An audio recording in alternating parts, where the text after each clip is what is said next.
Yo, yo, yo, yo, yo. What's up, stream? We're here. We are going to we're gonna vibe code some crazy stuff today. We're gonna work on making the art awesome on the characters at the bottom of the screen. We're gonna work on this audio DAW that we're trying to make to replace Ableton. We're gonna vibe this whole thing into being something crazy, and hopefully I can try and test making a song with it. Today, we're going to try to keep working on the video editor. It needs our ability to add effects ourselves to it. And yeah, so it'd be pretty awesome. Making sure that we got no music on the. Got to make sure.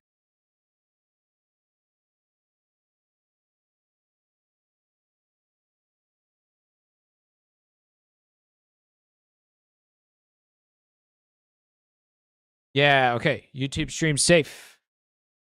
No music on YouTube, you guys. Music on Twitch. Want to be where the party's at. Just as a heads up for anybody that watching this YouTube VOD in the future. That's how I split it up because people want both. Yeah. Get the music back on.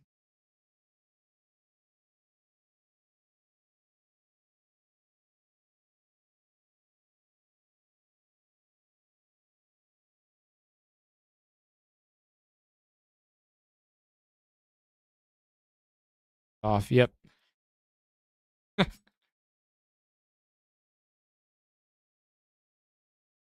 Wow.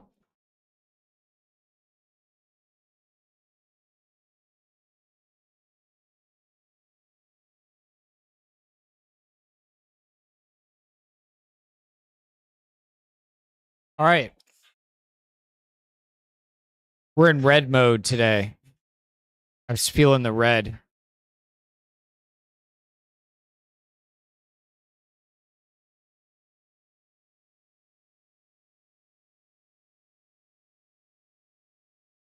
Nice. What's up, Evan, dude? What's happening? I'm here when I said I would be here. I'm following my schedule.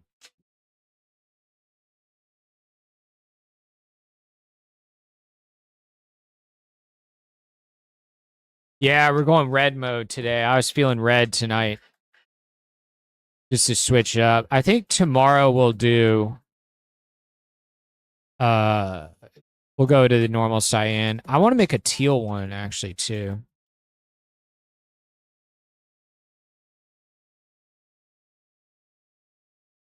You hit me earlier. I posted my schedule, dude. I'm sticking to the schedule right now. I might do a different schedule next week. But yeah, I'll show you. I posted it in the Discord at the start of this week. This is the schedule. Which I followed the schedule exactly this week so far. I'm gonna start at the same time tomorrow. I might do an early one tomorrow too. I don't know what I'm doing yet. Or I might be applying to jobs. That's the thing I was doing today. I finally started I started actually applying to game design job stuff. I've got multiple interviews already happening next week, so yeah, this is the schedule, man. I'm going live pretty late, and then I'm only streaming for 6 or 7 hours at a time now instead of the marathons. But I think what we'll do next week is I will do some daytime streams on like Tuesday. We'll have an early day stream.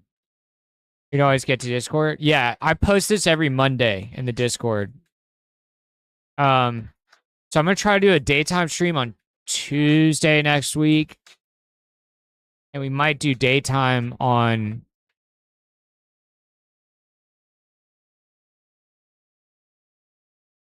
The one lesson I learned this week is I can't do a late night one and do a morning one the next day. I just can't do it.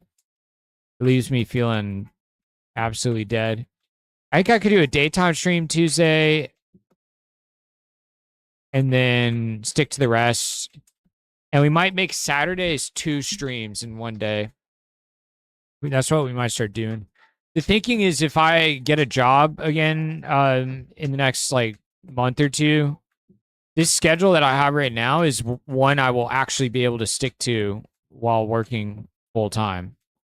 So that's why I'm trying to get you all used to me going live at this time. We can't fully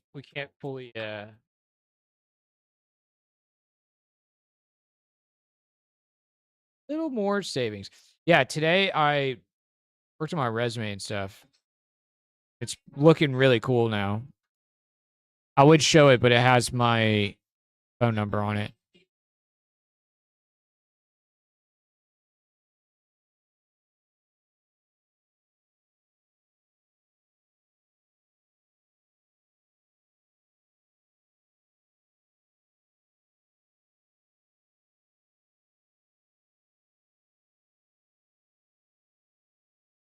Join the stream, start watching during Legacy, enjoying the AI stuff. You work in cybersecurity, so it helps me to see how devs are using it. Oh hell yeah! How's cybersecurity going for you? I watched a dude's YouTube video talking about how AI is using it. Low level. Watch his YouTube channel. He was streaming this morning. That's how I found out about him. This guy's a cybersecurity guy. He had this good video about things are changing. He talks about how AI has changed vulnerability research.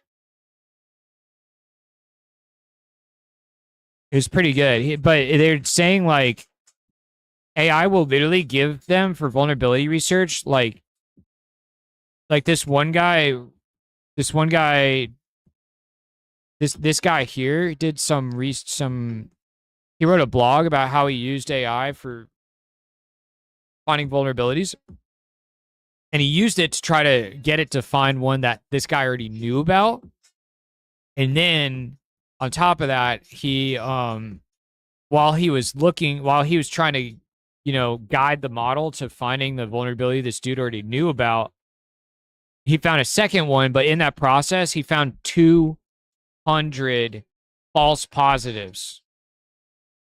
The model thought, funny still image, the model thought there was 200 vulnerabilities. And this guy had to sift through all of those. And I see a lot of people in the comments talking about the signal to noise ratio is too real. There's nothing more humbling than a model confidently telling you found a critical 0-day bug, only for you to spend 2 hours realizing it literally hallucinated the existence of the entire function. That's crazy, dude. So he said it's the amount of noise it generates thinking it found vulnerabilities is pretty terrible. You're having to sift through a huge pile of crap, basically. Find something real. Vulnerability management is changing so drastically. That and identity management are big challenges. Interesting. Huh.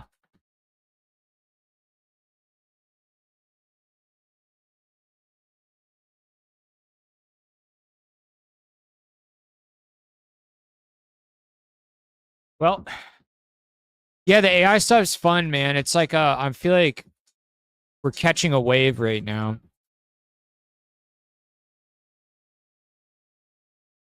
Me gaming and playing Legacy on stream, that was rare. I just did that because I was working on Legacy.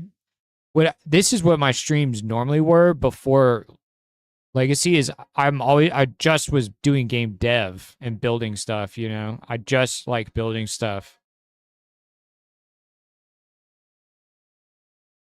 You like watching it? It's cool. Nice, dude. Hey, can we add a export option in the file dropdown, and it brings a pop-up window, and it lets us set WAV or MP3, and it lets us set different sample rates and bit depths for it. I for sure want 32-bit depth to be available, and MP3 320 kilobytes per second, and WAV file for lossless or FLAC.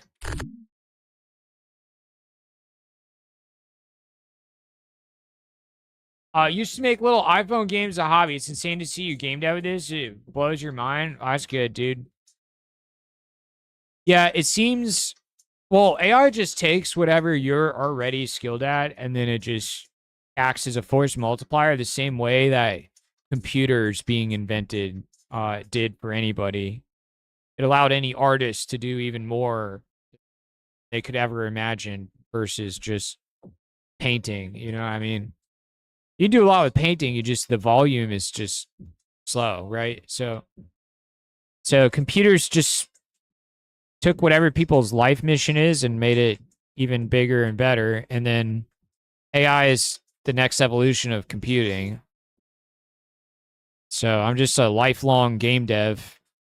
I think I am. I think what I've figured out though for these characters here, with all their animation pipeline and stuff that I've figured out, I think I'm on the absolute bleeding cutting edge.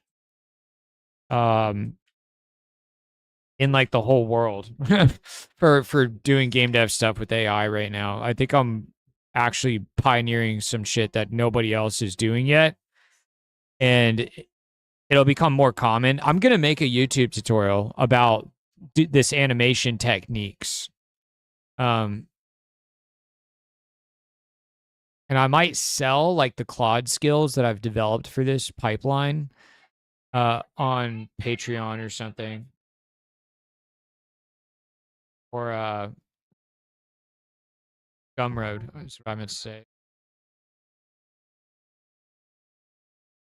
But I want to make a YouTube video that just explains it to people, and they can go prompt Claude and tell it to figure it out themselves. But then people that don't even want to do that, I think I'll sell them the skill files for Claude to be able to process the green screen. Because Claude has multiple layers to what it has to do to clean these animations up from a green screen state. There's multiple tricks to it, and it takes me like 5 minutes to explain it to people every time. So this will probably be my first long form YouTube video I've put out in like a while. I need to edit it like next week. You don't see anyone else doing it, that's for sure. Well, that's good, dude. Now we have to make YouTube videos and show it to the world so that I can lay claim to being the first to do it, you know? And then if you guys see anybody else do it, you can be like, yeah, Trickery did that back in 2026.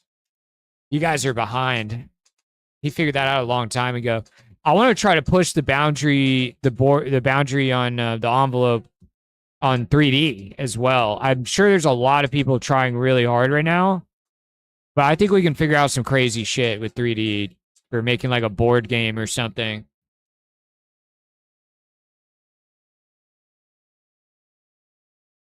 Why I'm here. You're doing things I haven't seen.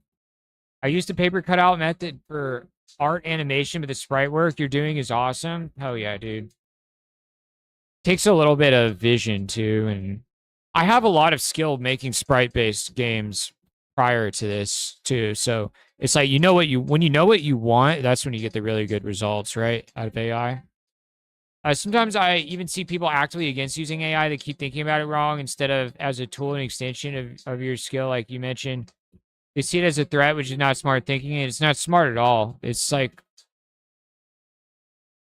they're just gonna get left in the dust. To some extent, I still think that if you have the budget, you still want to do things. You still want to do things by hand if you have the budget. If you don't have the budget and you don't have an audience and you don't have, investment or whatever, your own, bank account to bankroll paying a bunch of artists, then you should be using AI you should 100% be using AI.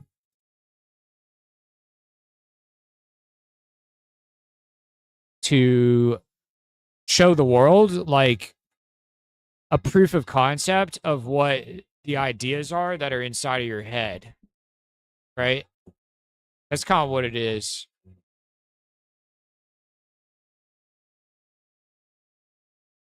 Okay, so so he's working on an export capability for this DAW, and our weekly Claude reset I think got reset again today, or no, Codex weekly got reset again today because of their release of 5.6. So we have a massive amount of Codex tokens again, and like I said, Codex is the only one in charge of vibing this audio editor. I'm still gonna use Ableton for the bulk of my sound design stuff because it's just so good, and all the plugins I've bought are excellent. The reason why we're vibe coding an audio DAW in Linux is for fun, for the learning experience, but also because I do want something that's at least close to Ableton for making little temporary sounds and stuff, like making sounds for like the characters when like the ad events happen or something. Yeah. So I think tonight what we can mainly make sure we get done. So the audio DAW is just kind of slowly churning in the background. I think we mainly should focus on these characters and getting them dance emotes and cheer emotes for every single one of them. We got these siren ones, but they turn into anime and it looks really stupid. The dances look good. They look nice and serious. Yeah, this looks awesome. The cheers, they turn into anime girls, which is not what they're supposed to be.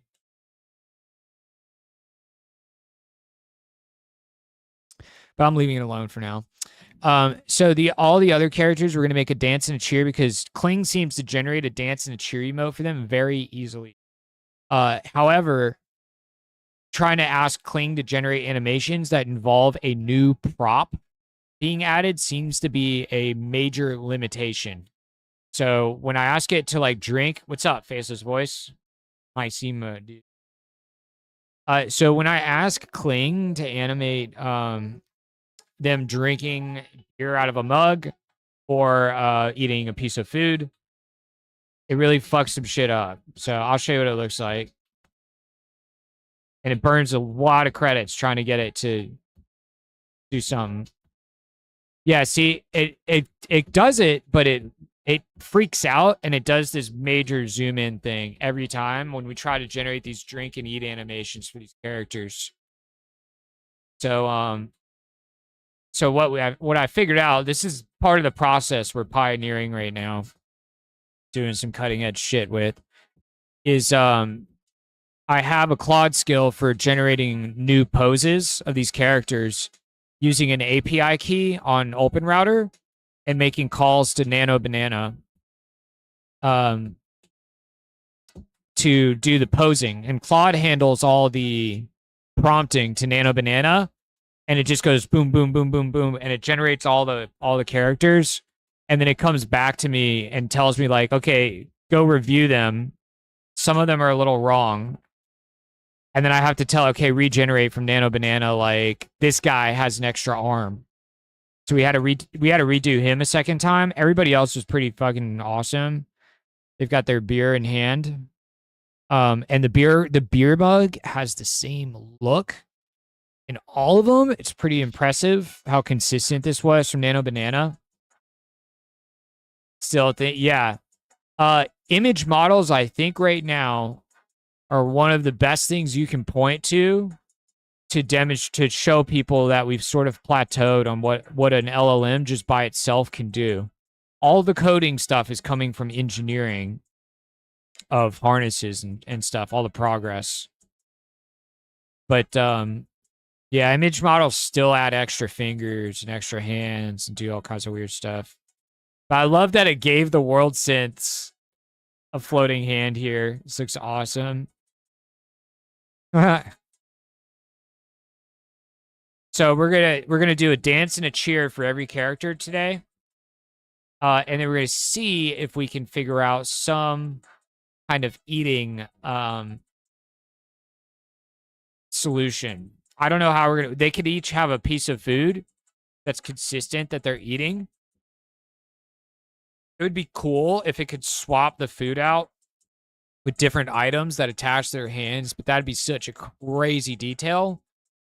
But it might be better to think about how we could set ourselves up for food attachments that are different in the future, like right now, instead of me wasting a huge amount of video credits on. There's 24 characters in the roster total, by the way, at this point. So let's see. Yeah, there's 20. No, there's 23. Oh, we're missing the first witch still. So that's something else I need to do. The first and the second witch. There's actually 25. 25 characters. But anyway, so me burning, a bunch of video credits on eating animations, but then it's like hard baked in that the eating animation has the same looking piece of food every time. I think the goal that we should aim for is try to figure out an eating animation that has no food in their hand, so we can equip it. Yeah. I'll be right back, you guys. Let me get my water bottle real quick. No, no, no, no, no.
Yo, Joe Banjoner, what's up? Anyone help me? Should I be using Fable 5 and Cloud Code app terminal? I've only been using it in anti-gravity IDE to code a 3JS game I'm a noob in learning. I think Fable 5 is a waste of tokens. Almost all the time. It's a very marginal gain over Opus 4.8. But it feels like it uses your tokens like 4 times faster. So I think it's only good for like planning, personally. It's not very efficient. So with that out of the way, I have no idea what anti-gravity is, man. I've heard about it. Let me look it up.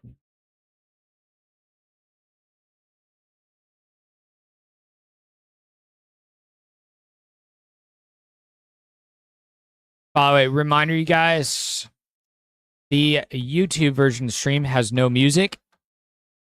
If you just want to hear me be informative. If you want the stream to be a radio station, though, you can chill on the Twitch version. Anti-gravity is Google's IDE.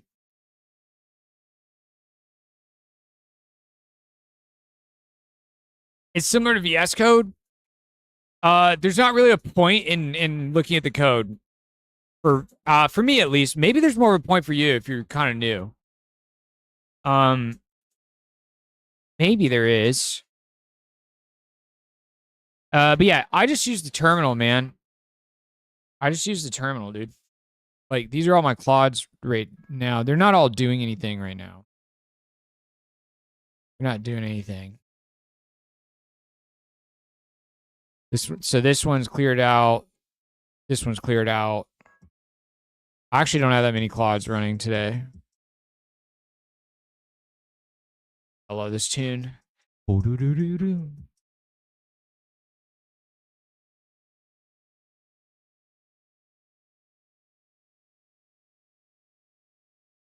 Fable 5 to plan an Opus 4 Dakota. Yeah. Like, but only like really big plans, man. Like literally, like if you were just starting that game for the first time, it's brand new. You haven't laid down a single piece of code. I would have Fable 5 plan that. I mean, it probably could be good too for major features. If the feature covers a lot, but dude, I just stay on 4.8 and I'm only on the $100 plan. And I have more tokens than I know what to do with, dude. And I'm building like a million things. But yeah, use Fable 5 for some really massive plan. Like if you look at the intelligence point like charts, Fable 5 is like, I saw it, the main one that people refer to the other day. I saw it's like Fable 5's at like 60 and Opus 4.8's at like 56 on the IQ chart thing. Where is that chart?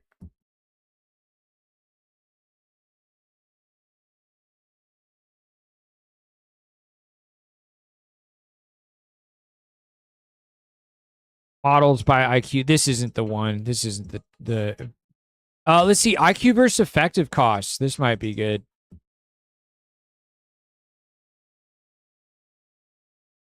Gut instinct to me says 4.8 is like crazy value. They're claiming that Fable 5 is okay, no wait. This is IQ. This is effective cost per million tokens. What does that mean? So that means if it's lower, it's cheaper? Like, I don't know, dude. The rate that Fable 5 burns your subscription tokens feels like it's literally 4x for Opus 4.8. But Opus 4.8, like I can keep going with multiple Opuses running for the whole 5-hour session and just barely use my tokens up. Fable, if I run one Fable for an hour and a half straight, it'll go through the entire 5-hour session on the $100 plan. You know what I mean?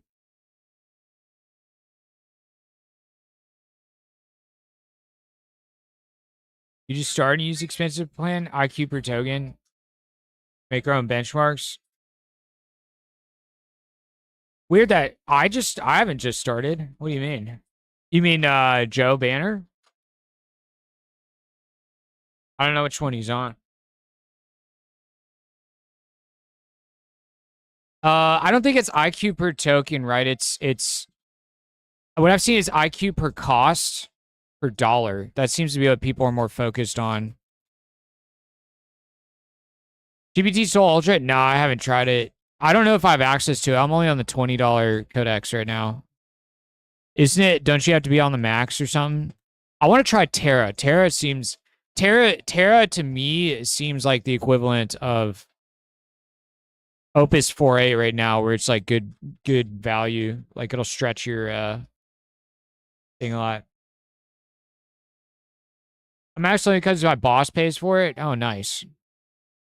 Dude, if somebody has a full-time job faceless and they have like a lot of money, I wouldn't blame them for jumping straight into the $200 plan so they never have to think about the 5-hour session limits or anything. You know what I mean? People can do, because it's not that much. If you have like a full-time job, like the plan cost is like so much value. You know, I paid $40 for some food last night.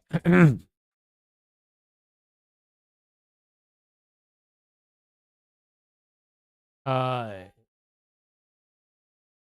how do you find a boss like that? Yeah, I don't know, dude. You gotta prove that you need it, that you deserve the max plan.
Uh, Managers be asking for KPIs on that plan. Are you more productive now? Interesting. Uh, I used to code his portal and websites. I told him there's a new model that would be more efficient. He said, pay less. And we put it on the business card. Dude, that's awesome. It's pretty fun. Yeah, if you're on the $200 plan, then maybe just ripping on Fable is better. But on the $100 plan, I have to be token efficient. So that's the only reason why I use Opus. If you're on the $200 plan, man, maybe you just stay on Fable. Who knows? But yeah, if you have any specific pieces of game dev that you're wondering about, let me know, because what really matters isn't not necessarily how you use the agents, because that's pretty easy to figure out if you did any programming at all before AI. But the hard part is knowing what to ask the agent for, and that's what requires at least domain keywords. That's what I was starting to think the other day when I was on a walk.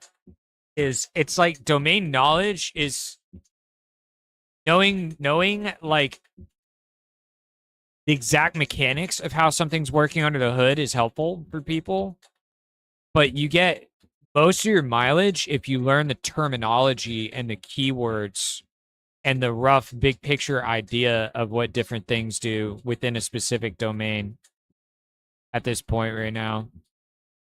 That's what enables you to get further. Learning all the terminology, you know, for like what goes into making a game. Incoming.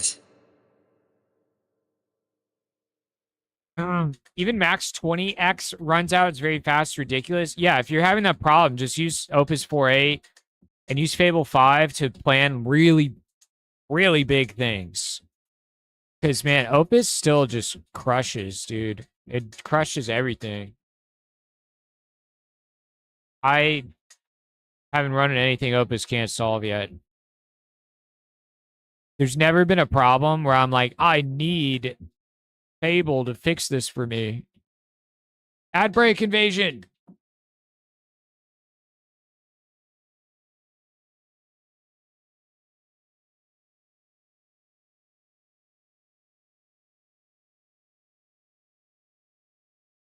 Dude, look at that little goblin punch. Oh no, are all of our characters shuffled again? No, wait, Trickery Omni's okay. Okay, no, everybody's the characters that they set.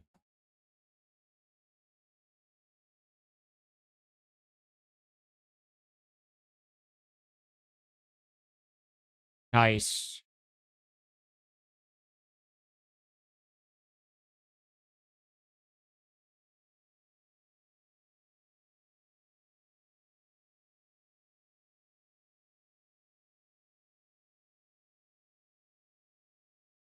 A goblin's using fish weapons? I don't think he is. But that's a really good idea, man. No, the big goblin's just doing a multi-punch like this. A fish weapon, that'd be super funny.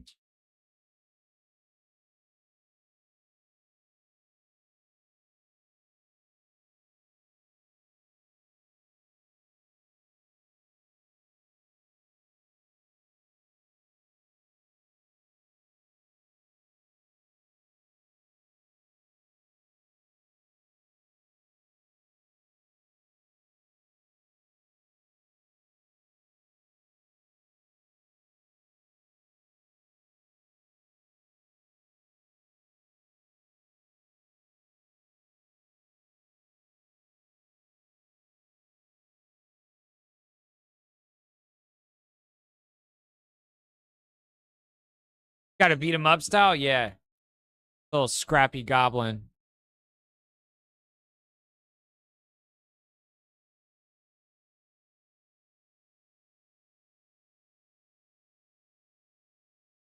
All right, guys. Yeah, export audio. Ooh, all this is overlapping.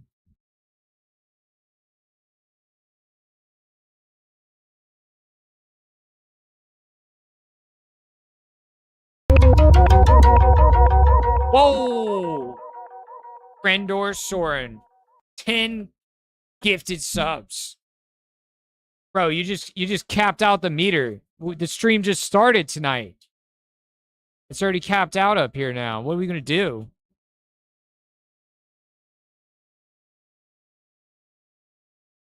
Dude, everybody's so subbed up in the chat now. There's been so many gifted. I think they stack. Like I feel like all of the regular people here, I feel like you guys all have like a year worth of subs already on the channel. Crazy.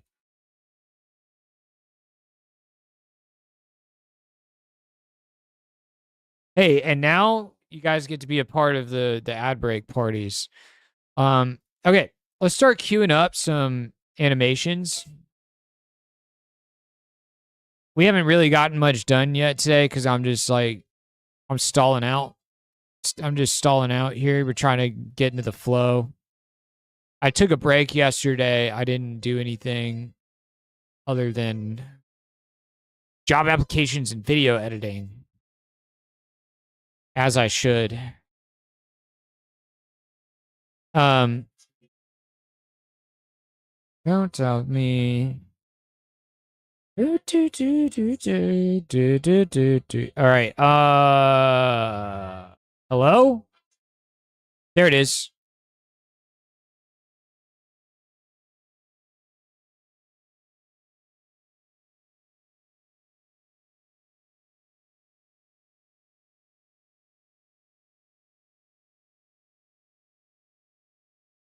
Game sprite animation of the character dancing.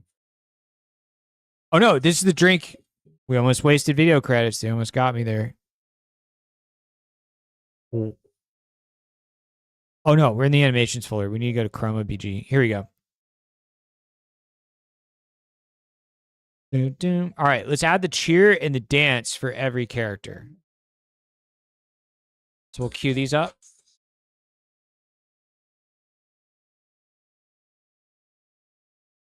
Yeah, guys, I want to figure out eventually, like, I want to figure out how to stream to the website. Like, make our own. I know some people have done that before.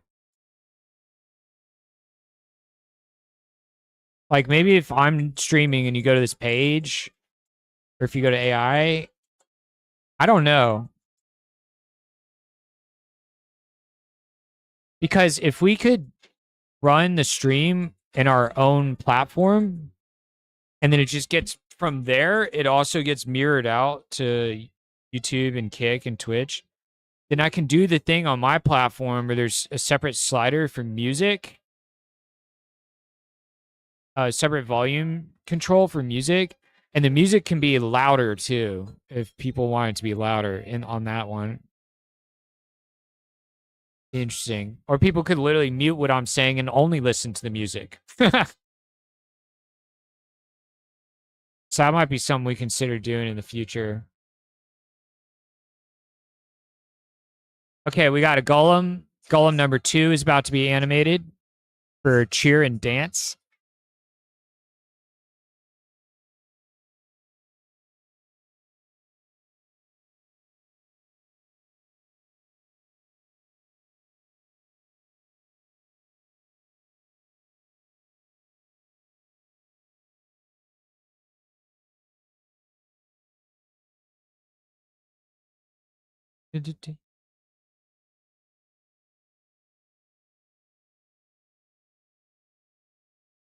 Yeah, thanks, Krendor, for gifting the subs, maxing out our sub goal bar for the night in the first hour of the stream running. Huge, huge. See if we can get the follower bar up tonight too. Hopefully we catch a raid or surf a little wave, catch a little raid. One of these days, the YouTube algo will actually push something too. All right, I'll be right back while he's generating.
Man, the screen's still doing that flickering thing.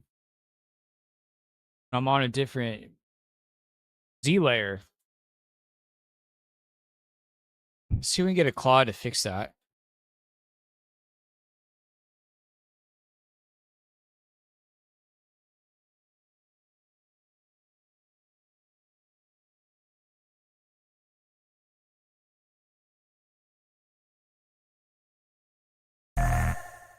Hey, we're having that problem happening again where when I'm on a different Z layer and there's partial transparency windows below that are shown on the screen, the desktop is flickering on OBS only, like while I'm streaming. It's totally fine for me. Like, I don't see anything happen, but I see it happening on the stream.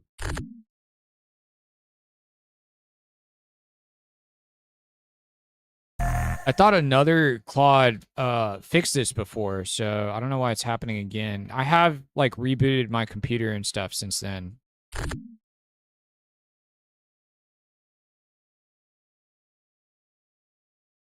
All right, what do we get? This is a dance. His hand's kind of blurring, but you know, good enough. A lot of animations we got to generate for a lot of characters, so we're gonna take what we can get for the most part.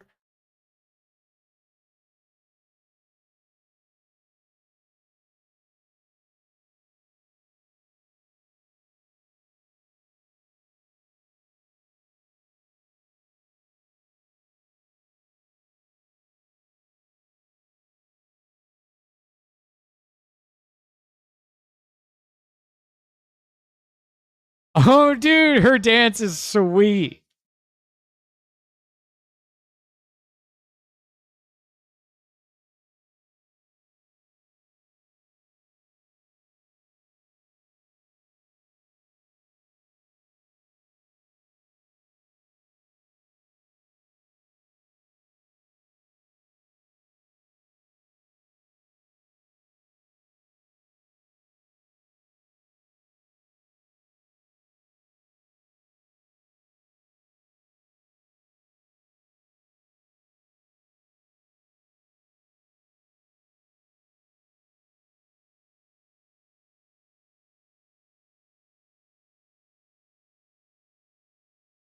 Anytime.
All right, let's generate all the wizards just all in a row.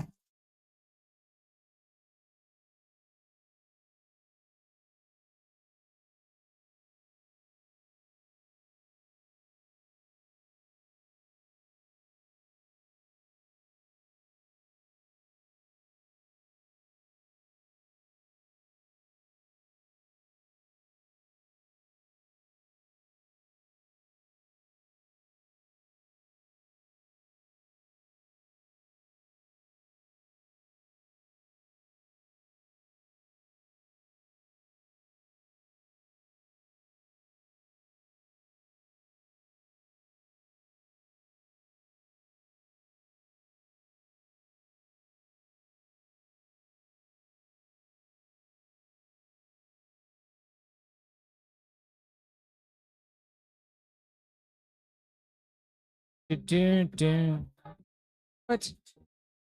Why did that pop up? All right, cheer. All right, that should be all 6 of the wizard dancing and cheer emotes.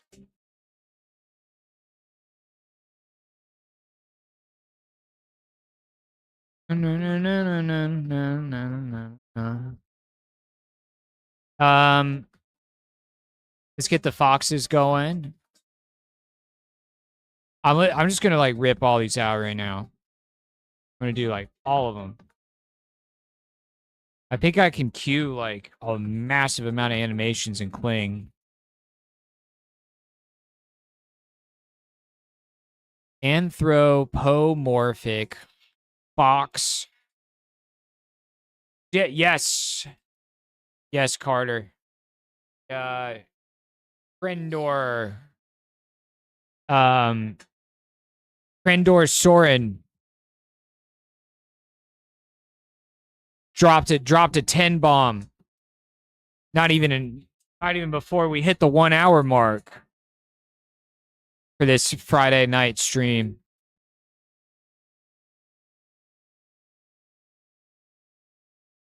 Yeah, it is not bugged.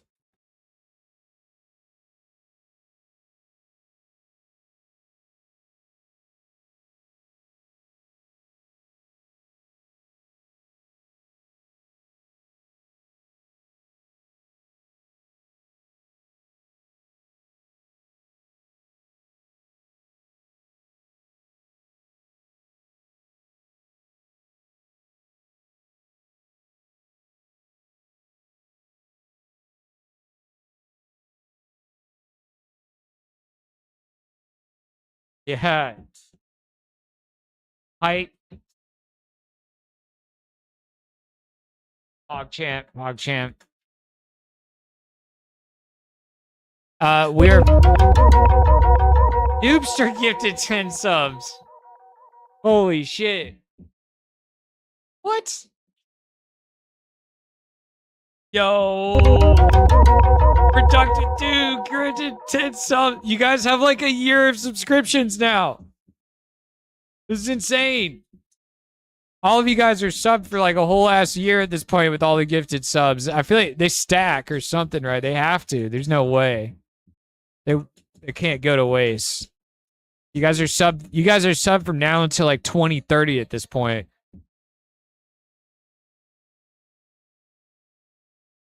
Crazy. Appreciate it. Appreciate it. We gotta make the party even more hype. Somehow when this happens. We got all the characters. Well, we're about to add the dancing animations right now. When people sub, we're gonna get some cheer emotes. When we get rated, where they're gonna be dancing. So it's about to look even crazier. It's pretty soon.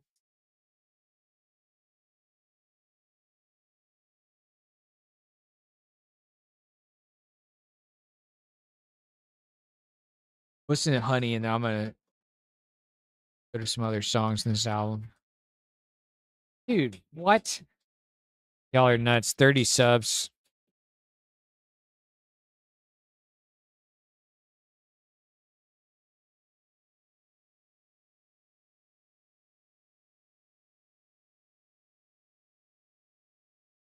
Guys, you can't look at the fox dance.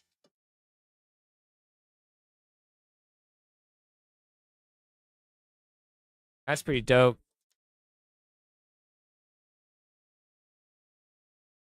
He's got to put his pipe away first before he starts hipping and hopping. Yeah, I love it. Yeah, he takes one. That's true. I didn't even notice that. He takes one puff before he puts the pipe away. No, why did it do this? Why did it zoom in? Kling, you failed me. That's pretty good. Dude, he's like a fire spinner or something with poi.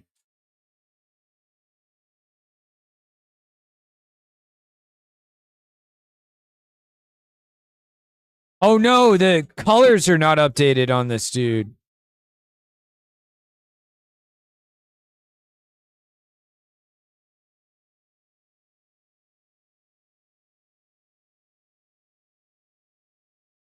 How did that happen? Now I'm paranoid. This dude, we never changed the colors. Dude, the stream tunes are still cheering from all the sub gifts, you guys.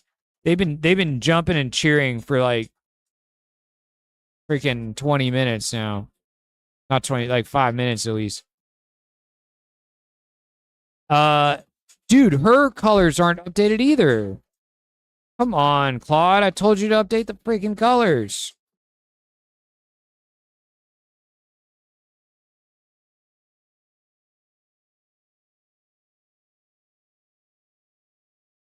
They're all like muted and crappy.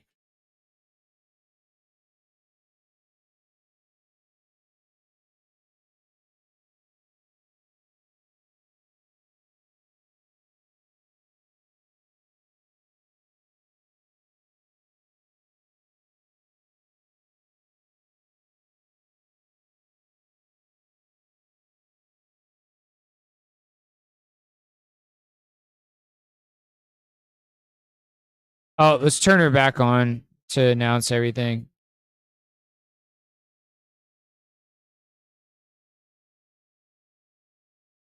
Fox animation is sick, but his color contrast didn't get updated. I like her cheer.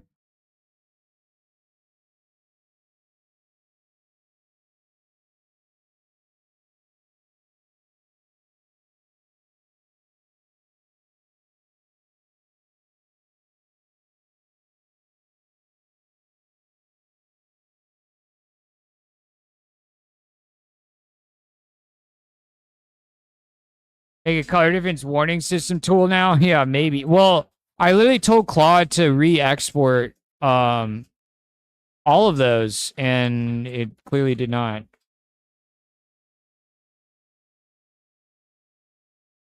It re-exported them correctly here.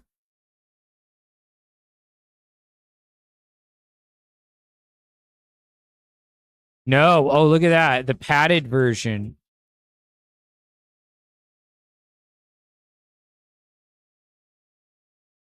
Oh, I think the naming is off here.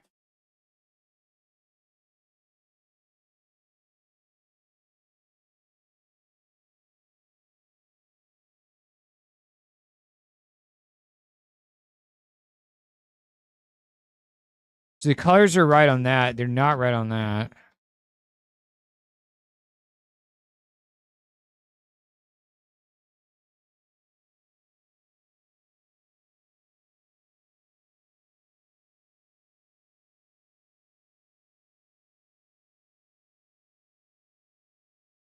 She's got the right colors.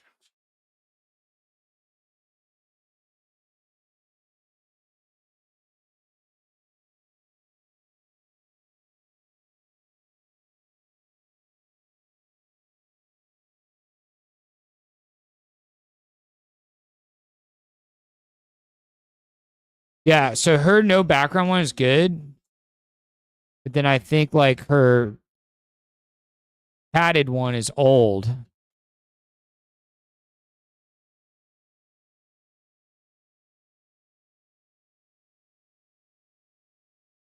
Yeah, the padded ones are all wrong here. So maybe it took those. This guy's right. He's nice and bright red. I can fix all the animations though. Like these animations aren't lost. I correct the colors in the post on the animations. Nice and bright orange.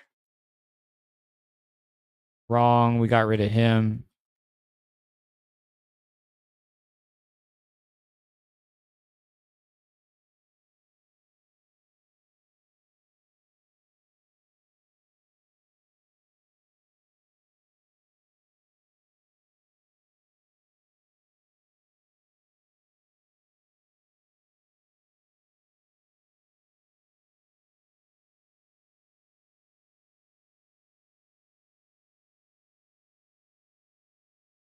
Why is this song not playing? No, why is it grayed out on Spotify? Oh.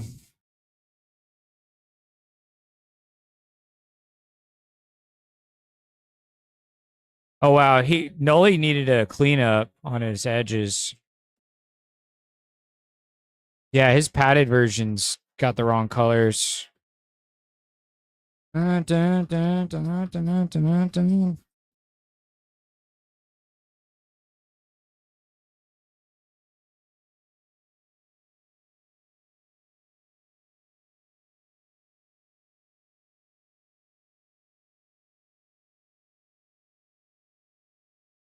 That one's right. This one I never touched.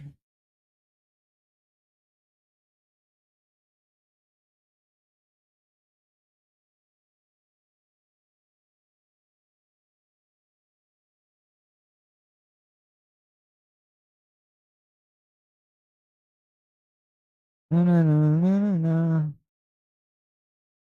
So this is the right colors. Look how yellow and gold he is on his teeth. This is the wrong colors. That's the right colors. That's the right colors. Yeah.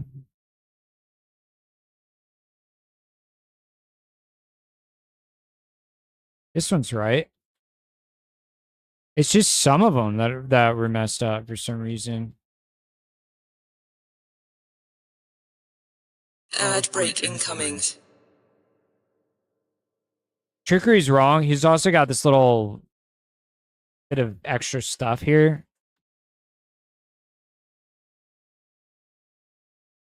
And these we got rid of.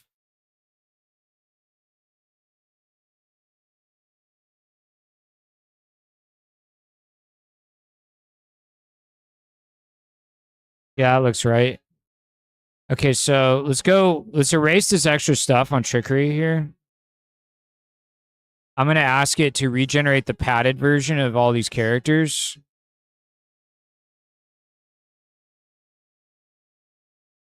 I don't think I changed any of the colors on the gremlins. I think I purposely wanted them to be like really muted. So they look, they stand out from the player characters.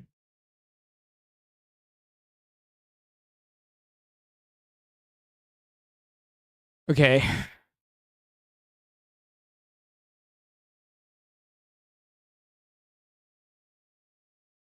Let's go to Trickery. Let's get rid of that extra stuff on him.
Can you please regenerate the padded version for all the characters in this folder that are missing their padded versions? I had to delete some because they didn't have the correct recolorings. And then also the Chibi Tune edits project is open right now. Can you re-export Trickery? I cleaned up some extra loose like pixels and brush marks that he had on the side of him.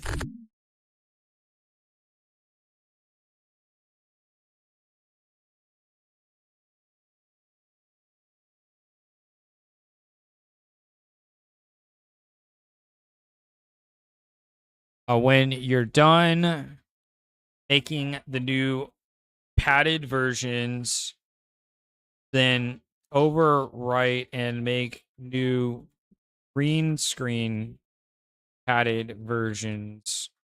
Every character PB Chroma BG folder here.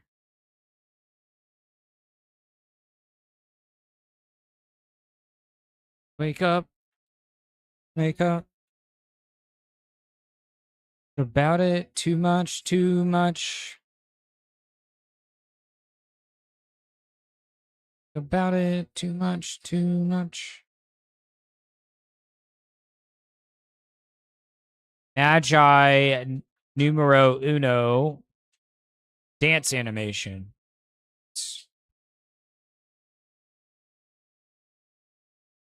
About the day.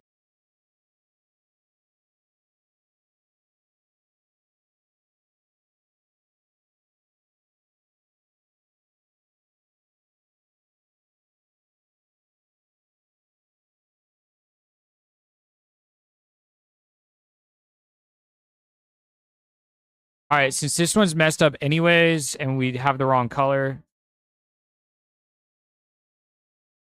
we're gonna ignore that. We're gonna re-roll it. Much too much.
All right, the cheers messed up on him, so we'll wait until we get the new colorings before we about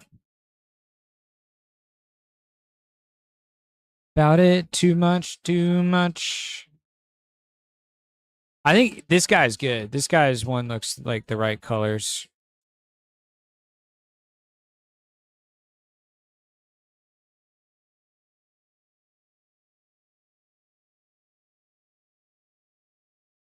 Maybe not though.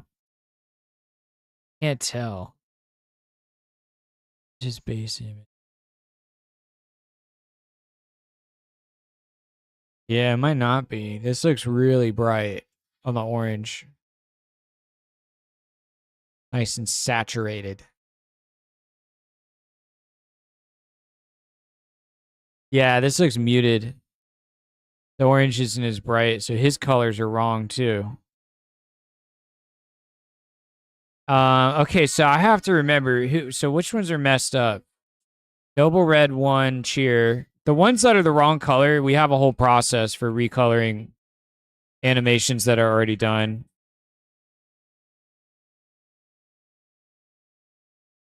I don't want to listen to this song right now. I don't listen to the whole album at this. Oh.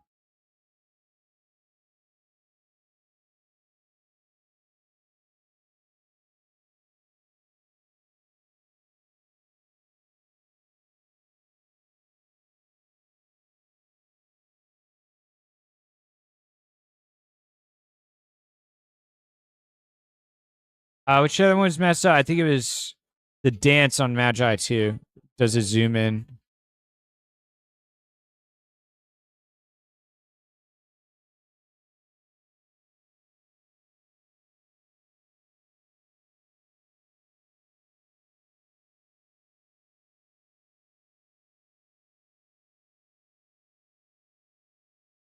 Na na na na.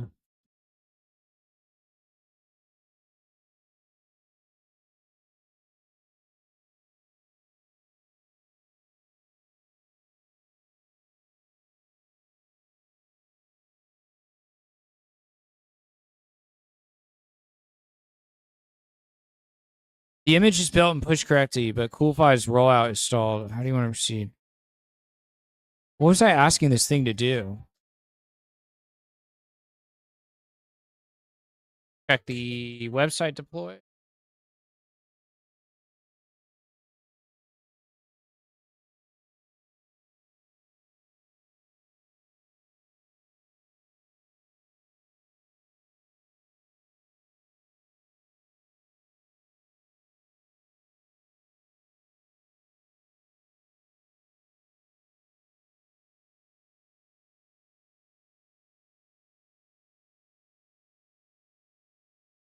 My website deploy failed.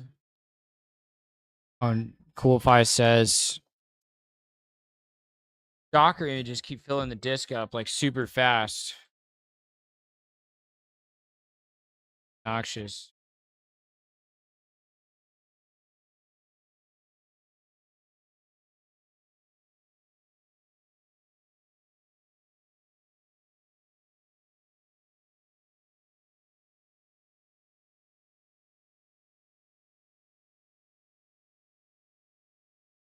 Huh.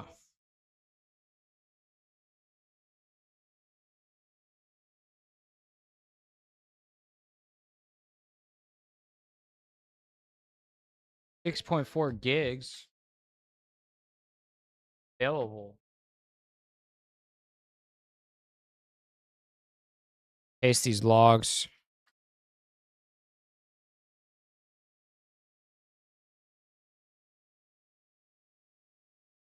What do these logs tell us? I just did Docker prune and I have 6.4 GB of disk space available.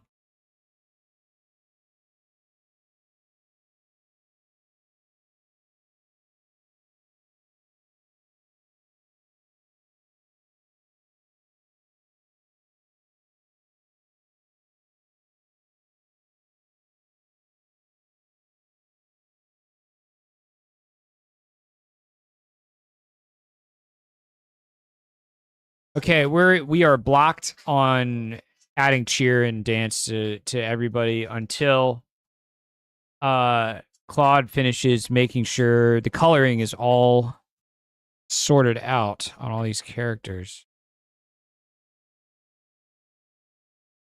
It's about some of them flew under the radar. I asked it multiple times to fix. Yeah, like she's not the right colors either. So that means how many of the siren animations are messed up in the wrong colors? These are all the wrong colors. I didn't even notice.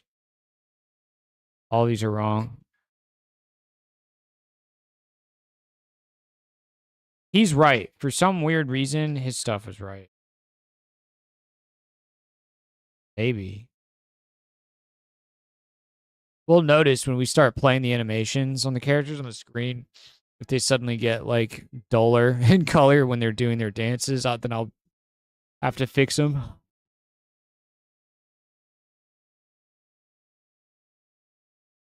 Ugh. We're not doing any Caden Live stuff tonight.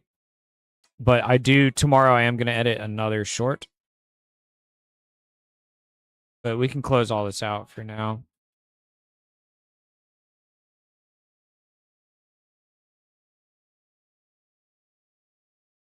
Business. Ba-na. Ba-na-da-da-da-da.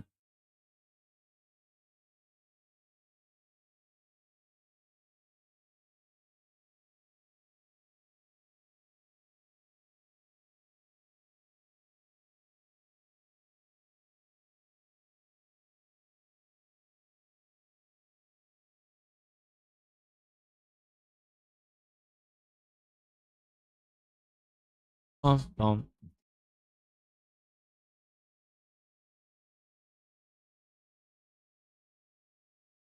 Dun, dun, dun, dun, dun, dun, dun, dun, dun, dun. Oh, how much nano banana credits have we used?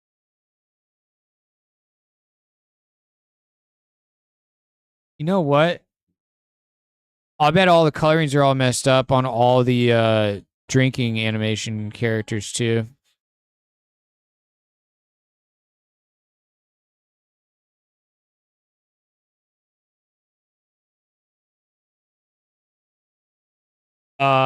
This guy's messed up.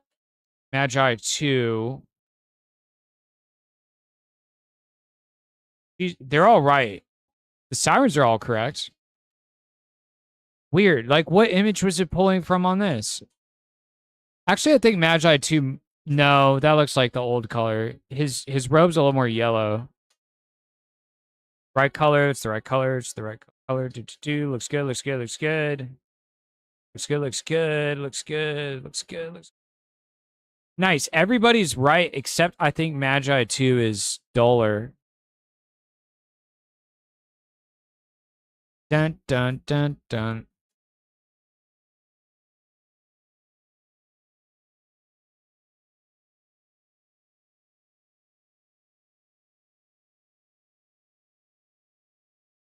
Maybe not. Maybe that is what he looks like. I thought his robes were more yellow right now. I don't think so. Okay. Somehow it got the right image for all the drinking animation. Thankfully. Recoloring all of these would have been.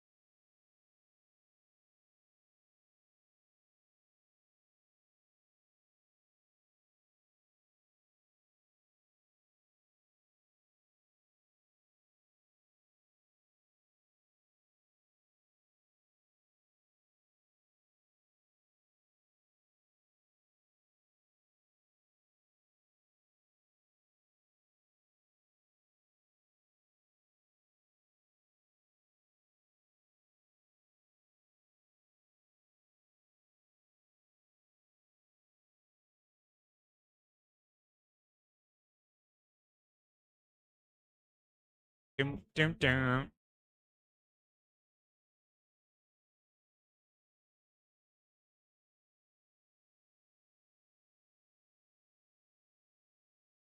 All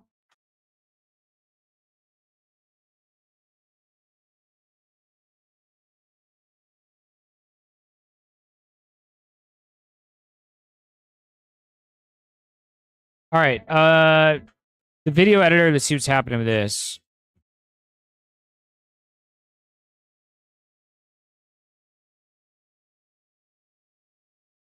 All right. All right.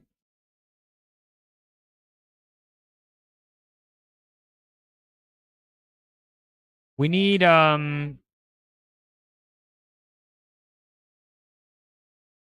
actually do need Kdenlive open for reference.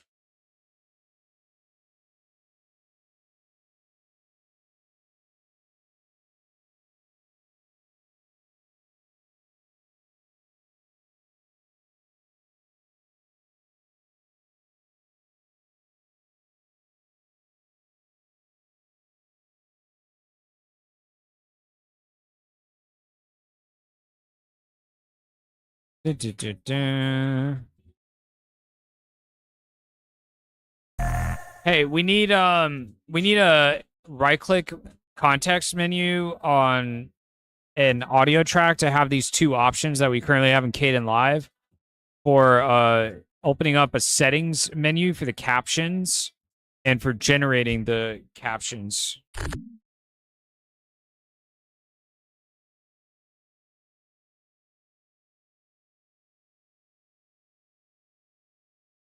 Where did my screenshot go from Kdenlive? Disappeared. I overwrote it by I'm stupid. I overwrote it by oh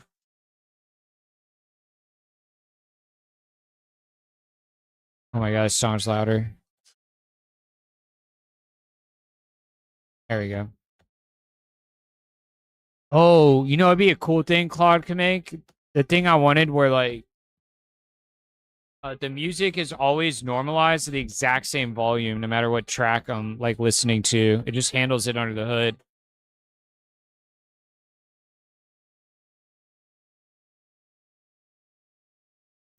Also, can you change the green color of our audio tracks to match the same green color that Caden Live has?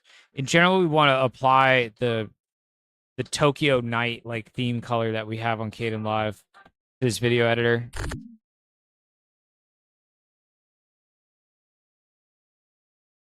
Yeah, let's put a Claude on that. Let's see. All right, what did this guy say about the desktop flickering?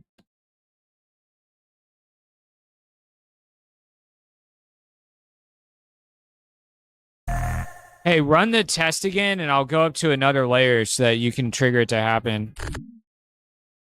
Or watch for it to happen.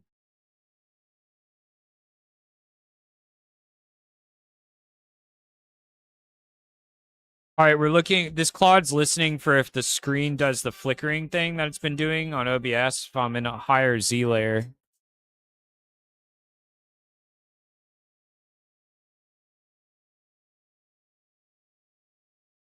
Oh, it just did it.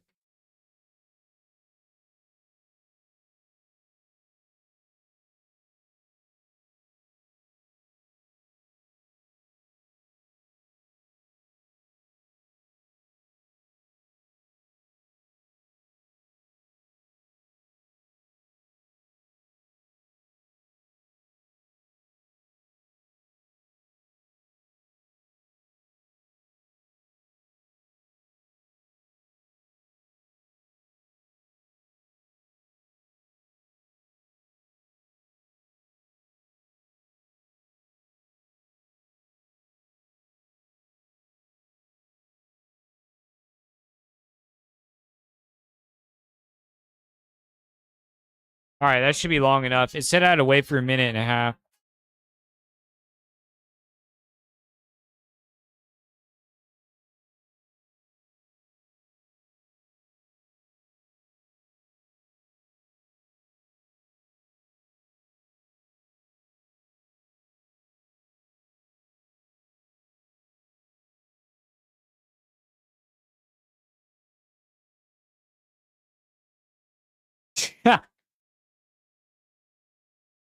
One of my friends, I'll show you guys in a second. The song's awesome.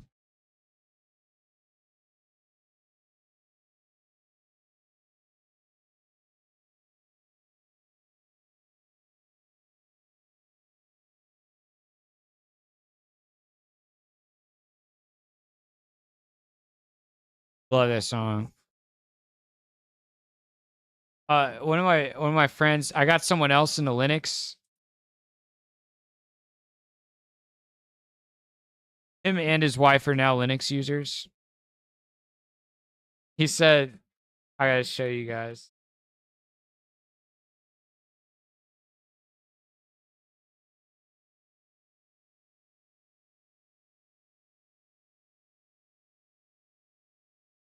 He said he's his first day of running Linux all day, he already felt like this. This is how he felt after just one day of running Linux. This old me.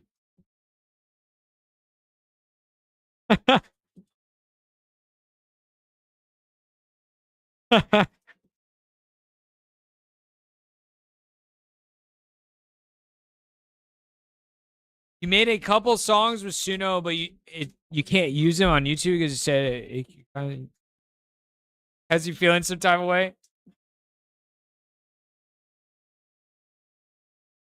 They don't know I use Linux.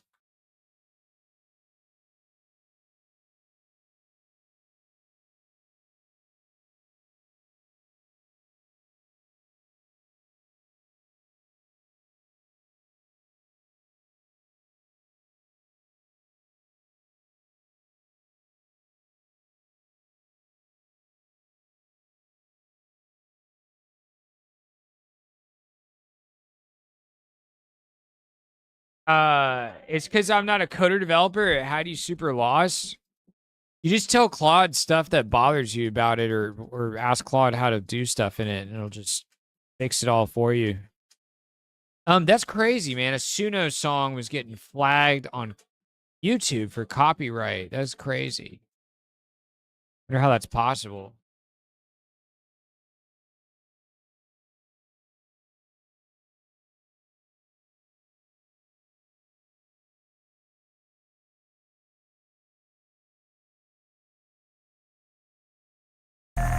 Hey, some of the options and stuff are jumbled up in the export pop-up. Also, it needs to be centered on like the whole application window.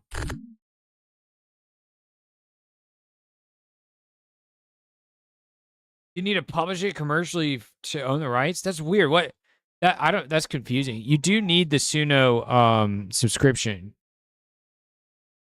You can't do it with the free ones. Technically, I don't know how they would detect it though.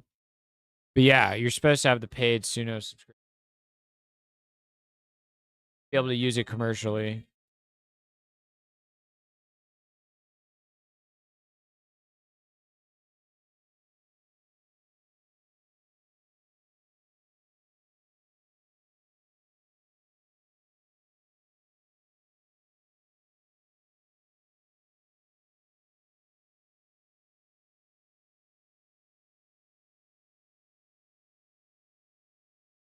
Let's get a Claude to my Job Hunter Claude has been cooking, by the way.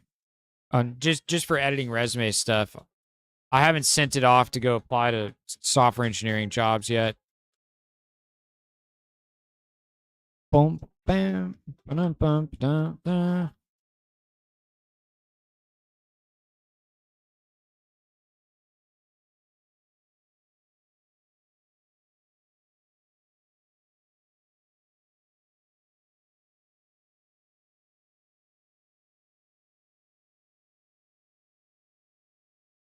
All right, we're gonna get this Claude to implement a dream of mine, which is on Spotify. The volume levels all over the place on a bunch of the music.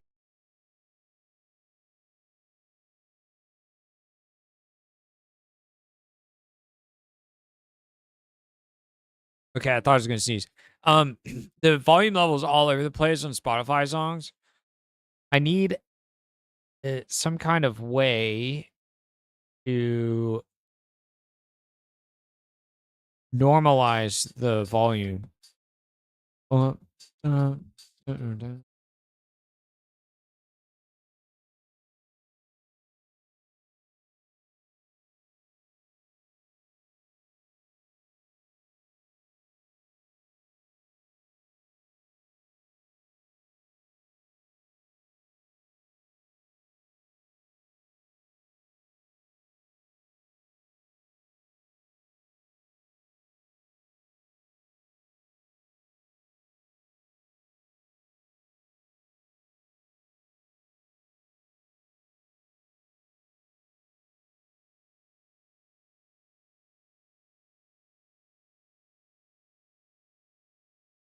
All right, this guy thinks he fixed.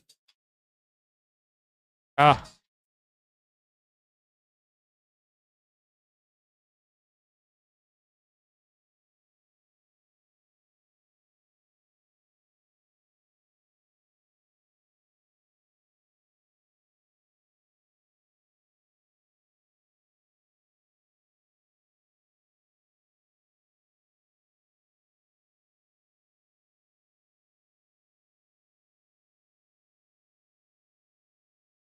he's trying to fix stream flicker.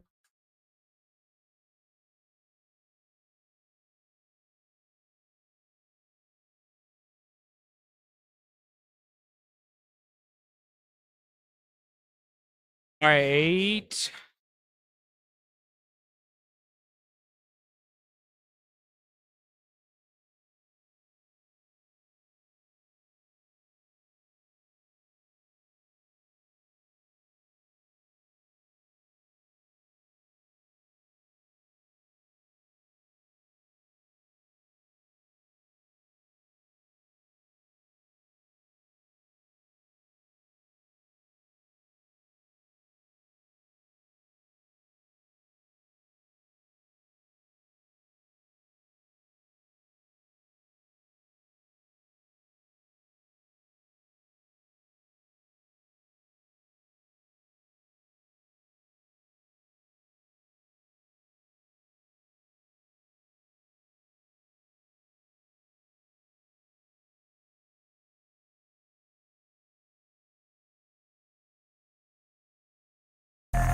Hey, make the output file path like a file browser thing here in the export window, and then also we put like a name and a title for what the file is going to be, and remove the text that's like explaining stuff to us about what MP3 is and that Wave can be lossless.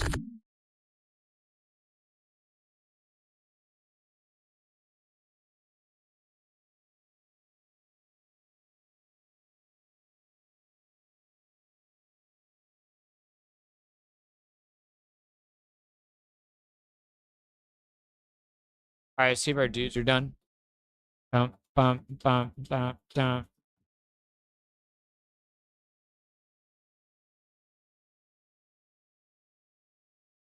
Ad break incoming.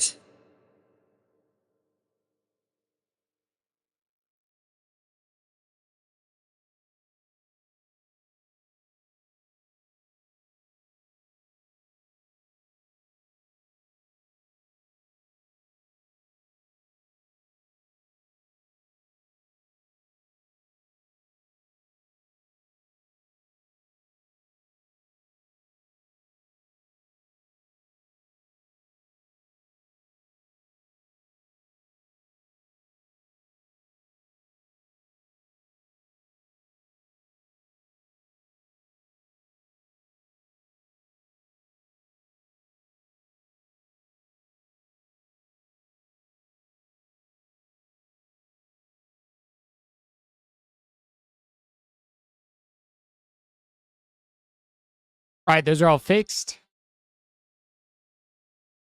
Um,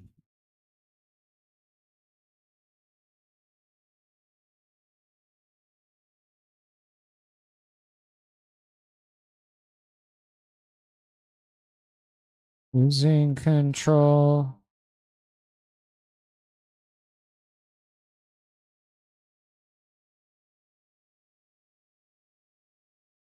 Sprite stays the same size and in the same center.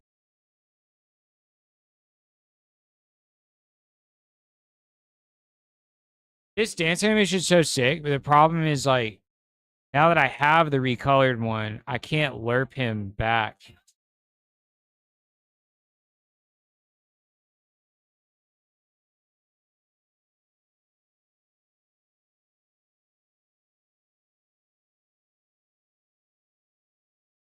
Yeah, that's definitely the dull version of guy.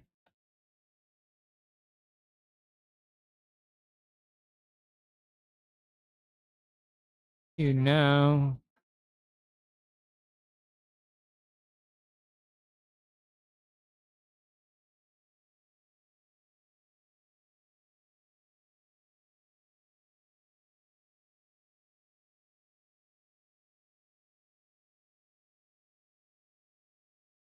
I'm gonna put dancing animation instead of the character dancing. I think saying character, what Kling was telling me triggers.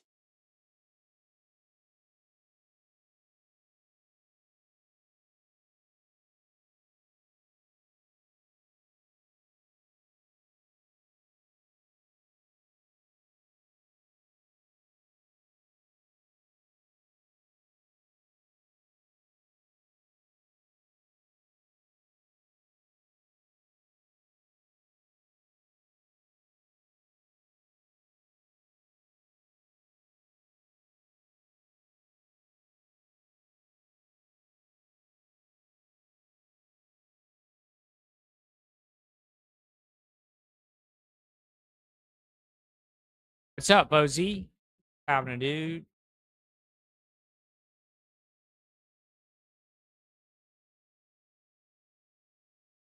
Yeah, Friendor, productive dude, and was it Evan? Noobster. All three of them dropped a 10 bomb today. We just got started. Crazy, dude. Boom, boom, boom.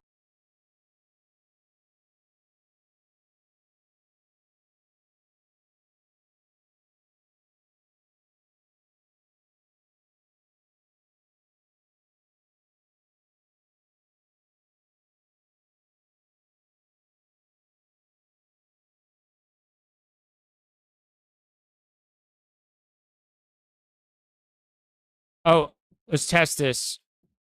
It thinks my whiteboard app is what's causing the screen flicker to happen on the stream.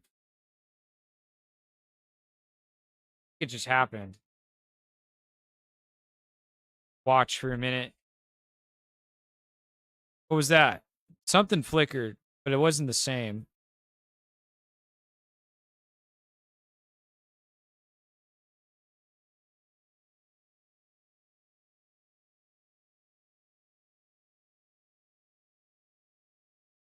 Yeah, box in the middle. I saw that. It could be that could be from one of the Claudes testing something on one of the pieces of software it's working on. You know? It's not I don't think yeah, see like that's what I think that flicker was. Is it's the video editor Claude is doing some end-to-end testing there.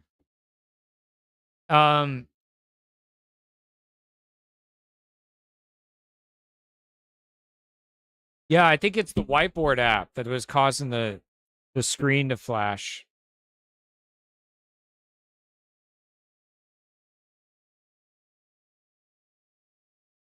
Yeah, it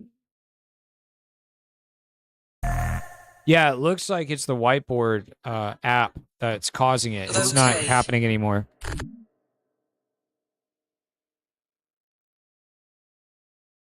Hang on. She hasn't been giving us any announcements. Hey, I asked you earlier to fix the problem where when I had Hermes set to only voice, it was giving me the vocal confirmation of every single thing that I was completing, even though I wasn't using my voice to do the commands. Now I have it set to announce everything, and now it's not announcing anything at all ever. So the opposite case got broken in the process of fixing the only voice version.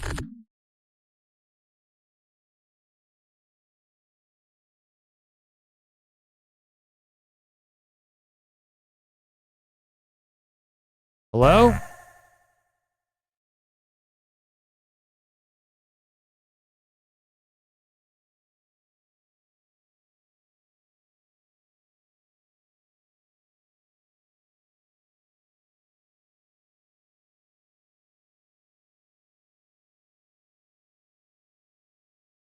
All right, there we go.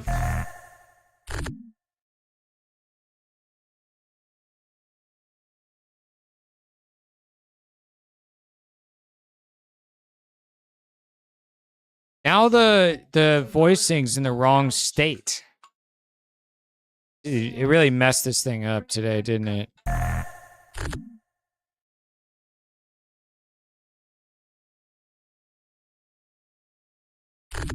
Hello, what's up? Okay, I think this thing's broken a little bit.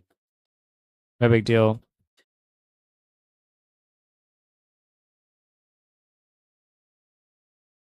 Rich. Yeah, trickery that ASR came through mangled as absolute word soup. Very elegant soup, naturally. If the voice is in the wrong state, just say, switch to the Orinex voice, or switch to the Miku voice, and voice agent should catch it before it even reaches me. Looks like the stack had a cursed little morning. All right, I cleared out whatever that weird state was. It's so tight.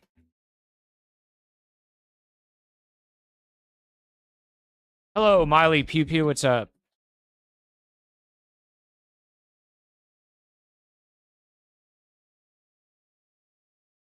Have a nice reminder for you guys. There's some new people here, some returning people who haven't been here in a minute. If you guys want the stream without music, you can tune in on YouTube. YouTube version's got no music. Twitch is where we're partying though. Good old Friday night vibe coding party.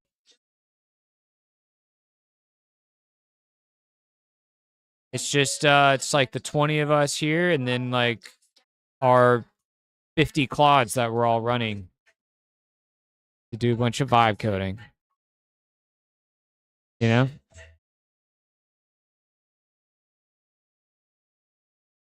Just us and a bunch of clods hanging out.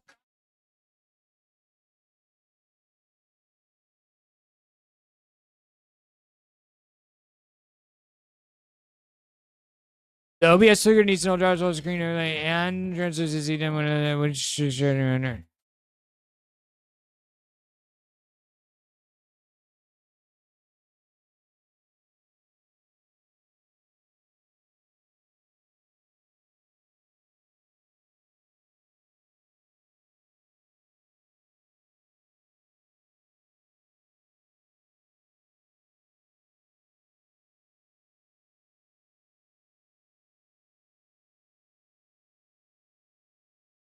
just vibing. So many clods, so many clods. Clodtastic. The Clod party.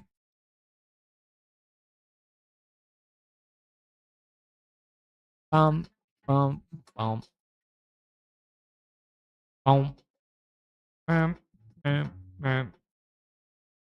Why is your file name and starter? Hello?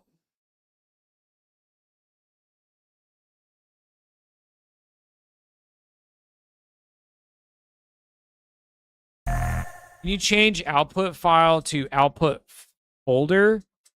And also, can you tell me why there's title and file name? Is title for like the MP3 title coding?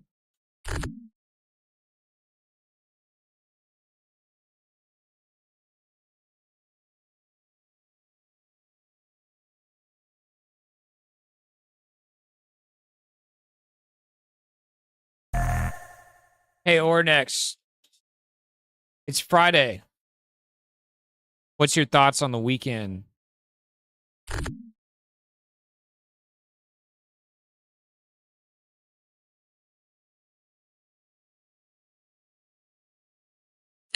Friday at last, trickery, the week has coughed you back up alive. My thought, keep one part of the weekend indulgent, one part restorative, and one part mildly irresponsible. Ancient wisdom, obviously. Even ruined empires had feast days. Nice.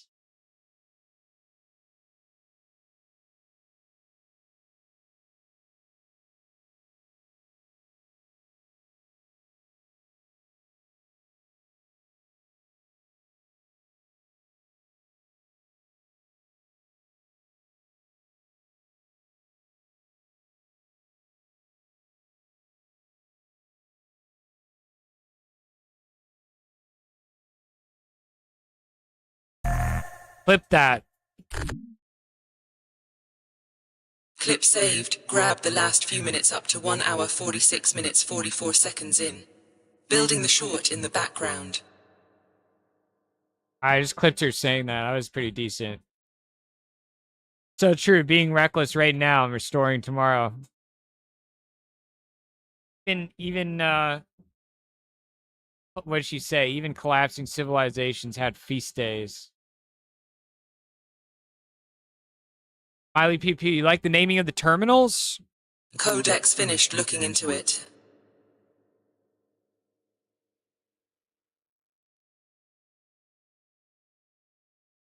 Thanks. Yeah, you can do it with Tmux.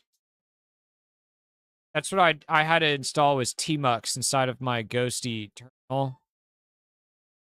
And installing Tmux let me name these.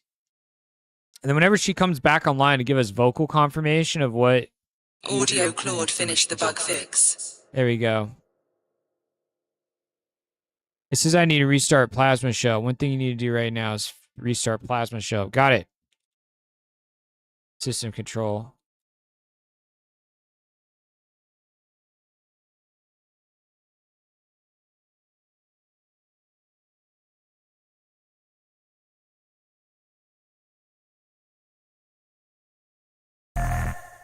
I just restarted it.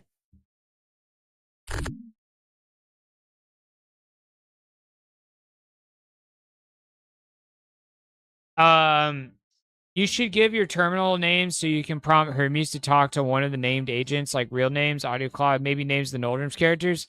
Oh yeah, I know people like doing that. Like the Omex Harness does that. It's like Sisyphus, Hephaestus, Hades, like all these like Greek names and stuff. Um I could, but man, that would hurt my productivity, you know what I mean? Versus audio Claude, animations Claude, Krita Claude. Um, it'd be cool, but man, it would be confusing. It'd be confusing, I think, for the stream too. They'd be like, "What's going on?" Name this pain Nano Banana Claude. Got it, this pain is now Nano Banana Claude. Okay.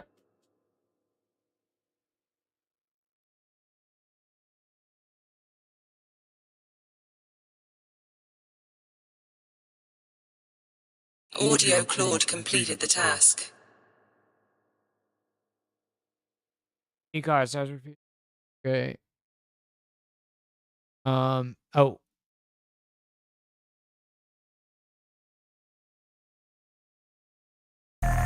Name this pain Equalizer Claude. Got it, this pain is now Claude.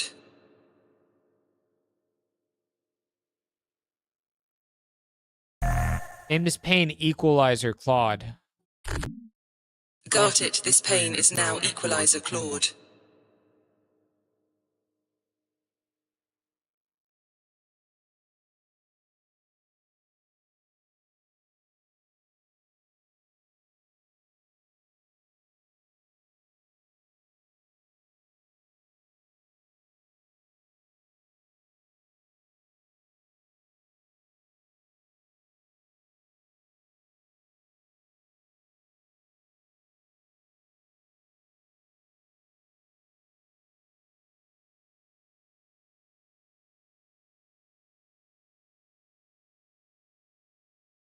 What do we tell this one?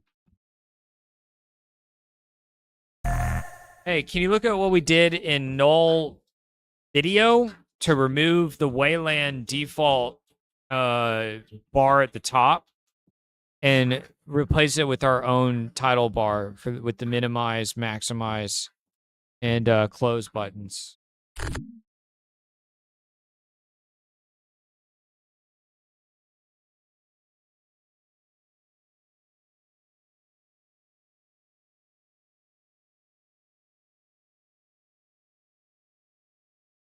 Okay.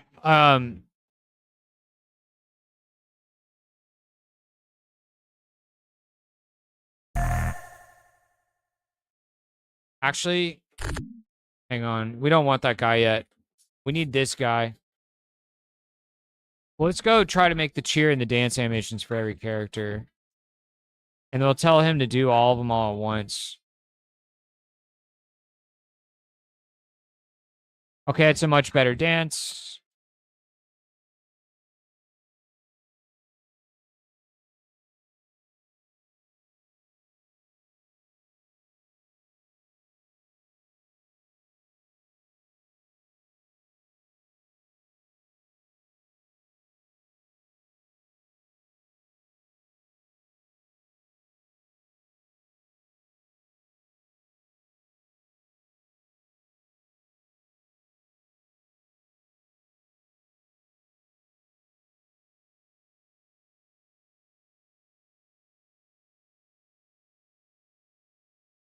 Where did we leave off? Nice. The cheer. All right, the cheer is fixed. The fox, he doesn't blow up in size.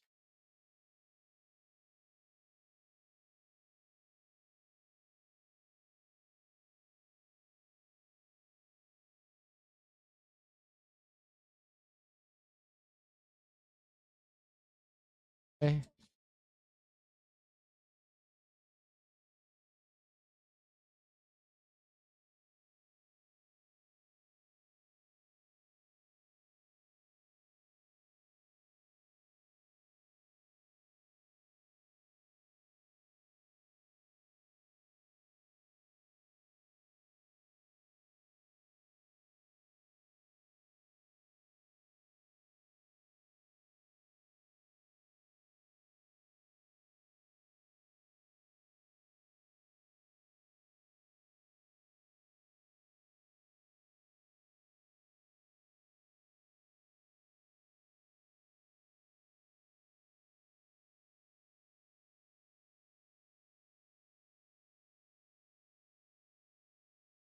Video Claude finished the fix.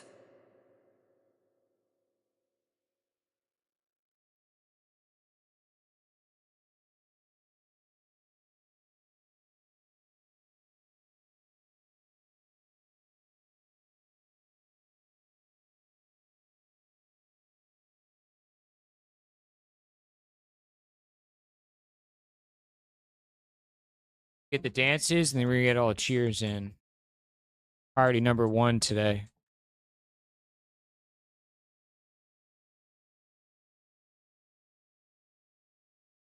This song is a prime example of why we need to figure out how to normalize the audio.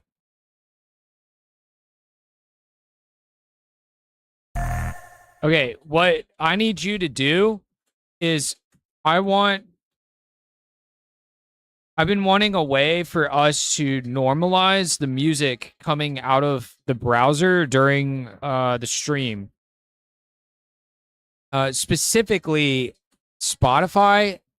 We might need to wrap this in Codex wrapped up the investigation. A standalone application that's from our browser, like we did with our Suno application that's using our custom Chromium fork. And have that specifically have the volume normalization applied, because there might be times where I'm like trying to watch like a YouTube video or something random, or I'm messing with the audio on like our website, and I don't want that to be a part of the audio normalization, especially the part where it pulls up the volume if something's too quiet. So I kind of only specifically want this where if we're playing Suno or Spotify on the browser and potentially YouTube, we want it to both boost or decrease the volume to keep it the exact same. Especially Spotify is very up and down, and I keep having to manually adjust the volume slider during the stream to try to maintain it at the same level.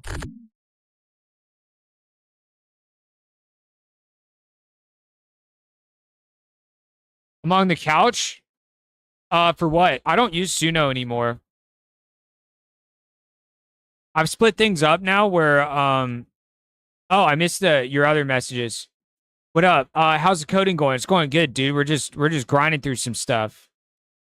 Miley Pew Pew, longtime Linux user? No, I just started using Linux for desktop a month ago. I've used Linux for servers, for like running, web servers and stuff for like 10 years now. But that's just Ubuntu in like a bash terminal, and that's it. No Linux GUI stuff or anything. So I'm new to it. I've only been doing it for a month. But I've tried it before, and I knew there's just all these weird little headaches and annoying issues that come with trying to use Linux, like quality of life bugs where you're like, oh, this little thing works so much better in Windows, Like I missed this one little feature or something from Windows. And then now with Claude, my thinking when I started using Claude is I'm like, dude, I bet Linux desktop is so much better now because you can just get Claude to fix everything for you. You know what I mean? And that's it. Like Linux plus Claude patches everything. And then once it's done patching everything, then you can figure out how to make it even better and like even more tailored to exactly how you want to use your computer. Like I've done for making my taskbar integrated with the stream, where it shows us an animation when an ad break is happening. I'm on the couch. What do you use? Comfy UI. Like Acestep is one I'd recommend. Acestep has voice prompt. Voice prompt basically lets you select or create a custom voice based on a description of the voice you want, and LoRa compatibility. So you mean LoRa compatibility? So it's like Suno, but you can get some cooler music out of it, is what you're saying. So you're still talking about an AI generated music option for dodging copyright. But you're saying there's one that lets you get even better results that are not as generic as Suno? Mirror Master, what's up? Okay, yes, but it's beginning to get really good. Acestep on GPUs, decently fast. Nice. Yes. Yeah, so you're on board. Yes, I don't fear the system to break anymore. Damn, they got walking it. Yeah, dude, they got everything, bro. Well, not yet. We're trying to give them all dancing animations and cheering animations right now. This is what we're working on. I don't know why it scaled this one up, but we're going to keep it.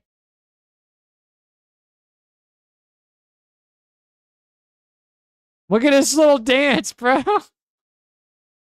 He needs to just loop this dance back and forth. This will look so good.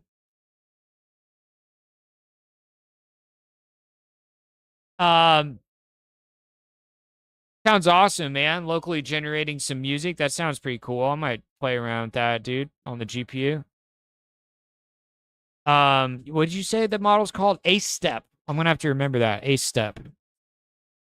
Write that down somewhere.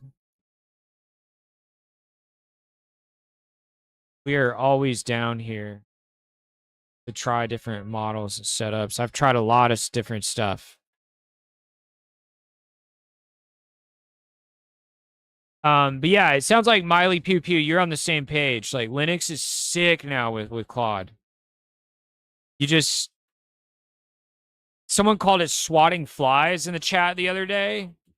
Where there's just, like I said, all these little quality of life like road bumps with your Linux desktop setup that hold it back from being as smooth of an experience as Windows, and you can just swat all those flies and fix it. Yeah. Have I added cat girls? No, dude. I feel like you keep asking. All we have is a fox girl. And somebody already AI generated added Equalizer Claude needs you to pick some options. Feet pictures of the fox girl's paws. It's gotten weird already, dude. We don't even have cat girls yet. AceStep is required to be entirely local, but there's effectively no limits, and you can even make your own model in LoRa. Nice. AI is cooking your job in a ninja fryer. What's your job, dude? I can generate an entire 3-minute song on an NVIDIA RTX 3060 Ti with 8 gigabytes of VRAM for basically a minute or two. It's crazy. Well, that sounds pretty fun. You think the quality's better than Suno? Okay. We'll check it out at some point. How much of that 8 gigs did it use? Because I'm at 21 out of 24 right now. So it's like we'd have to stop a bunch of green screen. The green screen is 5 gigs right now. The model that's removing all the green screen from the animations, that one's taking up 5 gigs of my GPU at the moment. Which music apps should route through the normalizer? Spotify and Suno.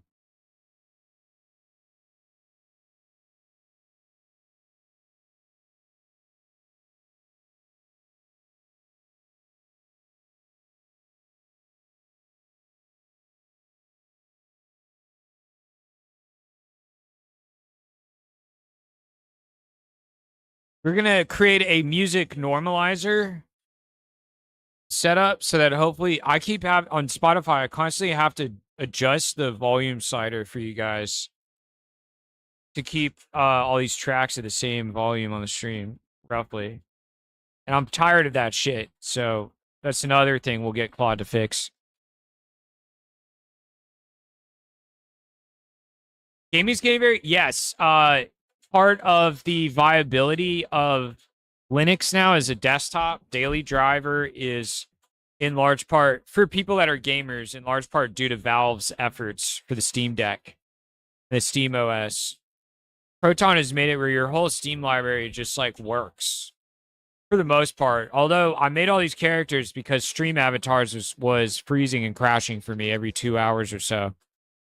So it's not perfect, but it's way better. Okay, I will plant more seeds in your mind for cat girls. Okay, Mirror Master. I wish it was animation, but it's not. Or rather, it probably won't be. It was animation? You wish what was animation? Oh, for your job getting cooked? Wait, what is your job then? You said you wish it was animation. I was asking you what job do you have that's getting cooked? Oh, you're saying if you were an animator, it would get cooked. I got it. If you were an animator. Yeah, I got 24 gigs of GPU RAM. I'm on a 4090. I wish I was on a 5090.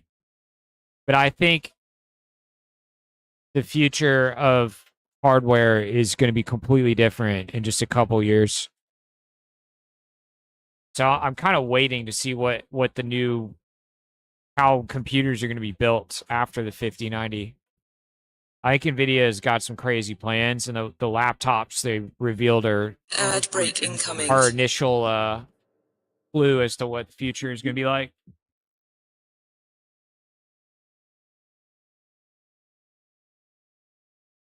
Hey, Step, you normally use either V15 base or V15 turbo. Let's point a cloud at this thing, man. This sounds crazy. The flicker's not totally gone. Don't worry about it too much. Just leave a memory, leave a note of like the progress we made in trying to isolate this issue, and that we figured out null draw is the causer. And then in the future, we need to try a few different approaches to fix it, preferably when I'm like not streaming, so I can like restart OBS or something if needed, or Kwin can be restarted or whatever we need to do. But I think I'm done investigating this for tonight.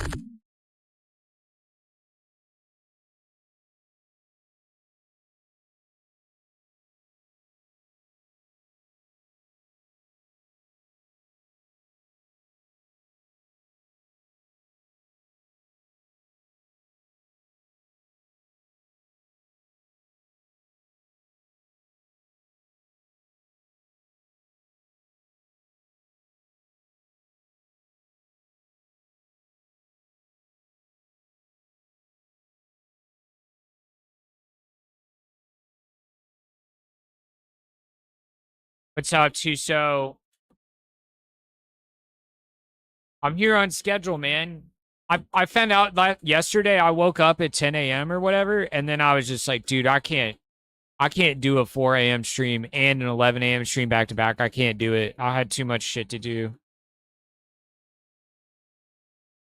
It's not gonna. So we got to figure out a schedule next week where I can do some of the morning streams, without it being scheduled right after a 3 a.m. 4 a.m. stream. We're gonna have to figure out a new schedule next week. I'm gonna keep these same time slots for the most part on Friday and Saturday, but I'm gonna try to figure out 2 morning streams during prime Twitch hours next week.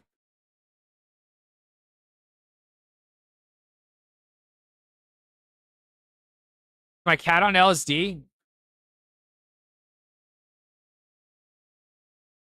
Oh, I gotta turn him on. He's not running today.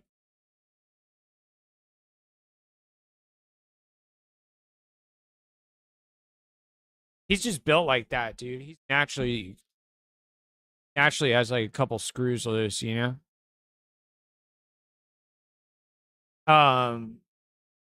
What you're saying, Mirror, can you do it not just for music, but like overall sound, so users will never suddenly go deaf from loud sounds? Yeah, dude, we could do that. It's a good idea. Yints87, thanks for the follow. Oh! Wait, what? How did you follow me twice? Stream's so nice, he followed me twice.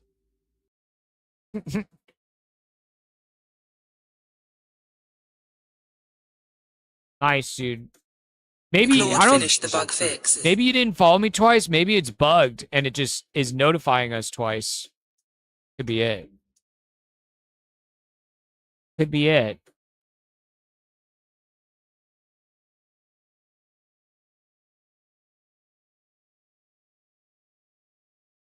We'll see. If we get another follower tonight, we'll see if it's bugged. Yep.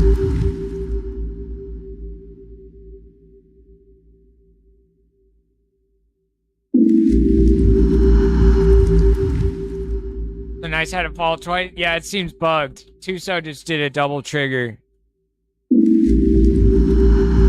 Okay, now he's just spamming it. I don't know what's real here. How many times did you actually press the button, dude? Can you tell me so I can figure out if there's a box or a bug? Bug with the alert box. What about pirate time slots? What do you mean? I mean the pirate software Kingmaker time slot? I can't do that. I have interviews next week for like actual jobs. I have to be awake during the alive people hours. Among the couch. I'm currently working on upgrading my weather mod with a feature that people said was impossible in every level, and you somehow manage it. Oh, for Minecraft, your Minecraft mod. That's awesome, dude. Each time you follow and unfollow. Okay. You guys are able to artificially pump up the follower goal if you want to by spamming it. Animations, Claude finished looking into it. I might put a catch in for that. Because I like genuinely want to know if there's like real new followers. Yes, there probably is a high demand since I've been searching for something like that, but no one made anything like that before AI. Oh, just catching loud sounds on the computer. Well, you can do a limiter. Like I should honestly, I should put a limiter on every single one of these uh, audio. I have a limiter on my voice. Like my voice can't. It can sound shitty and clipped, but it's not actually gonna ever like blow your guys' ears out on my voice, even if I am right up against the microphone. So you only clicked it once, Jens? Interesting.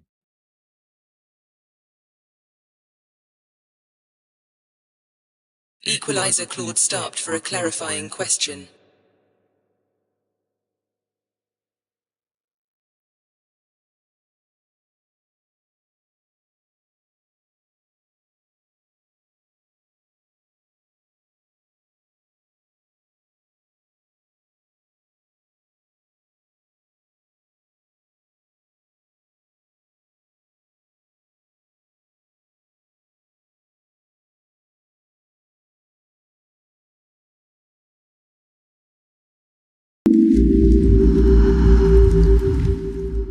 Yeah, so did you just follow once?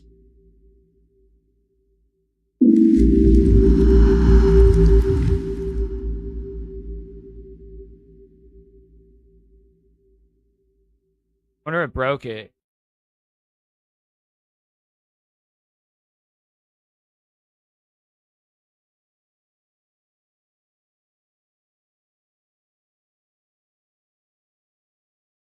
Yeah, you followed once. You unfollowed, then I followed and triggered the animation twice. Gotcha. That must be new because we started rolling our own alert box. The alert box is not it's not the Streamlabs one anymore, which means we could do some crazy shit with the alert box. Like how I did with my camera feed and the equalizer and stuff. We'll be able to figure out some crazy stuff with the alert box where like I don't know, it like glimmers and it has some crazy trippy shader on it or something, you know?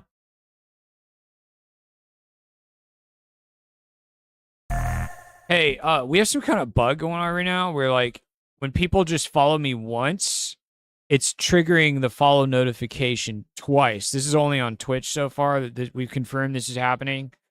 So on my multi-stream dock, I see the follow in the feed twice, and then our alert box animation is triggering twice as well. And the users are saying that they only click the button once to follow.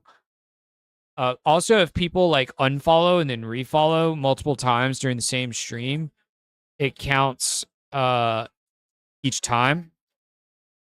So we need some kind of thing to detect if somebody is like spamming that or something and make it not count towards the daily follower goal.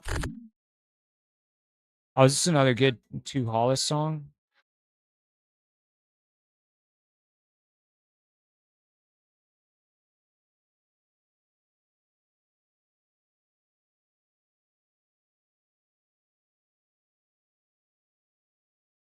All right, guys, we might have a new Spotify player that normalizes the audio levels of Spotify for me.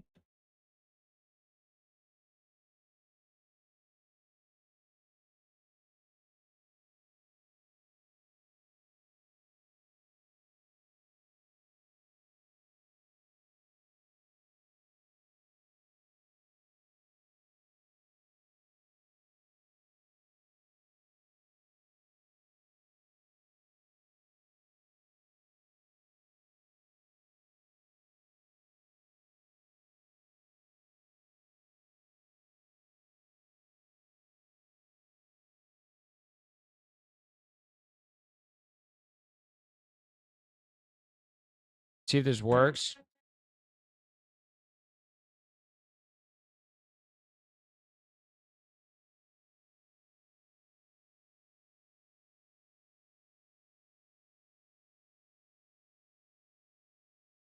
Sounds kind of louder to me.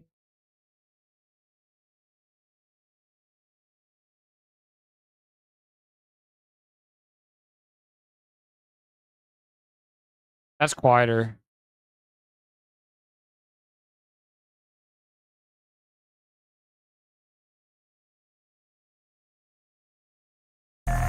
Okay, I'm running the music through the Spotify app that you built right now. Can you like run some kind of test and just check uh like what the average volume level is?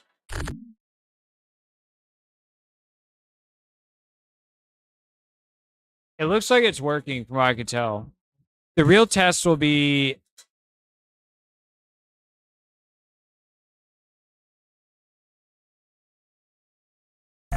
and if I change the volume setting in this app on Spotify, like I would hope it kind of adjust what our target baseline is.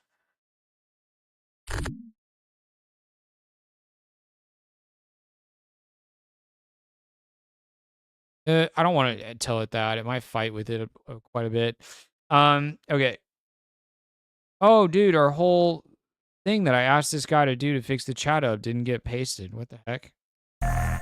Hey, we just had followers like when they click the follow button once on Twitch, it's triggering the follow notification in my multi-stream chat hub dock twice, and it's also triggering our alerts twice.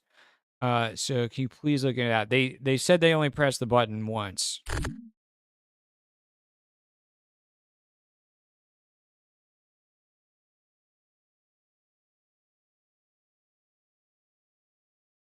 The music's running again. The music like paused earlier. This looks really loud for you.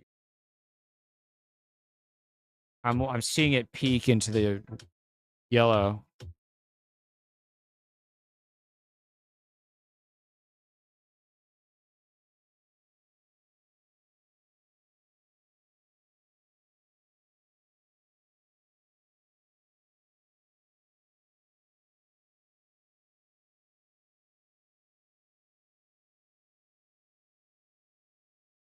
Hmm.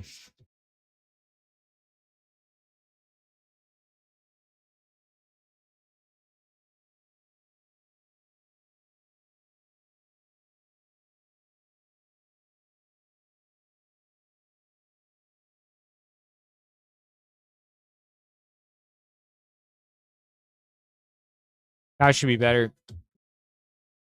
Yo, we got a good old fashioned Friday night vibe coding party happening here, you guys. Thanks for tuning in. It looks like everybody here knows about this already, but you can watch the stream on YouTube and there's no music on the YouTube version. FYI. It's just me yip yapping.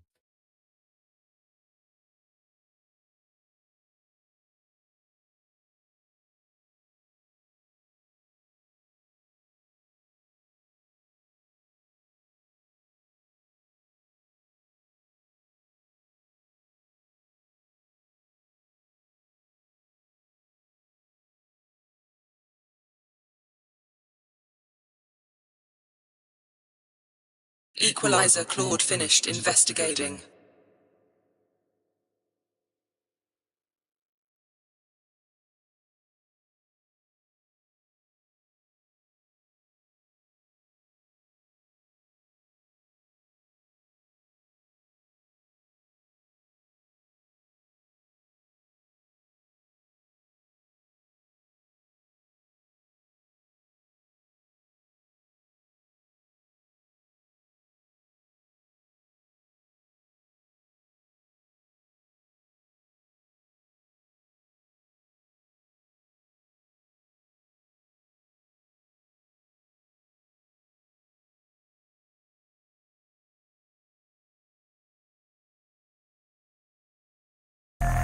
Can I have some kind of like just a little uh input box where I can type a value to like the left of the volume slider or something that lets me set, like, it's at negative 16 LUFS by default, but then I can like change that negative 16 in real time without having to ask you to change it every single time.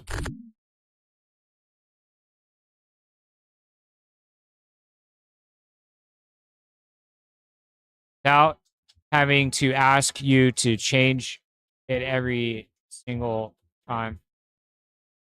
Do people prefer you without music? No, not really. I think it's very rare, it seems, that Audio people Claude finished the bug fix. intentionally switch over to the YouTube channel. Because my whole like brand is about it's a party. You know? Coming from my background as a DJ. Yeah. Yeah, I started DJing like house parties and stuff in college when I was like 20.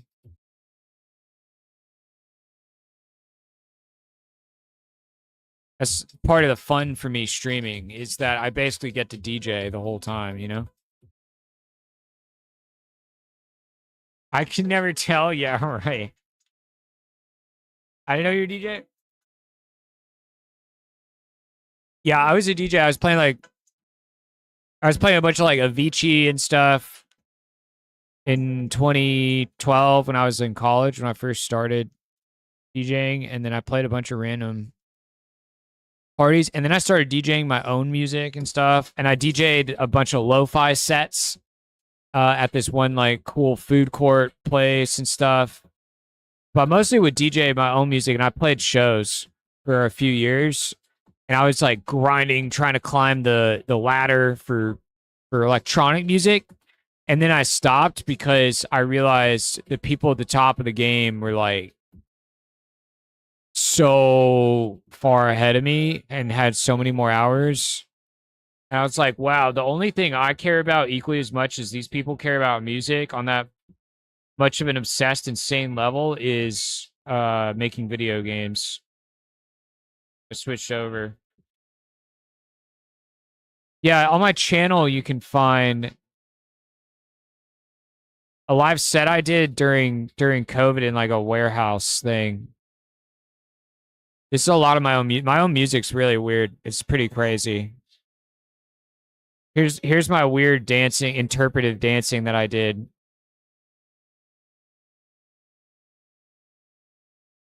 During some of the sets.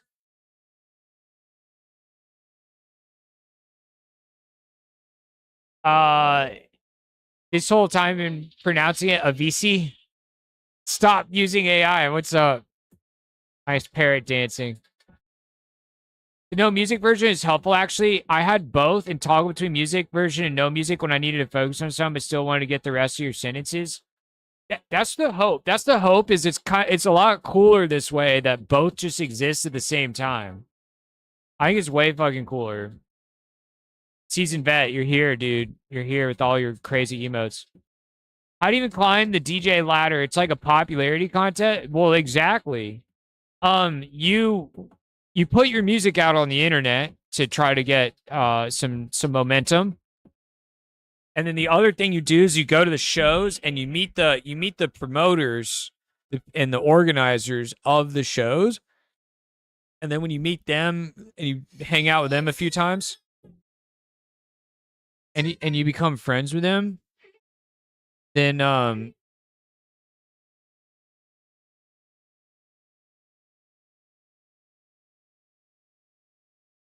become friends with them, then they work you into being an opener for a bigger artist that's headlining. So over time, you make all these connections, and then you score these spots as an opener.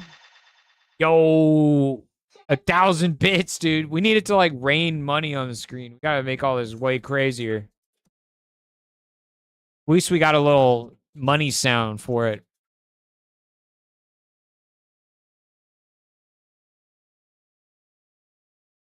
Uh, DJing as a people person industry, yeah, it's a huge part of it. So what you do is you network with the promoters.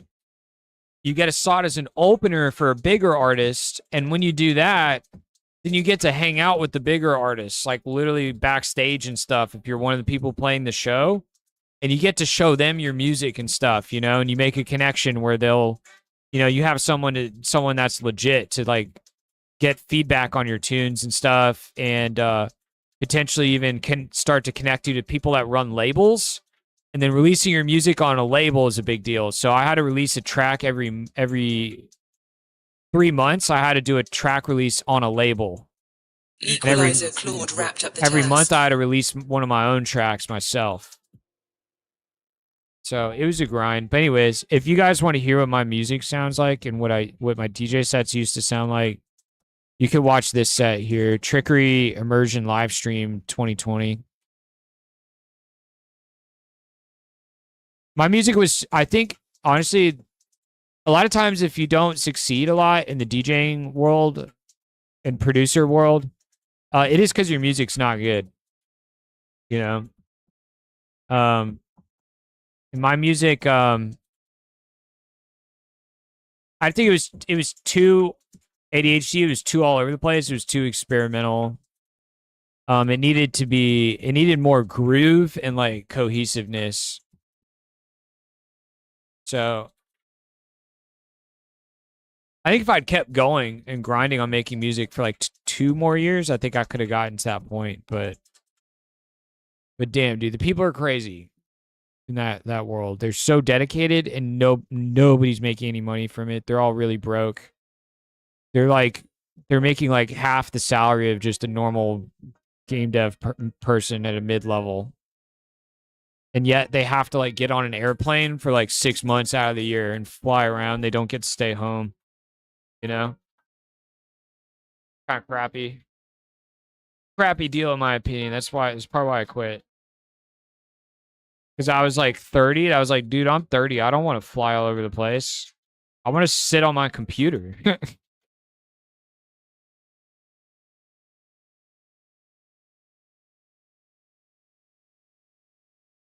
I want to listen to the Peekaboo album. We'll listen to the Peekaboo album tonight. It's pretty good.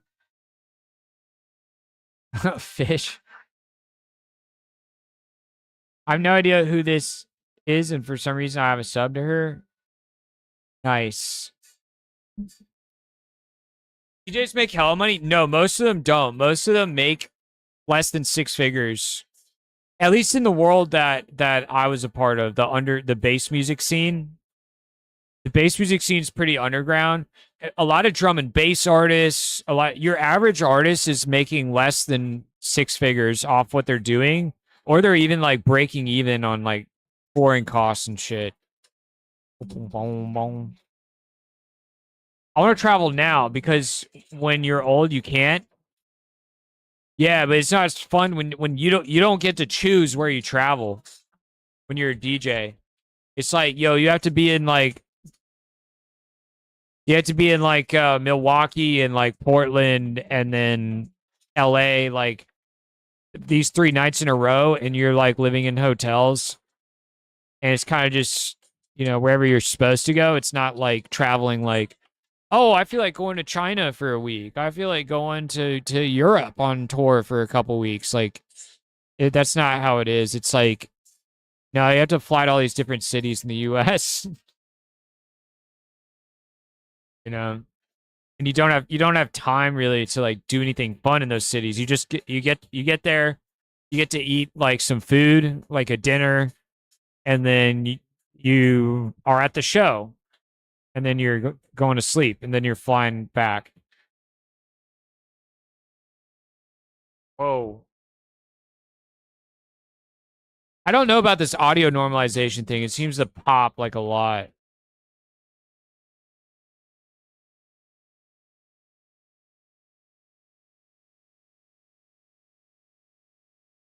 It's kind of popping. I'm not sure I like that.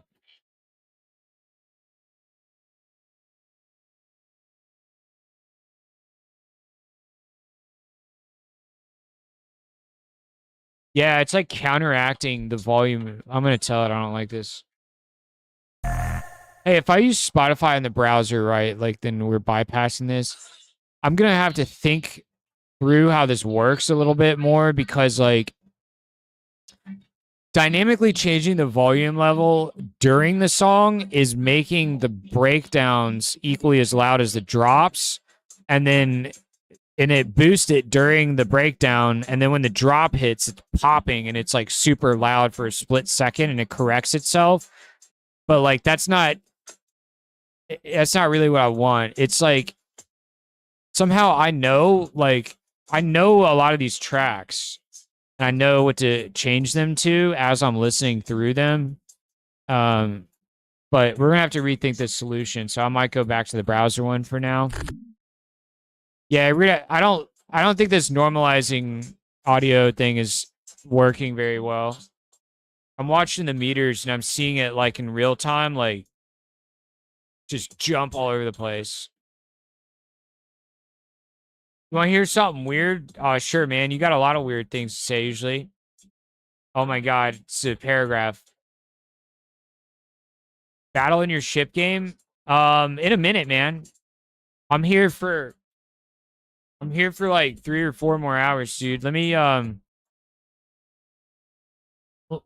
a little further along on this chapter of the character animations for the cheer and the dance. Let me at least roll the dice on a couple of these. Or all of them. I'm going to go through all of them, dude. We're almost done. And then I'm going to spin up the Claude that has to process them in the background. And then let's do it. 4 to 8 hours? Yeah, right.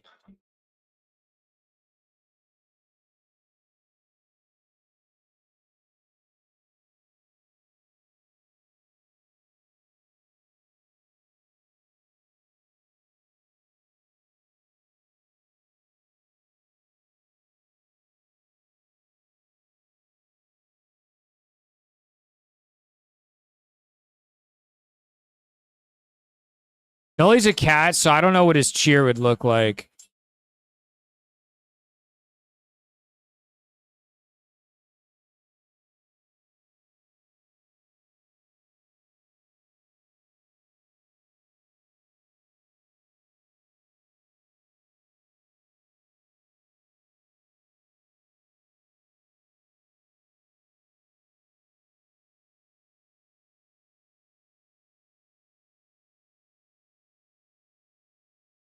Yikes. Okay. I'm switching over to back to the normal web browser for Spotify.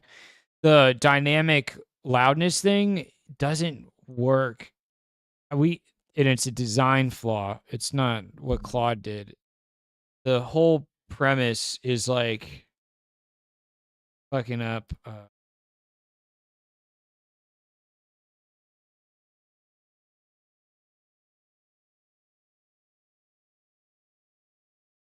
It's a hard problem to solve.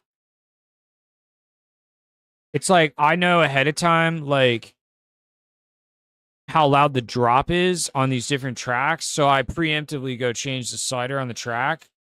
Like Claude doesn't know that, so I don't know.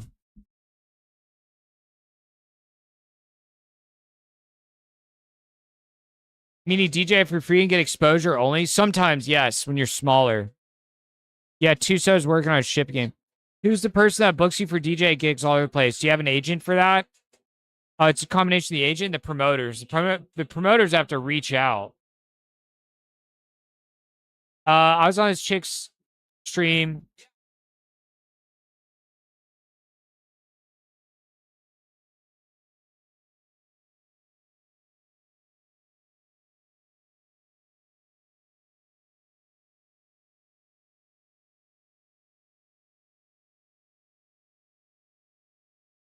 Wait, seasoned veteran. Ad break incoming. What is this story? I was on this chick's stream and all of a sudden her camera started getting weird, or so she said, but it was all centered on her face. And I saw the same thing on YouTube videos about alien shapeshifters, and that's what they said happens. Then made a comment about how she was an alien shapeshifter, and she immediately shut off the stream. She had just started it like an hour ago or something. It was set to be in for like 4 hours. What? Dude, is there alien shapeshifters among us right now streaming on Twitch for the hell of it? What's going on in 2026? They saw the AI, the vibe coding movement starting. They're like, oh, this is a Equalizer fun Claude time to be a wrapped up the part task. of Earth's history. What?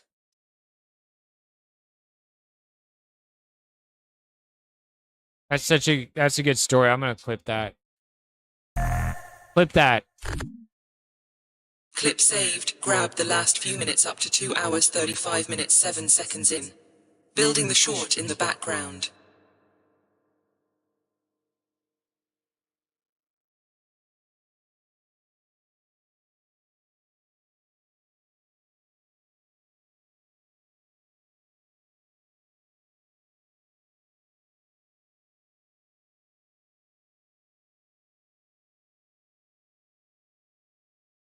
TLDR streamer is a shapeshifter alien. Yes, yeah, crazy. Stand up to a show. Cat girls.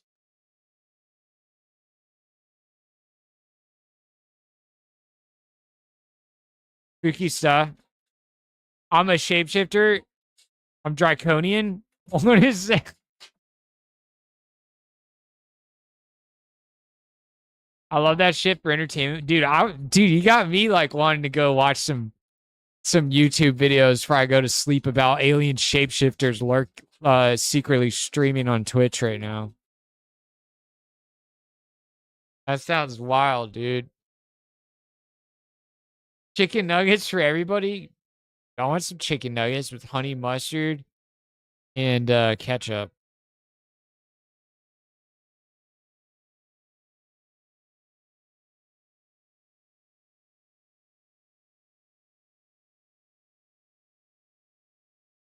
That's the streamer and her emotes are the best. Oh yeah, Miss 20, Miss Missile 20.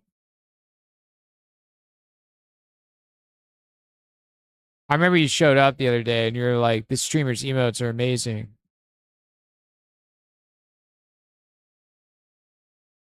Wah, wah, wah.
Guys, look at all these cling videos we got queued up at once.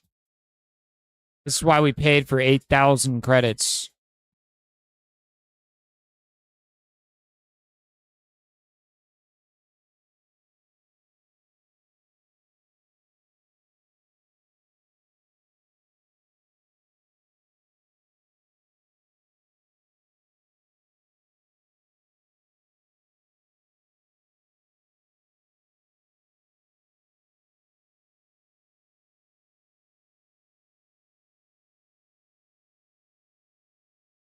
It's Miss Lima Lee.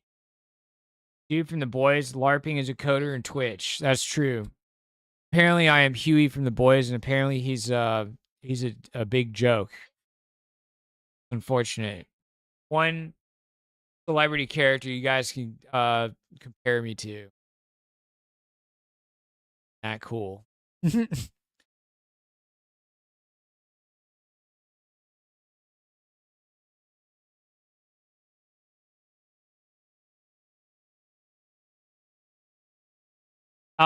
Talking about girls on Twitch, I talked to Janetta Carr. She's a dev that usually devs in this counter. Last time she was in the just chatting, but she was doing dev stuff. She told it brings much more viewers who stream it. Yeah, that's why like Primogen moved over there and like Theo and stuff. But I don't think it would benefit me to stream in that category with how small I am at the moment.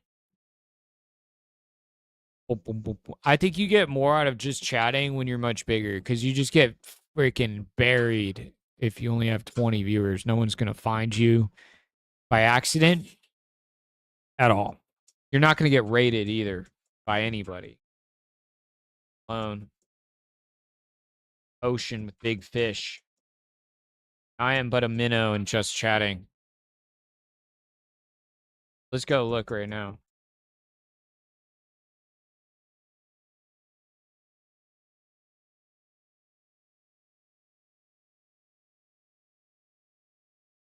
We could try it one day. But just like I said, we're gonna this Wednesday stream. We're gonna stream in the art category with the title professional AI artist is Rage Bait. And we're gonna see how many like crashing out hater artists we're gonna get that show up that talk about the amount of water that I'm using or something.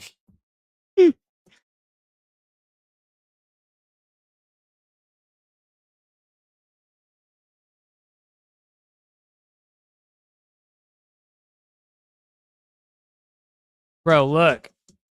Look at how buried you are with 20 viewers in just chatting. This is crazy. How many people have 100 viewers in just chatting, dude? This is crazy. Like, there's a lot of these people are probably maybe making enough to like pay their bills, dude. Above 100 viewers. If you consistently have 75 or more, you get partner.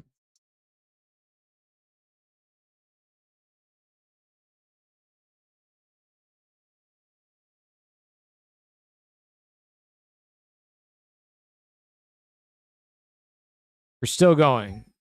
If I was streaming and just chatting, we'd be down here. We'd be way down here. Bakersfield, you gone wild? What the heck? He's just in a parking lot. We'd be down here with Goth Mommy Drains You. This is our competition if I'm streaming and just chatting right now instead. You guys, I don't know if I can compete. We're just a humble vibe coding stream. Yeah, look, this is each row is what, 6? 30, like 60, 90, 20, 150, 180, 210-ish. I'm just kind of 240, 270, 330, 60, like 400, 60. We literally have like 500 streamers above you at 25 viewers if I wasn't just chatting. 500 streamers. How is anybody ever going to find you? Software and game development?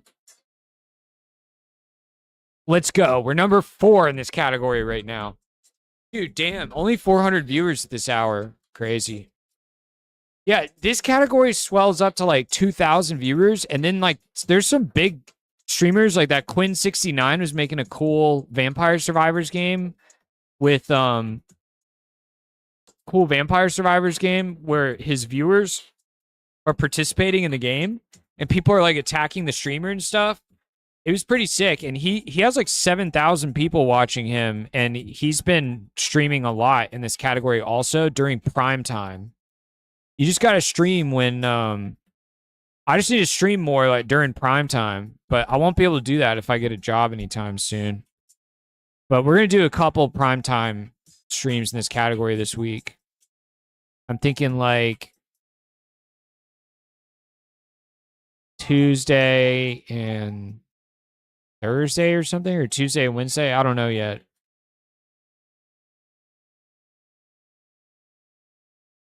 I don't think there's any raids happening tonight, you guys. Hey, Dead Sun's streaming too. He's cool. He's a fellow Unreal VTuber. He is an octopus. It's all made in Unreal.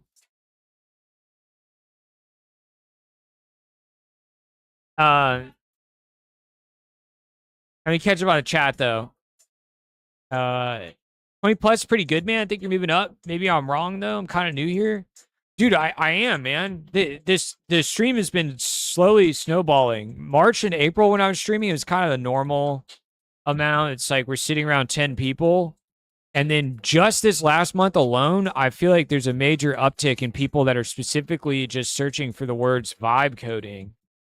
And finding me as, you know, I'm swimming in the wake, the trail of like that bridge mind is kind of burning right now. Vibe coding, but I'm game dev focused, you know what I mean? That's the brand we're trying to build into here is like this is vibe game deving. How can we use Midjourney and Kling and Hunyan, you know, maybe a little bit of Suno for sound effects at some point just for fun, you know, but figuring out how we can like push the AI game dev envelope as much as possible. Because a lot of people are terrible at it, dude. All the people I see posting on the internet about, look what I just one shot or whatever, look at this game I've been vibe coding. They don't know how to achieve a level of polish for a game.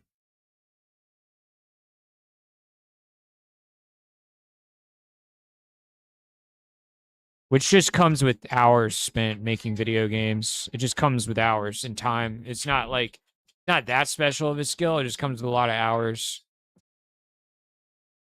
Mm-mm. You have to,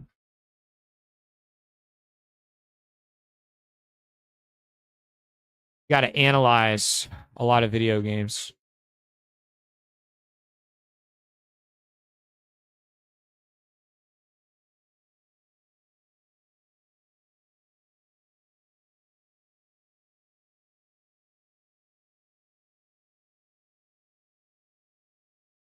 Seasoned veteran.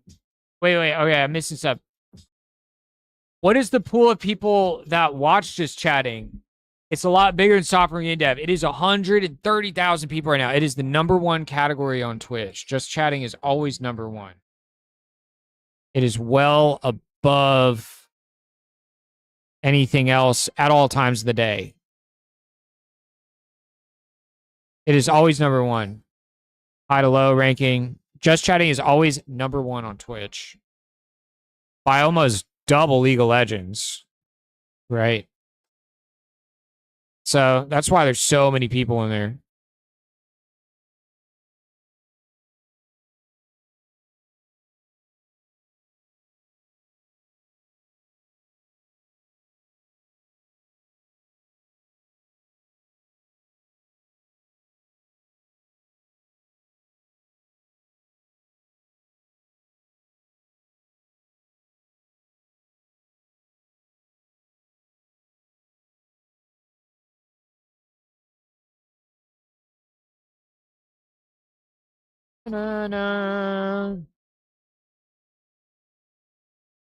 Bro trying to copy bridge mine? Yeah, I mean, not really.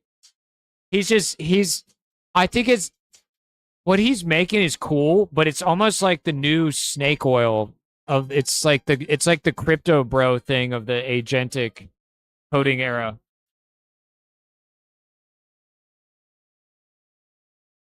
You know, all these people making AI workspace apps when literally anybody can just make that for themselves in like a week just for their desktop PC, not for like mobile and all that stuff he's doing. He's doing cool stuff with pairing it with an iPhone app and all that. I think everybody that's doing that is definitely that's not a week of work. That's a lot more. But the baseline premise of like speech to text, and then the speech to text goes to specific clouds, and then workspaces with multiple clouds that are just split up panels, that's like 2 weeks of work. So that's why I feel like it's almost this kind of like, I've seen so many people on Instagram too that are selling like their own Jarvis type of thing. You know what I mean? It's kind of funny to me.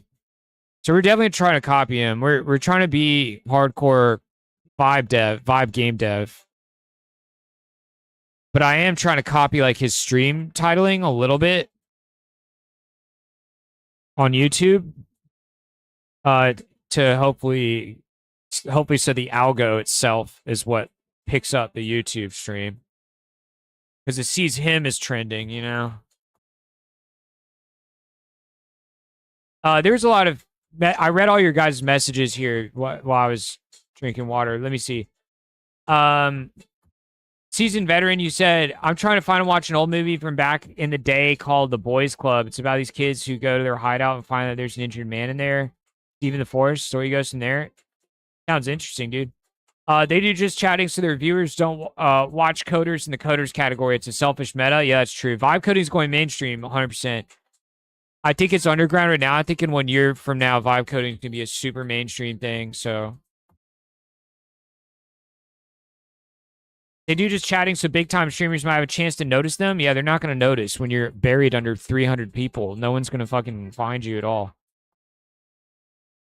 Talking about discovery, that's the difference between good games and great ones. How much the person has discovered or learned will affect the game's discovery experience. You need my BridgeMine product to vibe code better? Yeah, exactly. Guys, play my game with me. All right, we'll play in a minute. Yeah, you guys can check out this game. Why would I buy a software when I can vibe code it myself and fine tune it to what I want? Pro Panda, what's up, dude? It's being weird. Need a PP command? Okay, dude. Okay, sure. But no, exactly. Like most people that are somewhat a programmer are just gonna be rolling their own. Like some guy that was in a stream earlier, you know, he heard my robot girl voice confirm that something was completed, one of the tasks. And he was like, "Oh, I thought I was weird for doing that." He said he has R2D2 beep at him when stuff is done from Claude. So there's like a lot of people that are just rolling their own kind of version of a agent workspace thing. But I don't know. There's, you know, he's up to 200,000 in his revenue. So there's a lot of people that do want to pay him money for his app. And I found another guy that's literally copying BridgeMine almost exactly, that was recommended to me on YouTube yesterday. That guy's up to $30,000. He's selling the exact same product. Exact same thing.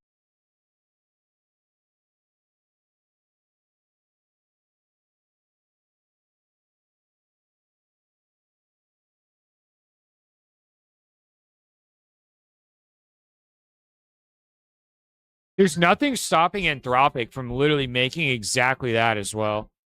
Like this. Like Anthropic, like making this whole type of layout and thing and stuff. Like, except the advantage the other people do have is that a third party is that they are making their apps to be integrated with every type of model, you know?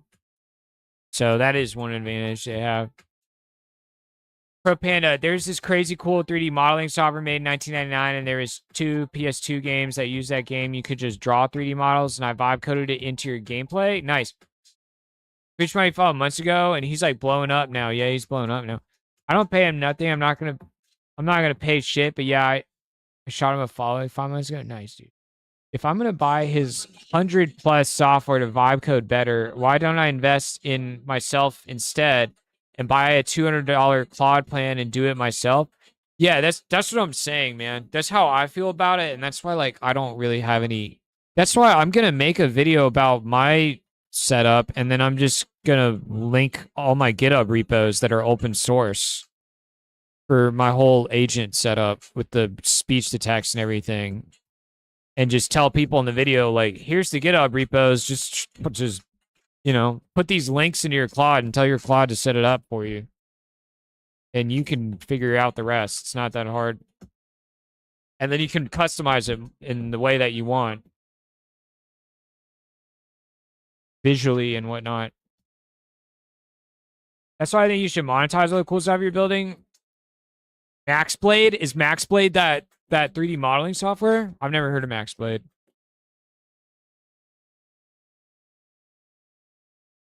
Uh,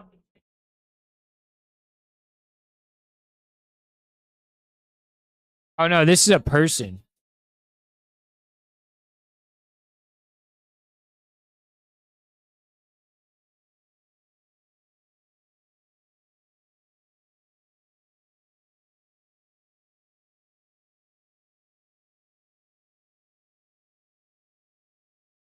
MaxBlade's the guy who says copying Bridgemind. Oh, probably. Is the name of his app like Canva, Canvas, or something?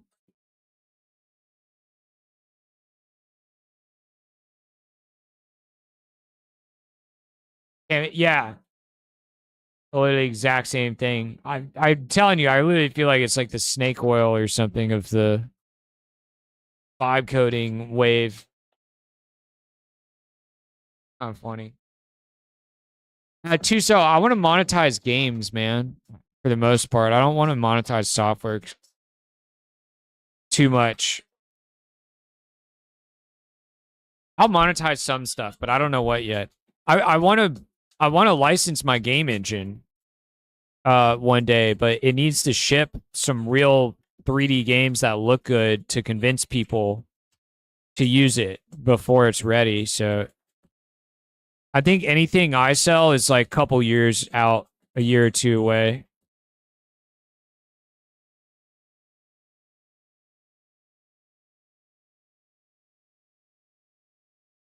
Eddie Engine 3D models 1999.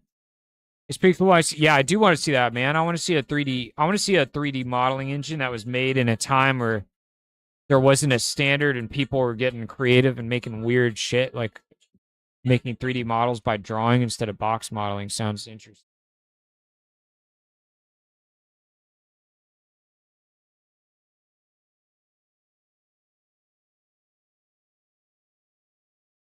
The phrase Teddy Engine 3D Models 1999 combines two famous but entirely separate historical computer graphic. Teddy is a landmark 3D model of a Teddy engine. Teddy software interface. The original Teddy program from 1990 was groundbreaking to make 3D modeling accessible to novices, allowing people to sketch freeform models with gestures instead of manipulating standard vertices and polygons. Let's see this shit.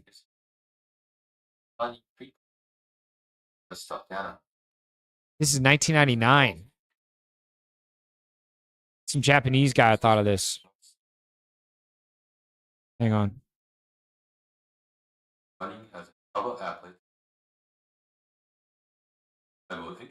Modeling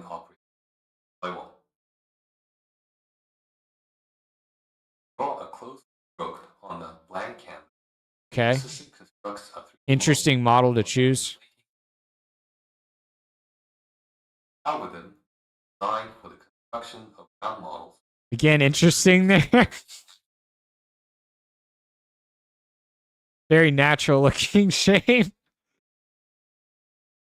My God, this guy, it's a snake, you guys. He can't help himself. Our and narrow. Dinosaur. Oh, this is definitely a dinosaur. Kind of modeling required many operations.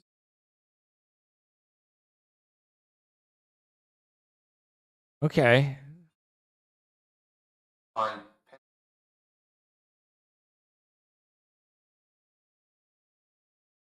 draw lines object surface by drawing a stroke object. Files. Scribbling gesture top of a surface. We have this now, right? With like Substance Painter. Extrusion. Draw close.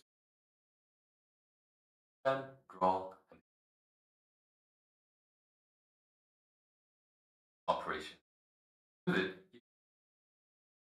like this long. Oh, nice.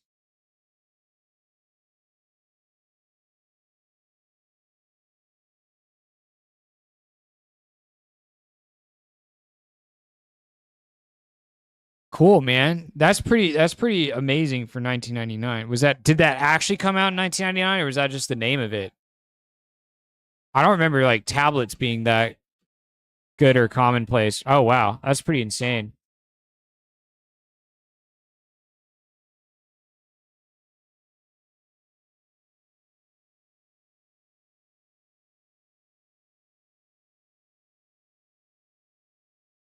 I think once it hit the 1M market, the AI companies would just copy their ideas. Yeah, the AI companies could copy their ideas, but it wouldn't be agnostic to providers.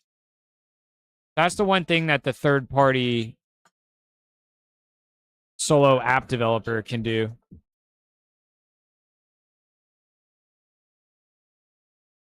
A really cool way for kids to make 3D models in seconds. That is pretty sweet.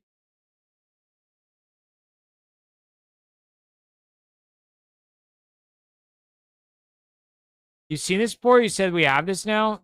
No, I haven't seen it before. I meant drawing on the model. Like you're looking at the model and he drew like the smiley face on it.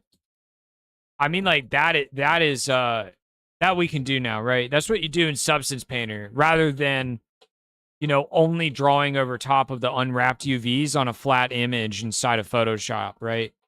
But being able to draw on the actual 3D model and paint on the model like you're painting a figurine. Like that's what we have now. That's now the normal like approach using Substance Painter. But back then, like that wasn't the way that you did it. So that's pretty insane to see that. I got a version where inside my game there's a creature workshop and players can sketch their own Pokemon. That's pretty sweet, dude. All right. We need to get all these animations going so we can check out Tuso's game.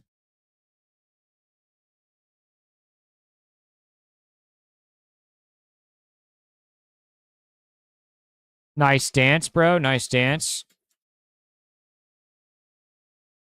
But I want to at least get through all of these because once I get through these, then I need to point to Claude at all the animation folders. I need to tell it, yo, every dance and cheer animation is in, and some of them are a little off. Get them imported into the game because it's going to take a while in the background. It's probably going to have to churn for like 20 minutes to get all these animations green screened and put into the game.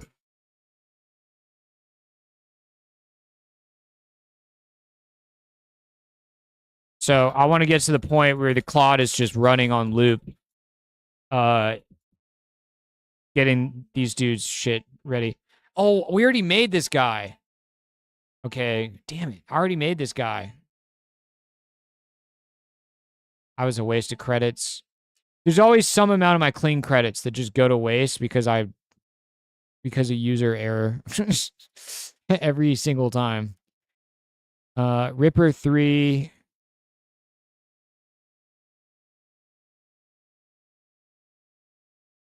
Oh, just in case we get the ad break incoming. The feast ad break, I need to restart this thing.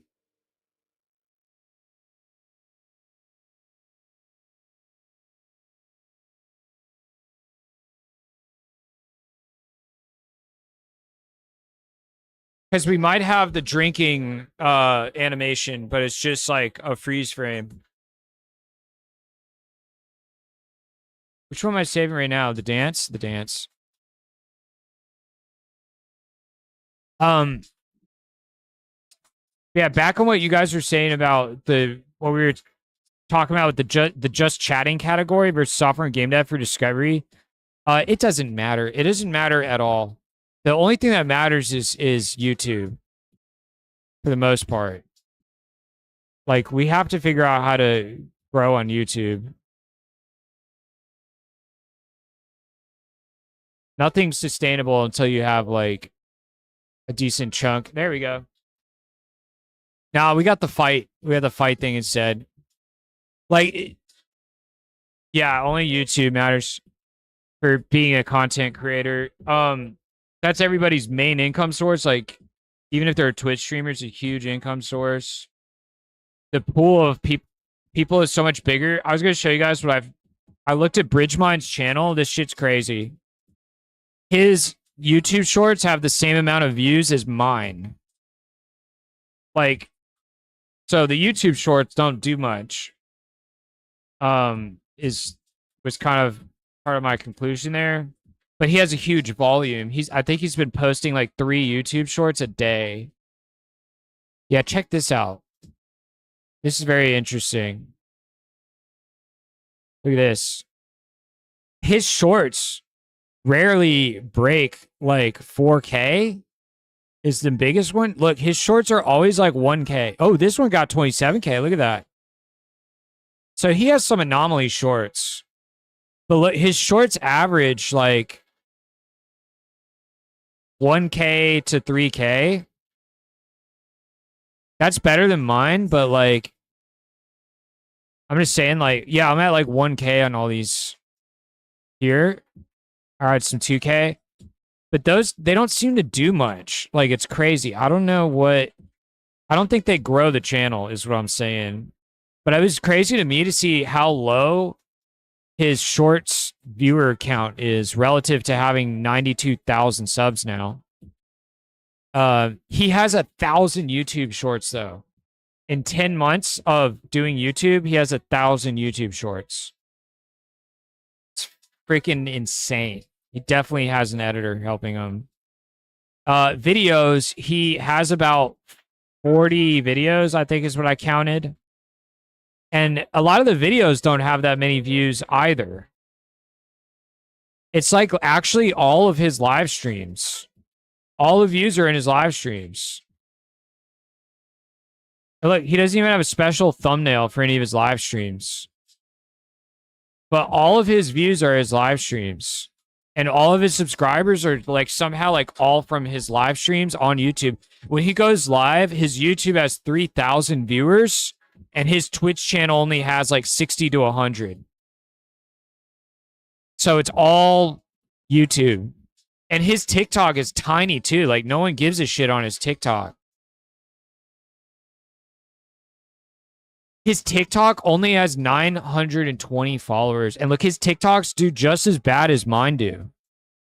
It's the same freaking videos on YouTube Shorts. Same videos, doing the same thing. Portrait, put some coding shit, him talking.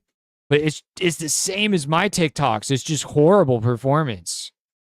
Like 50 to a couple hundred views. And I'm not getting any followers either. Like, he only has 920. I get a bunch of comments and likes on my TikToks, but I've only gotten 1 follower from all the same batch of videos that I made YouTube Shorts out of. So anyways, I just thought it was fascinating to see. He has 3,000 people watch him when he goes live, and all of his views are just YouTube live streams for the most part. His long form videos, there's like, way less long form videos than there is live streams. And his shorts don't get that many views either. But he's up to almost 100K subs. So that was crazy to find out. And it's an interesting point for me that it's like, I need to make a couple long form videos here and there, but actually all that matters is continuing to stream on both Twitch and YouTube. Seems to be the most important thing.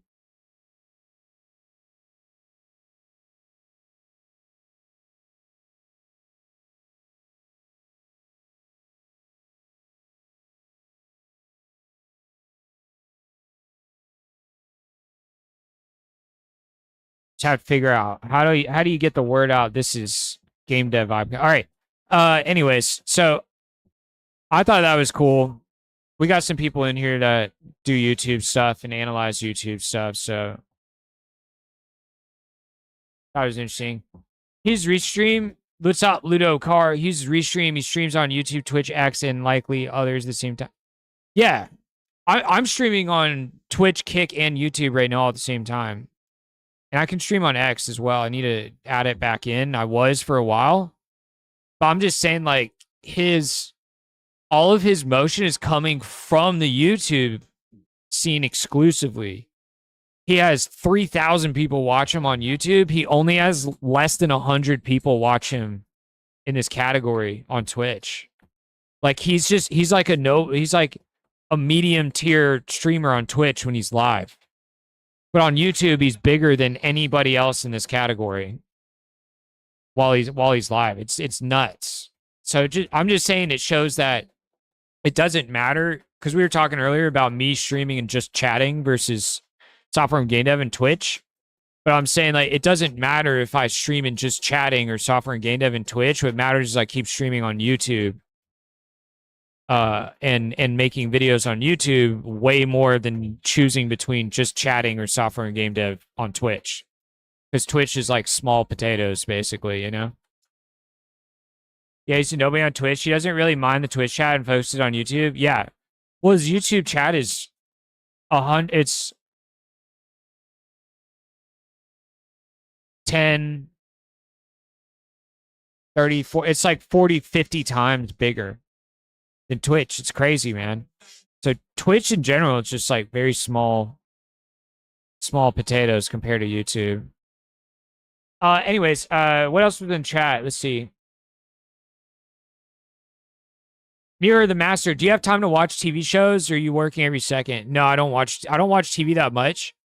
It takes me like literally a month to get through a TV series. So it took me almost 2 months to get through Cowboy Bebop again. That was my second time watching Cowboy Bebop all the way through. It took me the last 2 months to do it.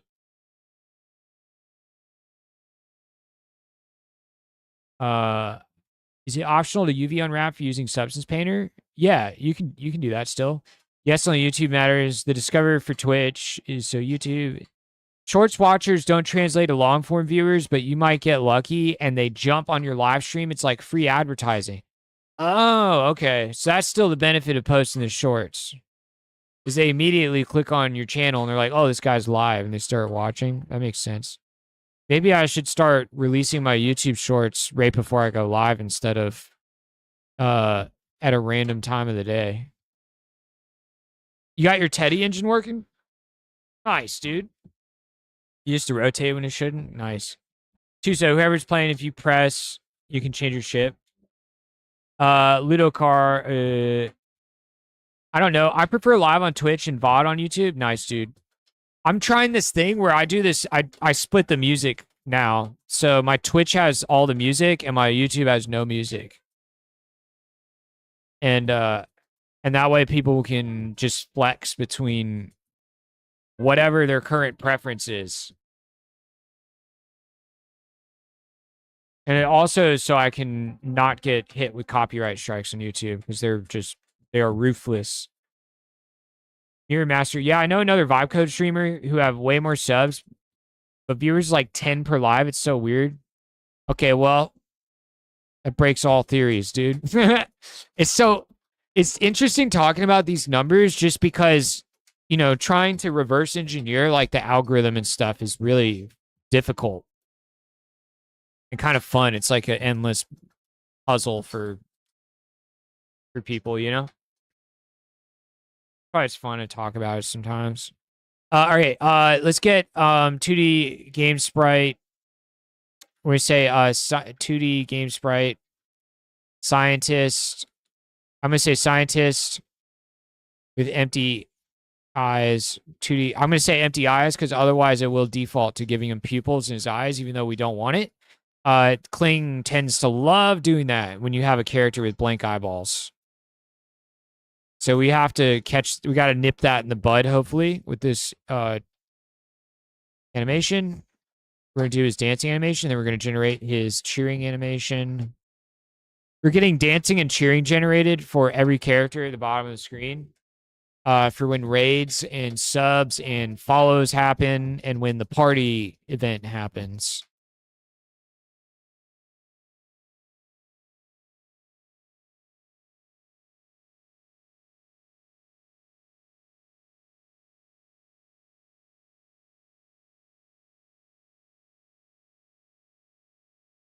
I've done that before. Saw a YouTube short and then saw they were live and checked them out. Okay, that's good data, Pro Panda. That's some data for why because I'm editing my next YouTube short tomorrow before the stream. So I'll hold off on pulling the trigger on releasing it until it's the moment I go live. He started later than Bridgemine and has 120K subs now. But his live streams only pull 10 to 20 people. Dude, that's nuts. That's so weird. So there's just all forms of different success you can have. There's no one path, I think is our lesson here. There's no one guaranteed path to success. You can have success in like a ton of different ways.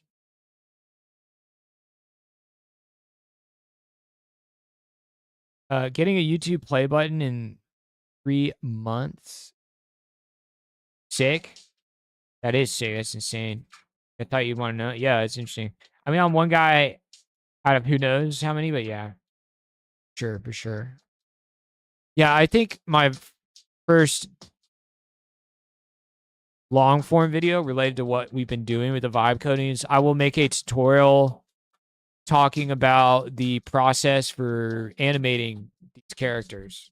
I think that's an easy, visually engaging, exciting, kind of cool thing. It only take me like 10 minutes to explain, I think, in the video. It's going to take me like 20 hours to edit the video.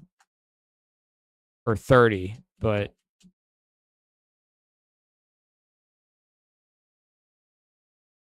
we're going to still dance. Oh, yeah. I think we could have made these dances better if I was a little more explicit about what they're doing. You can also do like motion matching shit with characters now to make like really cool stuff. But it's okay. This is like version 1. We just need to get some things in there, you know? We'll sell you guys dances like Fortnite or something, I think.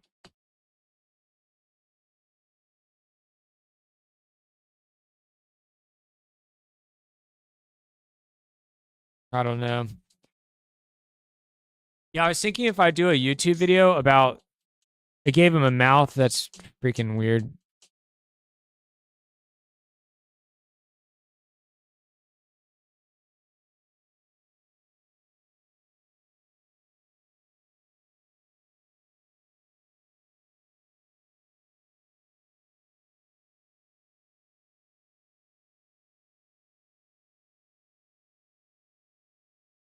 Bandana that stays covering his mouth. Try that. The money's in the microtransaction. Yeah, not for real. Have you tried new Chat GBT? No, I have not. I don't think I can. Can you guys let me know? Is it available if you're only on the $20 plan for Codex? Or do you have to be on a bigger plan?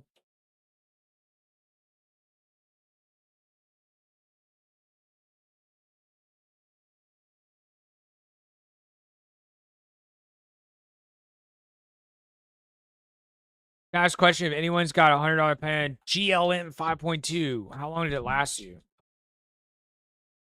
They have their own plans for that? I thought it was just like an open model that would be provided on third-party providers. I have a feeling this scientist is going to be stubborn. Hearing animation. I use a different website and they got to make money, but I assume I'd get less credits. I do love the site I use. For GLM, 1 cent of millions of products sold in the stream market will make you rich AF. 1 cent of products sold in the stream market. Interesting. I don't know how it works. I just use a 2D AI game maker website. Huh. Yeah, I mean, we'll figure out how to monetize some stuff later. I was thinking when I make the YouTube tutorial about how to animate characters. Why did it give him a freaking mouth again? It kept him the same size though. We might be able to fix the mouth, or we'll keep the mouth. Who cares? What I was thinking is when I release the YouTube tutorial about how to animate characters, is I'm going to explain to people the pipeline of steps that has to happen. There's a lot of work that Claude has to do behind the skills. The skills that Claude has for processing these green screen clips and then turning them into usable sprite sheets is multi-tiered, and there's a lot of little rough edges and gotchas and stuff that I've had to develop with Claude to like, oh, we got to fix this case, we got to change this case. And then I developed a posing skill that uses API calls to Nano Banana through OpenRouter to pose characters any way you want.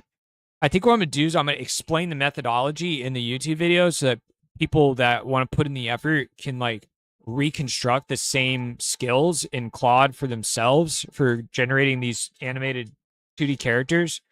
But then I might put on like Gumroad or something my actual like skill files from Claude for like $5 or something, you know.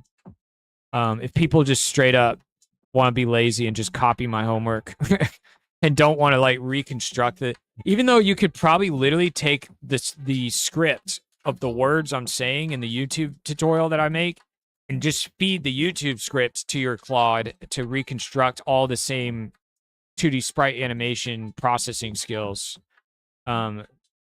But you know, I don't know. That's one thing I was thinking about possibly selling. It has taken a lot of figuring out to know how to polish these green screen clips into something usable. Cheer. Okay. We have 3 goblins, and then we're gonna play Tuso's game. You guys, he vibe coded a multiplayer spaceship game with destructible spaceships that we're gonna give a whirl. We're gonna give it a fun little test once we have a Claude processing all these green screen clips background for us. I think literally it's gonna have to run for 20 minutes on loop to go through all of these clips and get them imported into our game engine. Goblin game sprite, dancing animation.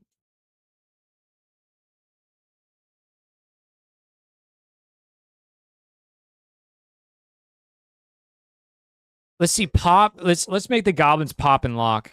Oh no, that's what the skeleton guys should have done. Ah. What did the goblins breakdance, you guys?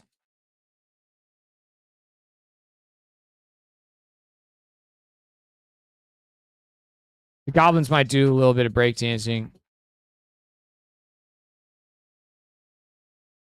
I want trickery to breakdance. I'm gonna be selfish, maybe. Let's see what we get with breakdancing as a prototype here, as a test with the goblin. Breakdancing might give us really bad results in cleaning. It might freak out just versus just giving it generic dancing. It might like hallucinate some crazy shit.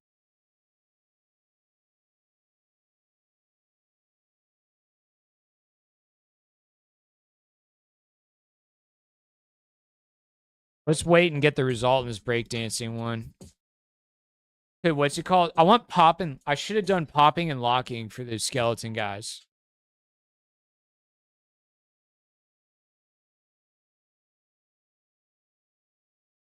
Rave, not rave. Shuffle. You think they could shuffle?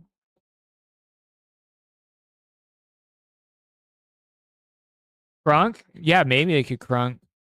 I think it'd be funny if the wizards were shuffling.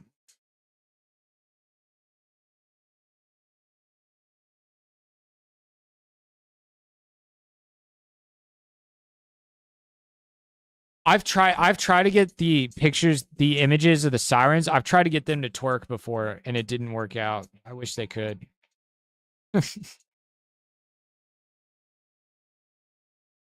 If you ask Kling to make a character twerk, it can't do it. That was an experiment we tried a couple months ago on the stream. Bum, bum, bum, bum, bum, bum.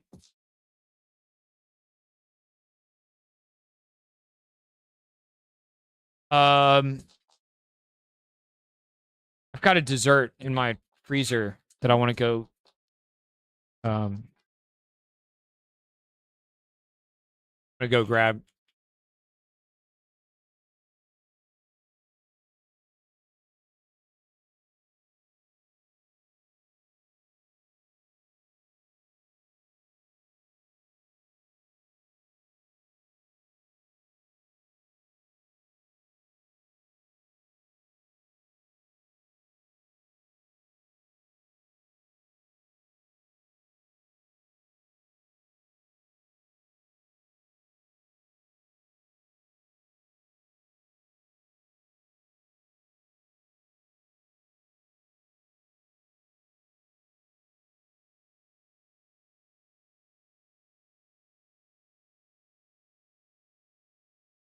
Pum, pum, pum, pum, pum, pum, pum.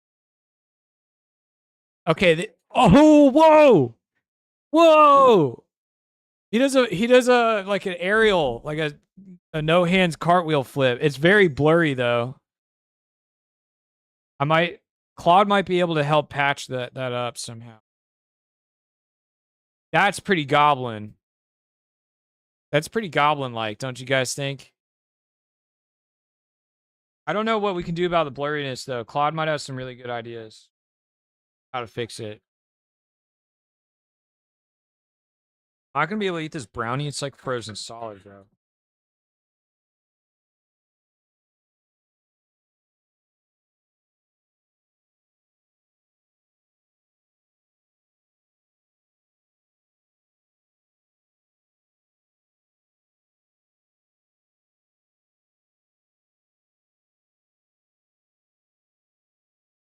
Thanks for chilling, you guys. Thanks for the support.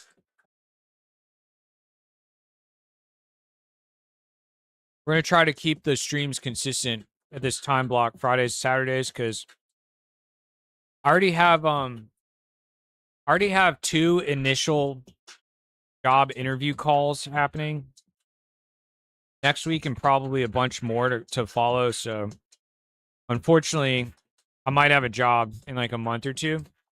But the idea is that the schedule that we've been on with Wednesday night, Friday night, Saturday night is one that I will be able to keep going. Even if I get a job, you know? That's the hope. Yeah, game dev jobs.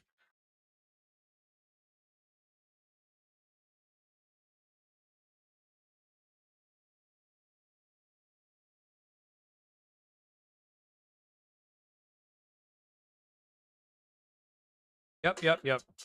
Even though there was all those layoffs at Microsoft, I think I might be able to get a job within the next 3 months.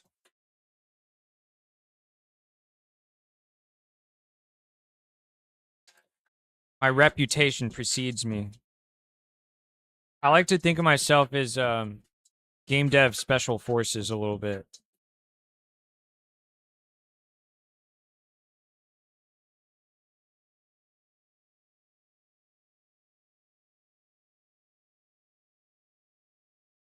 I drop in and shit gets done. Gameplay. I'm mainly a technical combat designer. I'm a gameplay person, like core gameplay.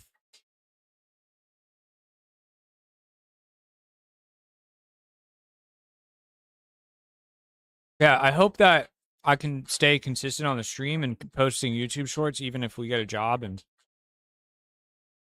then hopefully everything will be in a really good spot on the stream 2 years from now.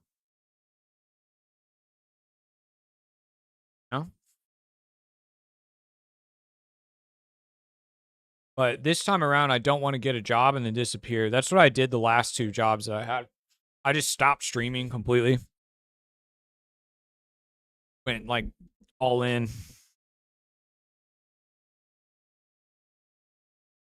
The snake could wave the hand some. Well, I don't know if it's pretty goblin. Yeah, maybe it's not that goblin. Best of both worlds. What am I eating? I got this like s'mores brownie dessert last night. I can show you.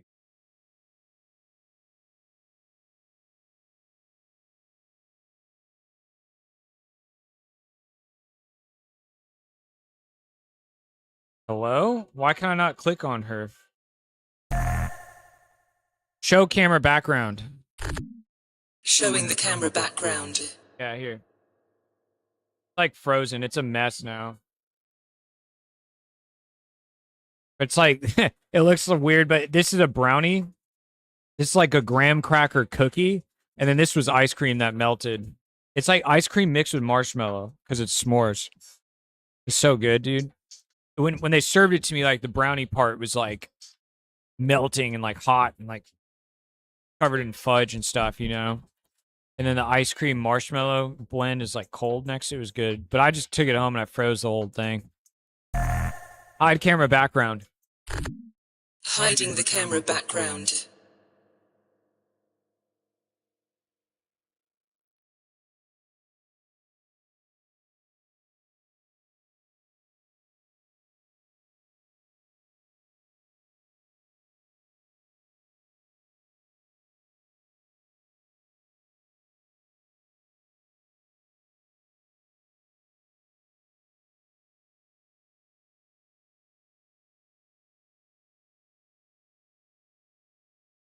This guy eats all the time and gains no fat. Yeah, the shapeshifter alien, the body type, it does sound like some alien word. It's called an ectomorph. That's my body type. I am an ectomorph.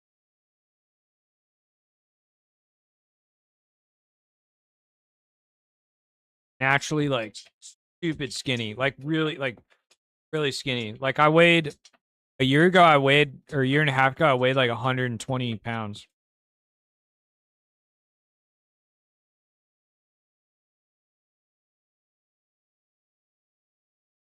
Tiny. 1000% out. Engine dab or something else? I just answered that. Yeah, it's good stuff. Okay, guys. Yeah, I don't know if we want to specify breakdancing for all the goblins. Because it's pretty messy looking frames trying to get it to do that dramatic of Hidden animations. trickery. Also, ectomorph does sound like taxonomy from a suspicious little moon, yes. What? Did I activate the... Was I talking that whole time? I didn't think the push to talk was activated. Why did she just comment on my ectomorph thing?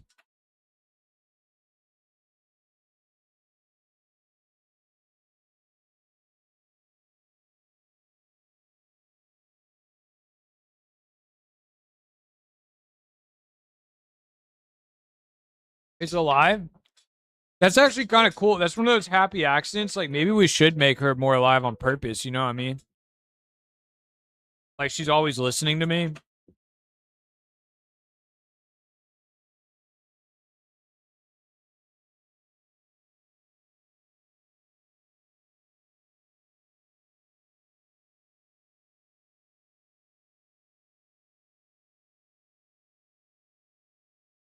Family turn on. That's a good idea, because if she's always listening, that's a bunch of codex tokens being burned. That's a lot of tokens. Incoming. She's always listening to me.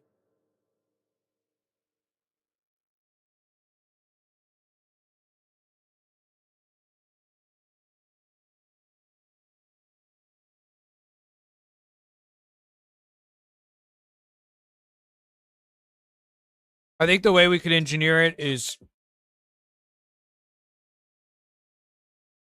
it just detects like moments when I'm talking into the mic. I'm talking to like the chat. and then it eavesdrop. It has an RNG chance on if she's gonna eavesdrop on what I'm saying or not. You know what I mean? That's probably how we could do that, because we don't want it to just randomly turn on once every 30 minutes when I'm not even saying anything at all. We should structure it that way. We got a fight. It's a big old fight going on.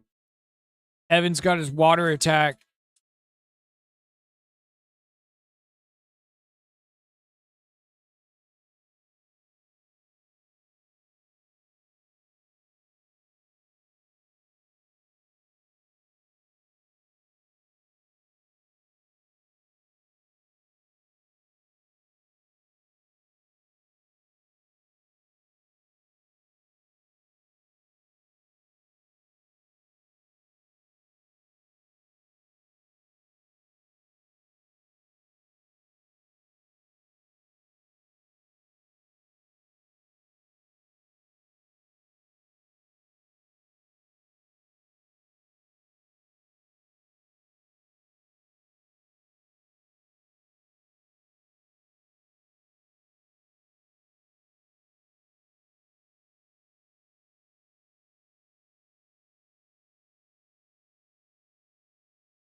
Dude, we're getting nuked by the fireballs.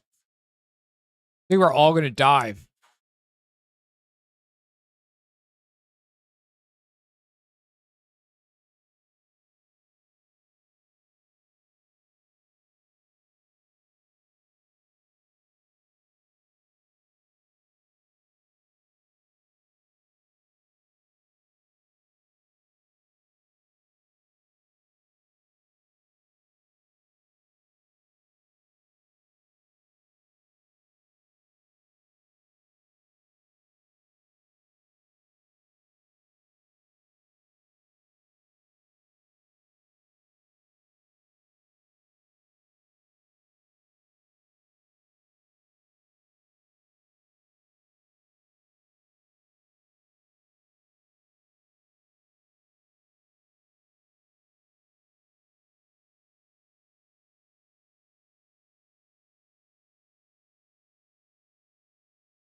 All right, that's it. That's enough dessert for midnight.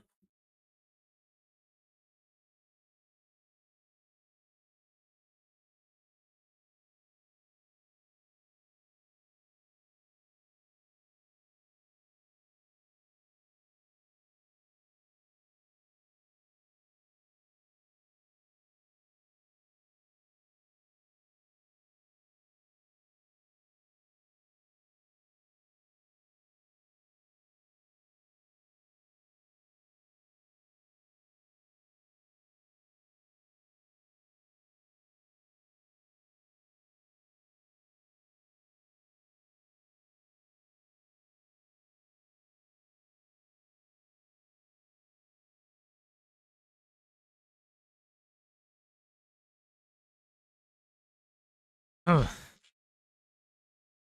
I played this other social game. They had different animated poses you could do. You could get tons of different animations from the shop. What game was that? Yeah, I'll make a microtransaction shop for them.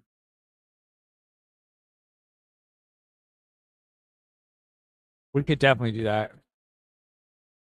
But first, we have to just make it cool first. Everything has to be just cool first. You know? Gotta be cool.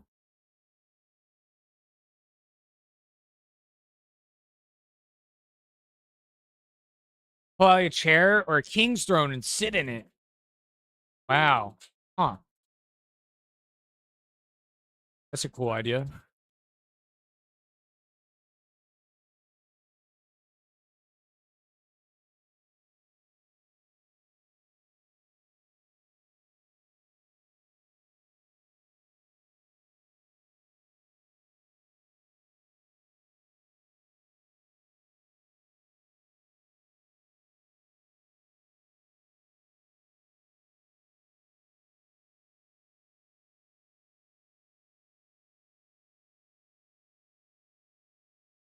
All right, we're almost there.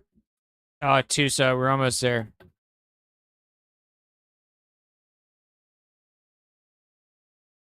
Yeah, it's really good, you guys, that we've got so many of you here, and it's only 1 a.m. because usually the sudden surprise wave in Europe shows up in about an hour from now.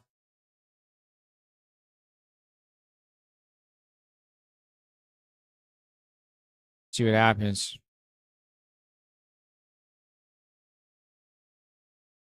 Dancing animation.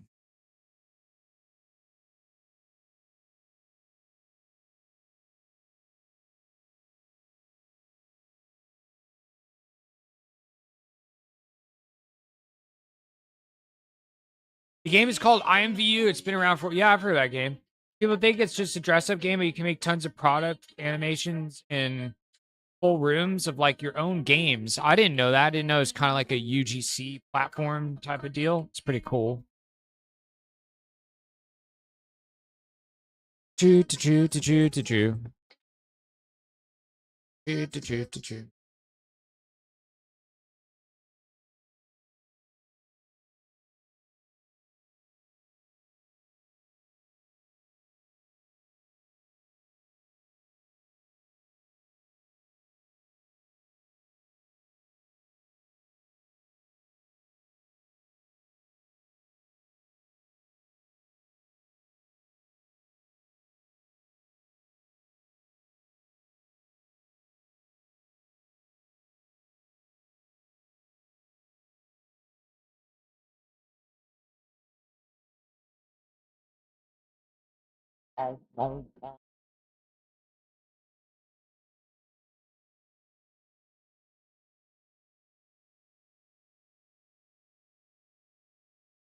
It has its limits. There was no full on game element like fighting or anything, but you could have the animations like you were fighting. Interesting.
Huh.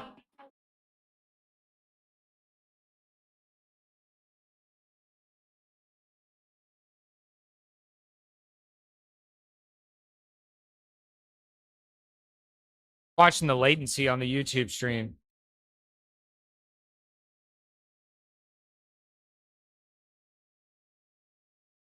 Huh. Yeah, it's like a minute behind.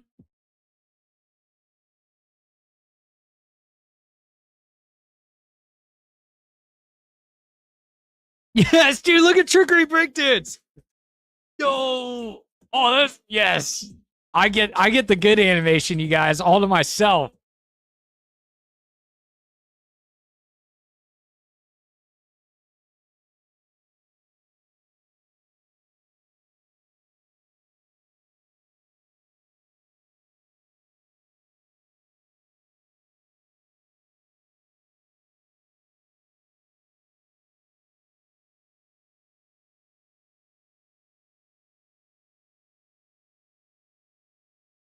Oh, that's so sick.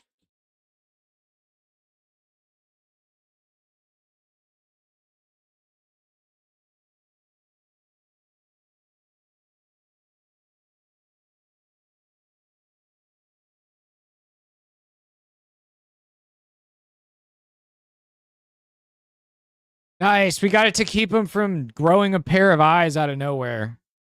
Heck yeah.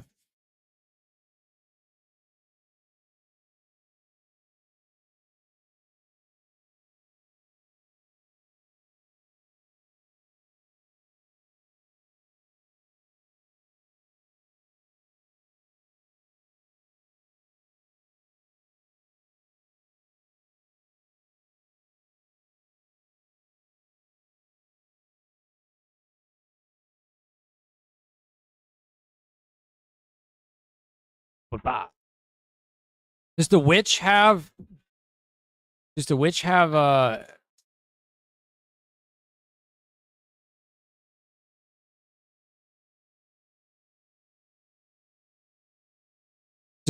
have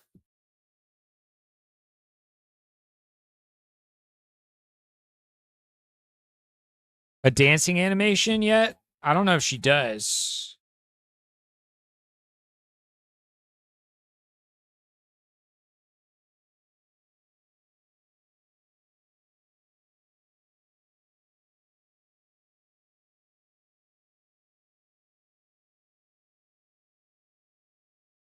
Death, drinking, eating, react. But she has this react one.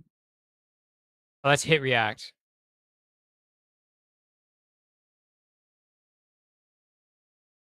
Got to jump, run, stop. She does not have a dance. We need to give her a dance real quick. Let's see what we get on the world sense.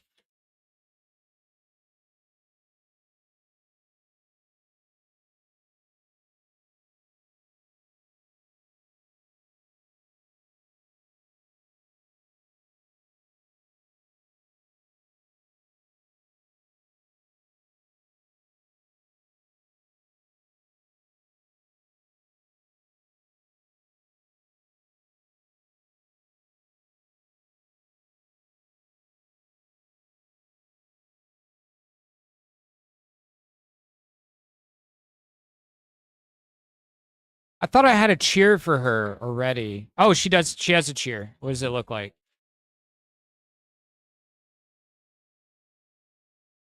She looks kind of like a get off my lawn, you crazy kids, like sort of fist to the air shake there.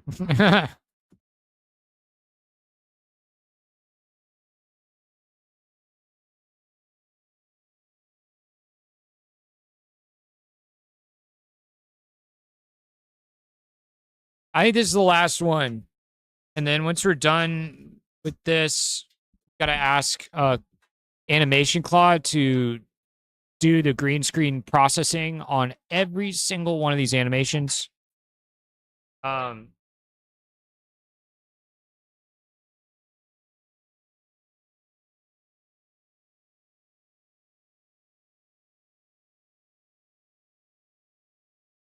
And then once they're done and we've kind of tied up any loose ends with them,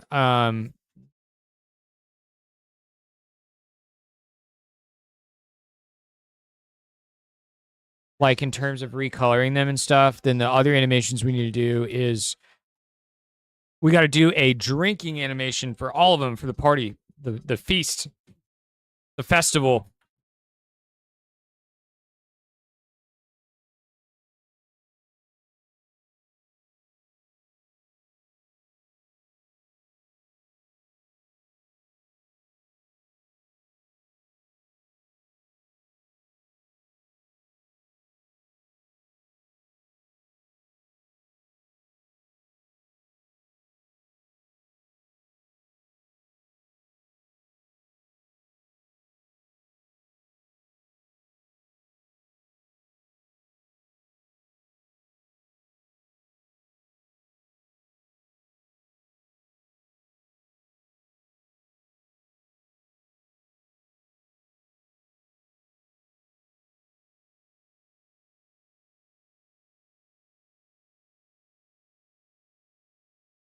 This is gonna look nuts the next time that we get raided. We'll test it. We'll do a test raid. But it's gonna look absolutely insane when we get raided and all 20 some characters from the bottom of the screen start dancing. Like that's gonna look so cool. I think when a sub bomb goes off, the gifted subs, they should do the dance initially when the sub gift drops for a little bit. Two versions of me. They should do the dance when the sub gift bomb drops. Does the robot spacesuit alien do a robot dance? Which spacesuit alien?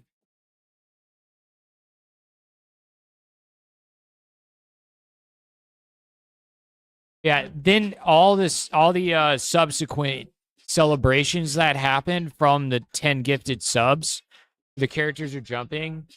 We're gonna have them do their cheer animation like they normally will for a sub or a follow.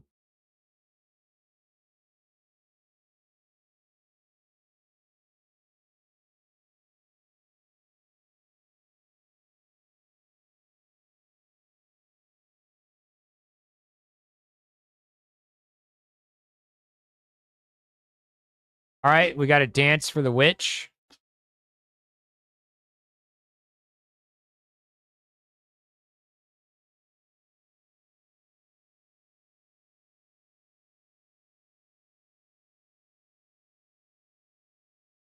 This game's gonna take up so much VRAM. It's insane. I only have like 2 gigabytes of VRAM left, but I think that's because my speech to text, my text speech models have bloated in size. Let me try moving them. There's some kind of weird memory leak that happens with my speech to text, my text to speech that I still haven't fixed. Yeah, like this just sunk down to half a gig. So I freed up 4 gigs of VRAM. Let's see if it.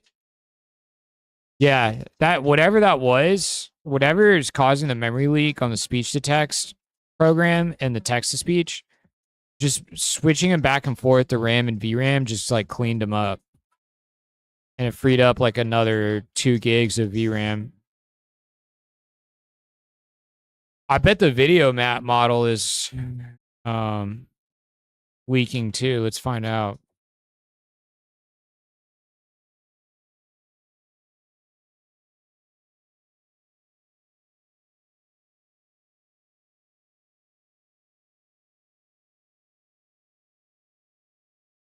Yeah, dude. The green screen model tends to leak memory too because it's only 0.7 gigs by default. But it was all the way up to 4.5. Huh. Every model seems to leak over time, other than the one that's doing my background filter. I gotta get to the bottom of that. Memory leak, that is. That's the cheer animation. That's the dance. The cheer and the dance look like the same.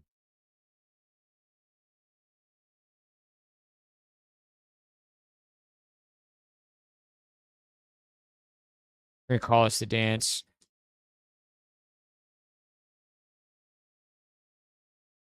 All right, guys, we have everything we need.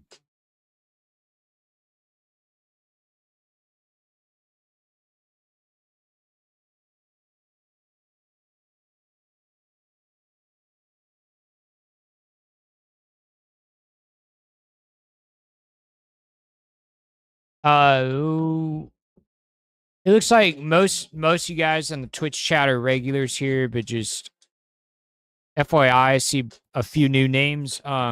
If you guys want to listen to my stream without music, you can tune in to the YouTube version of it. And the Twitch stream always has the music. YouTube stream always has no music, both to dodge copyright strike and to give people the flexibility depending on whatever they got going on. Sometimes they need the music, sometimes they don't.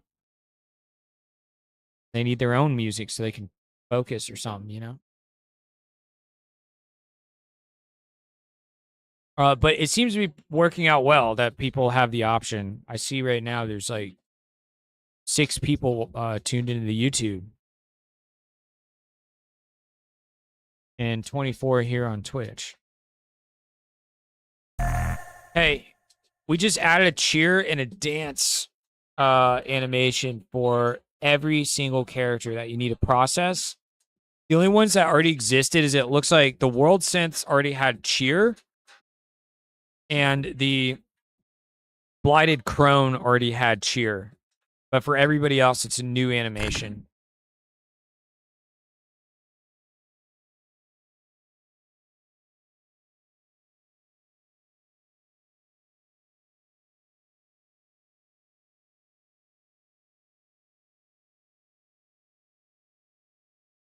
All right, let's make sure he doesn't have any questions for me.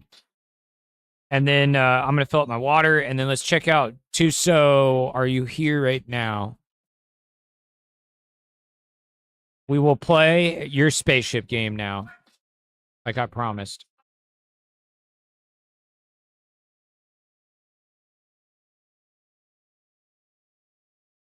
So I can go. All right, let me fill up my water real quick.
Animations Claude wrapped up the investigation.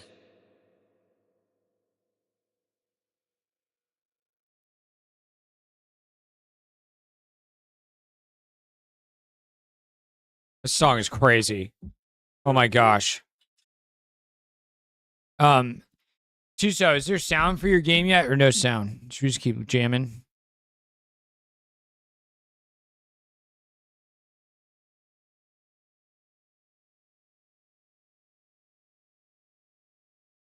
No sound? Okay. Can you drop a link to your game again, please?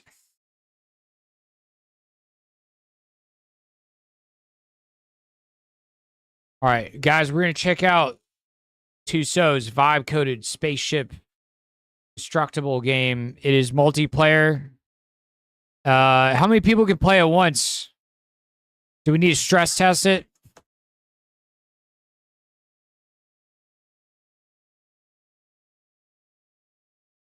Everybody hop in on this game, you guys. Hop in. We'll find out the limits.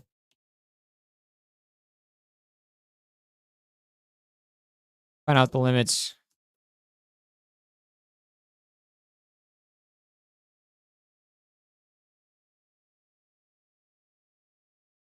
What?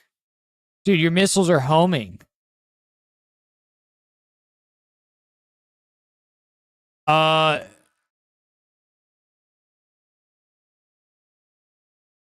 I would say, dude, the moving around is really hard.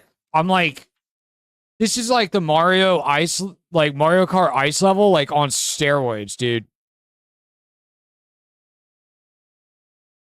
Like, press F to stabilize. Okay. So that's part of the game.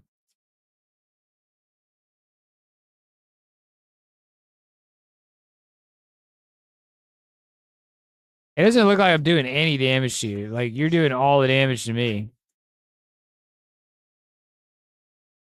What am I doing to myself? Hello? I'm broke, bro. I'm broken. I'll see you later. I can't move at all. Your ship is cooked? Dude, I'm super cooked. Press what? I can't see what that key is in my chat. Was that the quotation marks? We're super cooked. Ad break incoming. 1? Oh, okay. I'm pressing 1. It's not working. Next to 1. Oh, the dev menu respawn. Okay. Jet Pinky. Vibe coding can do that? Yeah, vibe coding can do anything right now. If you put your mind to it. As far as programming goes.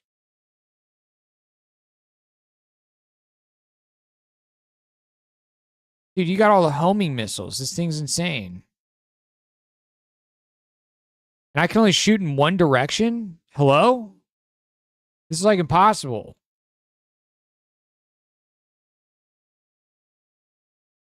You locked me out again. You need to figure out what's going on with this. It seems. I can't turn. I can't do anything. I'm not sure what's happening.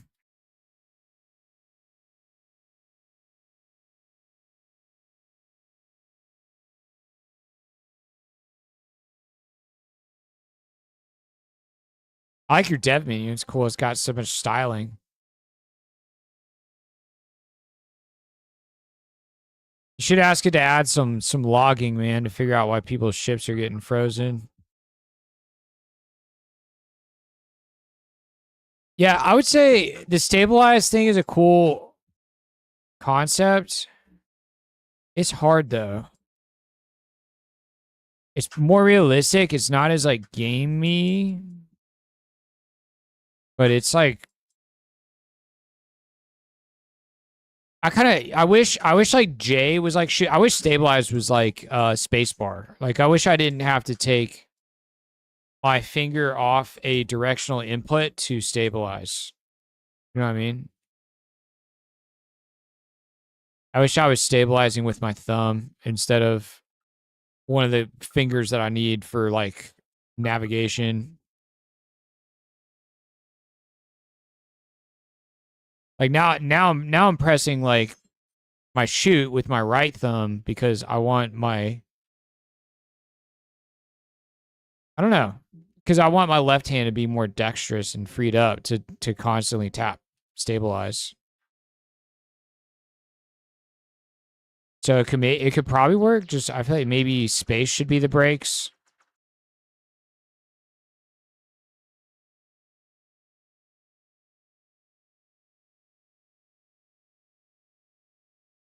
Uh-oh. I'm about to lose my nose. Dude, the homing missiles are just so much better.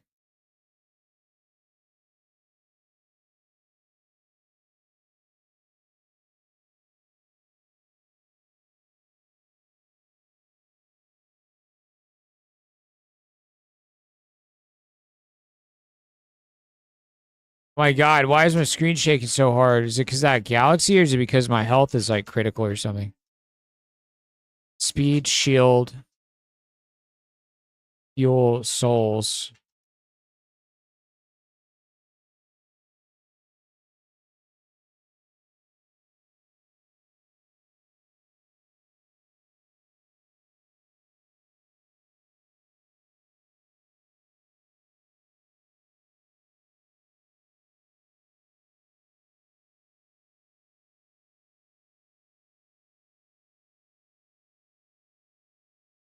Pom pom pom pom.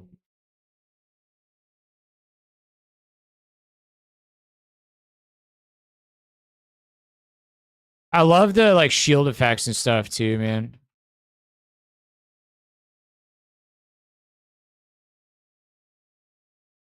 I've had like a loose nose on my ship for a long time right now, you guys.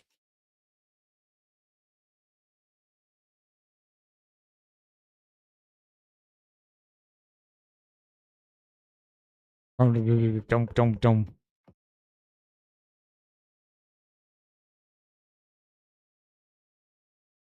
Nope, nope, nope. Not gonna cook my ship today. My shield's 0. Oh, hull is 67%. Nope, nope. Don't lock my ship out. Yeah, there's some kind of camera shake that's not cleaning up. My hull's at 67%. Like, I would expect it maybe if I was like critical health or something. But it is like freaking out.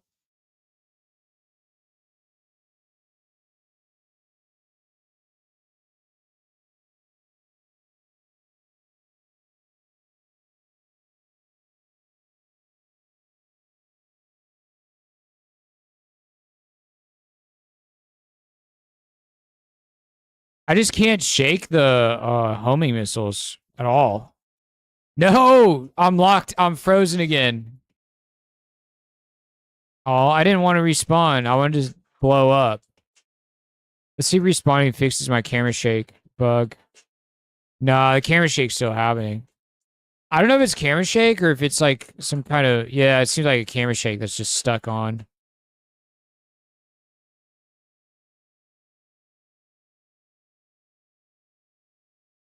I think you mean it as like a realism thing where like if you shoot the projectiles, it pushes you backwards. I'm not sure how I feel about that. It's part of the skill cap for sure. It, it doesn't make it feel like as like arcadey though. You know, like I wouldn't expect to be pushed backwards by shooting. I kind of this sort of looks pixel arty, so I expected to play kind of like an arcade game or something a little bit. Yeah, I'm trying to drill through the hole here.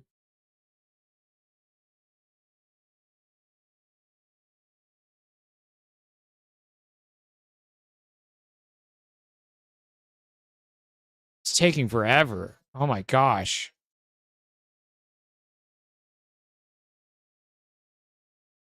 I can't go forward again. Been locked out from moving again.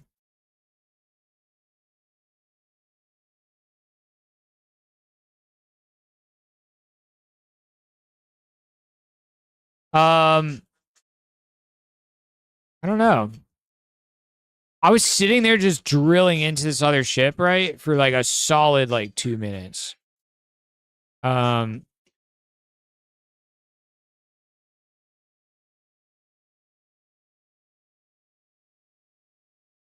and I only cut from like here to here for like a full minute straight of just holding down the button.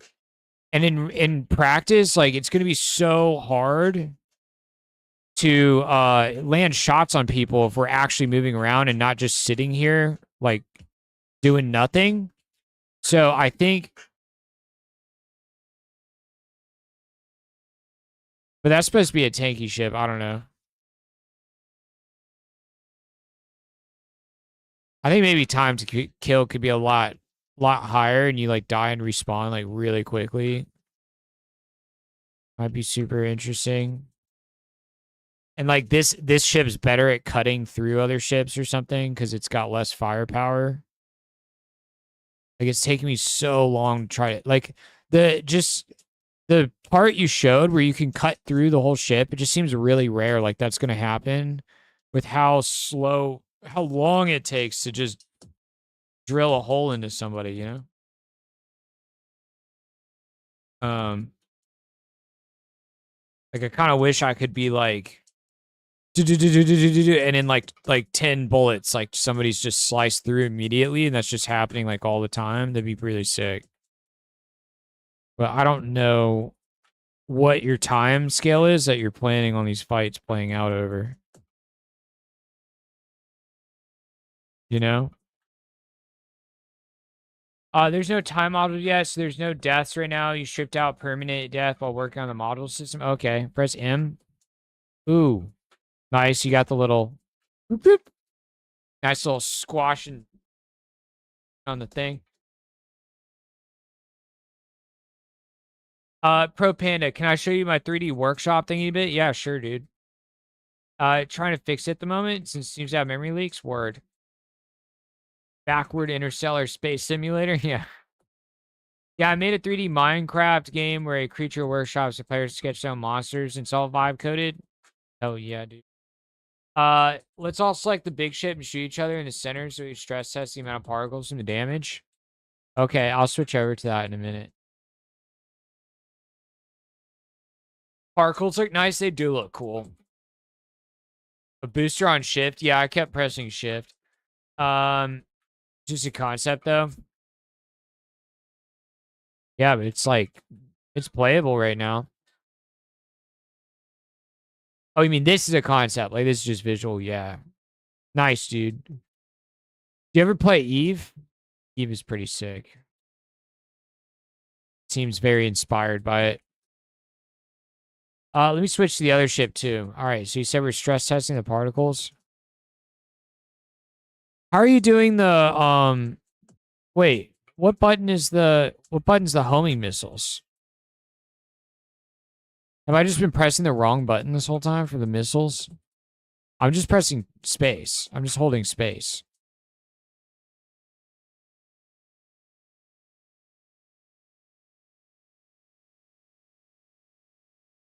Because I know you played Eve. Yeah, I love Eve. One is for missiles. Oh, okay. And the missiles are just unlimited right now, but you're gonna have like a limit on them eventually.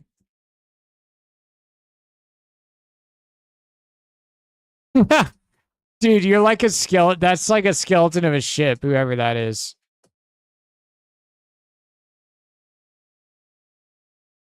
Yeah, there's something that's causing my space to like jitter like crazy.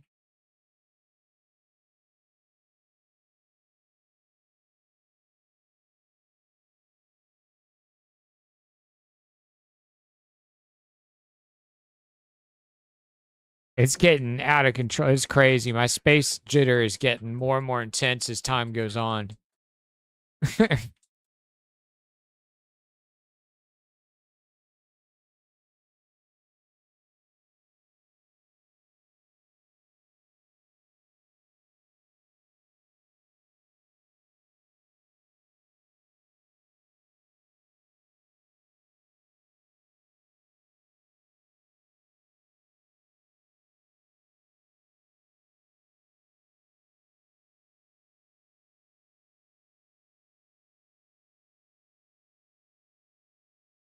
Load up the ship with ammo like an Eve. The space litter is meant just for get hit missiles. There now applies to all players. So far, 8 people, not bad. Yeah, it's pretty good, man. All right, guys, this is pretty sick. This was Tuso. I think we've seen everything that's in this game so far. This is his initial proof of concept for a spaceship combat 2D game. With like super destructible ships that like break into pieces and get chipped away at and all that kind of cool stuff. I'm gonna find some more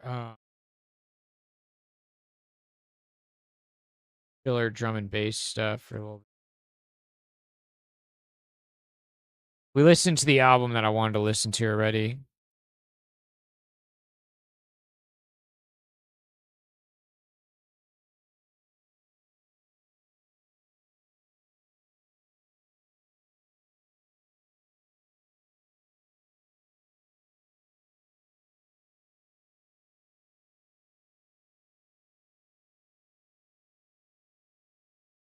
Awesome, dude.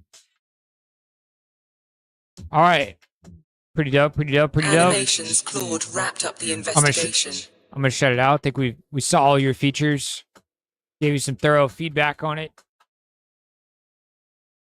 You guys have fun. Continue to play it and check it out. The 2D pixel Star Citizen killer. Yeah. True. Why play a Star Citizen when you play your pixel space shooter, dude? Honestly, it seems equally as functional as a Star Citizen, so.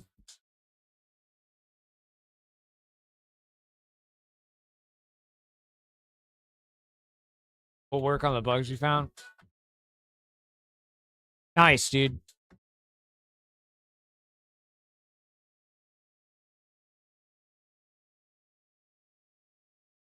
Yeah, guys, I think eventually we will do a more planned like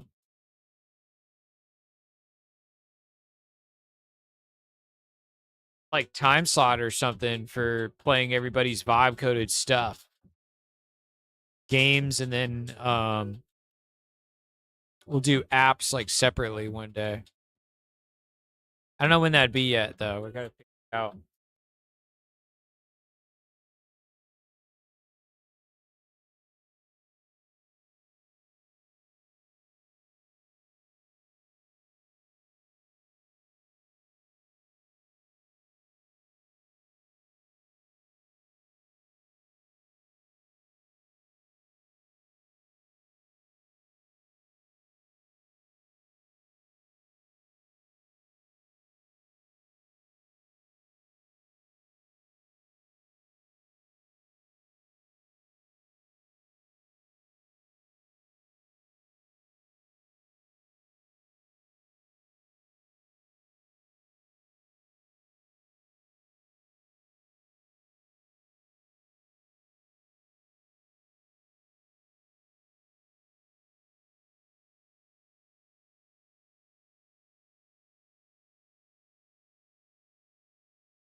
Okay. This Claude claims that I got a bunch of stuff done.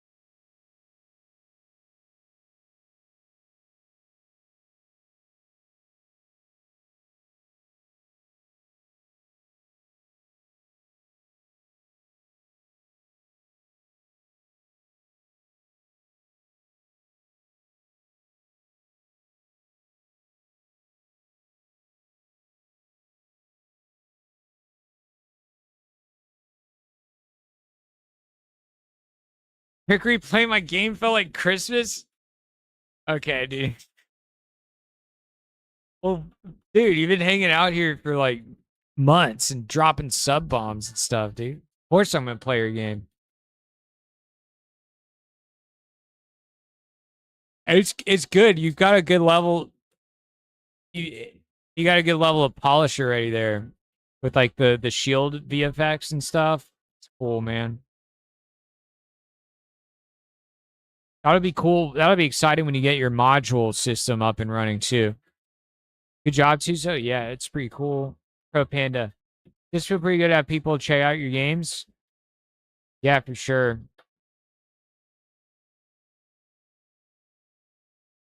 That's why this is especially cool if we're hanging out here and this is like a specifically a vibe coding video game hangout spot, is that we can immediately do what we just did and have 8 people play test your game on the spot, you know? All at once. Which is pretty dope. 2D Monster Taming game. Some streamer played it for an hour and a half. It feels so good. They had fun with it. Oh, nice, dude.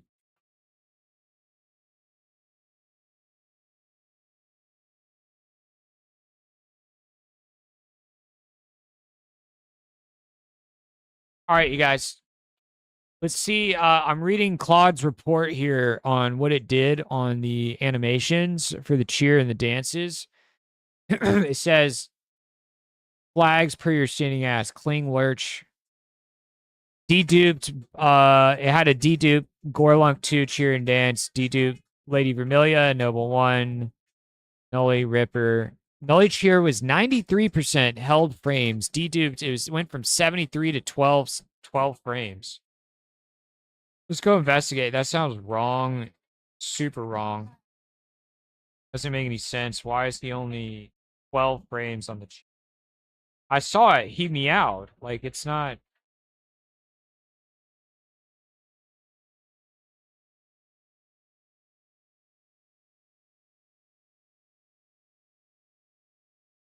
Kling's doing this stupid thing again. It's not playing the animations.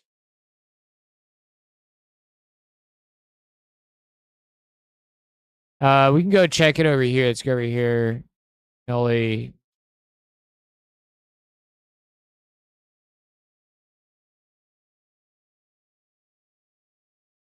That.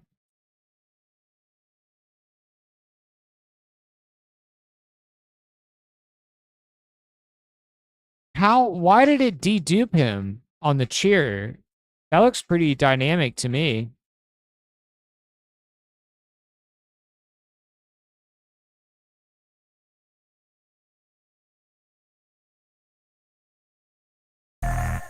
Hey, can you just like use the original full animation for Nully? When I watch it, it doesn't look lurchy or anything. Like that one doesn't need to be deduped. He just meows like twice. Purple Sub, what's up? Question is, why are we seeing no Fable in these pains? Because it's a waste of tokens, in my opinion. For what I'm doing, Fable's a waste of tokens. Productive dude. Great stream as always, man. I'm off for the night. All right, dude. Thanks for stopping by. Thanks for the sub bomb.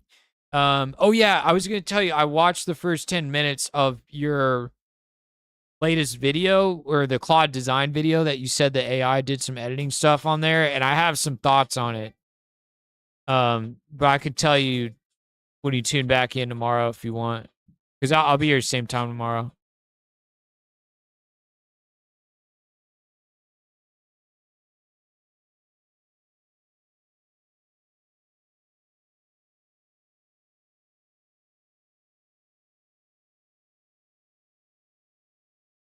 Sounds good, man. Word.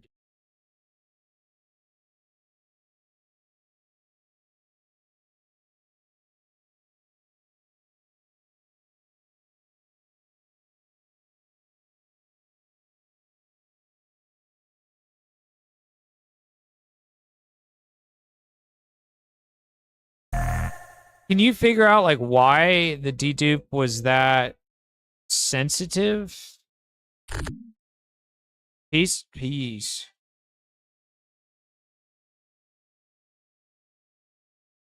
Da, da, da, da, da, da.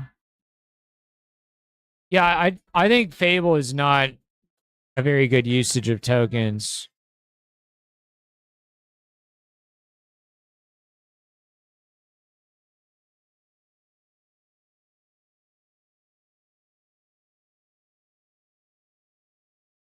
All right, guys, Kling is acting up. Let me refresh the page. Maybe it'll fix itself.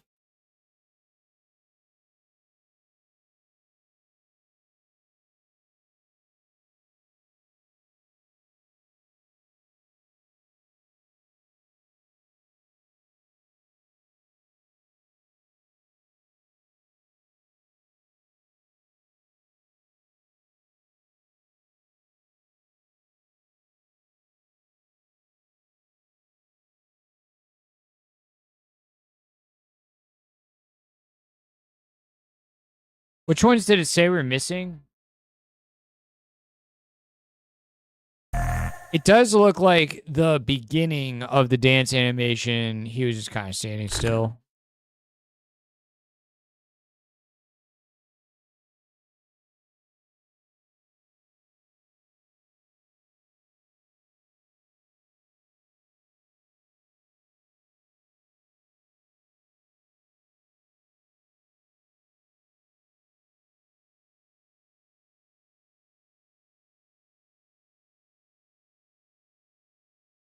It says Trickery, Gorlunk 1, Sneerlin 2, Sneerlin 3 are all missing. I not animate Gorlunk 1? What the heck? I mean, I did, but I guess I didn't save his animations.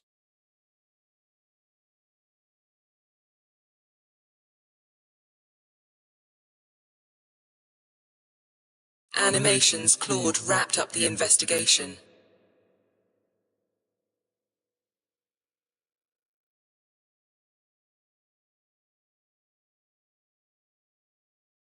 There's a huge amount of missing animations here. Let's restart this whole browser. Kling gets into some weird state sometimes where like a ton of animations just aren't even available.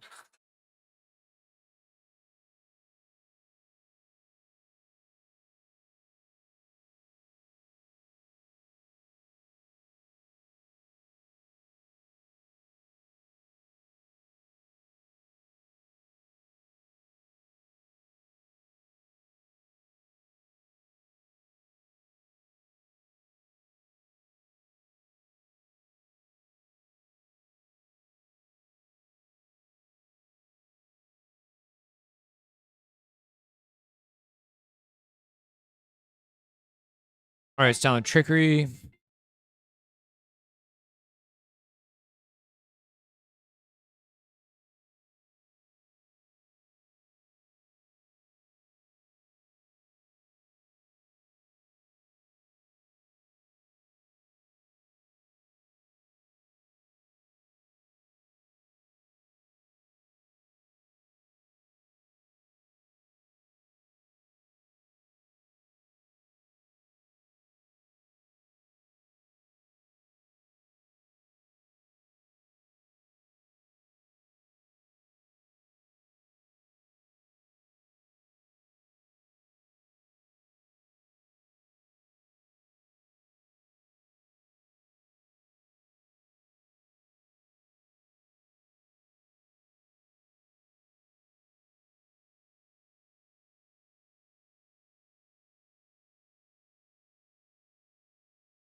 It said that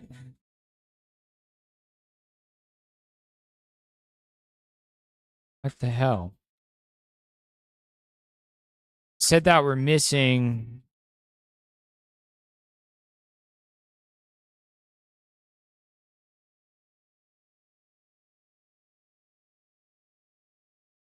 these guys for some reason.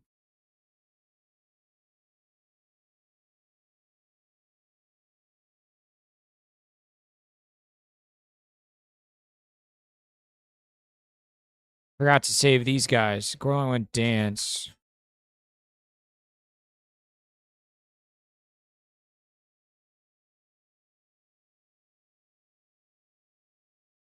Cheer.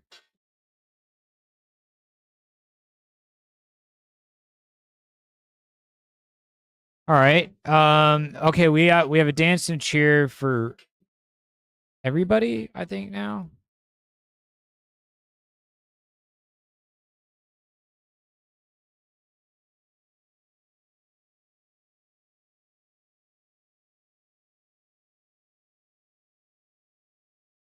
We want the cheers to happen instead of the jumps. Every time we get a follow event or a subscriber, we want the dances to happen if we get gifted a bunch of subs and if we get rated. And I need a and just cheer to make them all cheer to watch the animations and dance to make them dance to check the animations. All right, we're about to have cheer and dance hooked up for everybody. The next one on the list is they all need a drink emote with using this.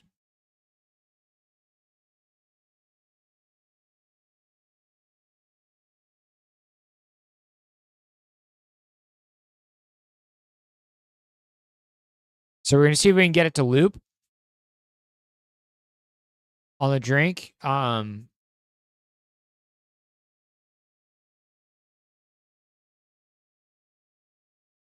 break incoming. Actually, I don't know how we want to do this. Do we want them to have a drinking loop where they're just sitting there like drinking a bunch when they get there? Or do we want them to go from idle to pulling it out and then drinking and then putting it back and going back to idle each time? I'm not really sure.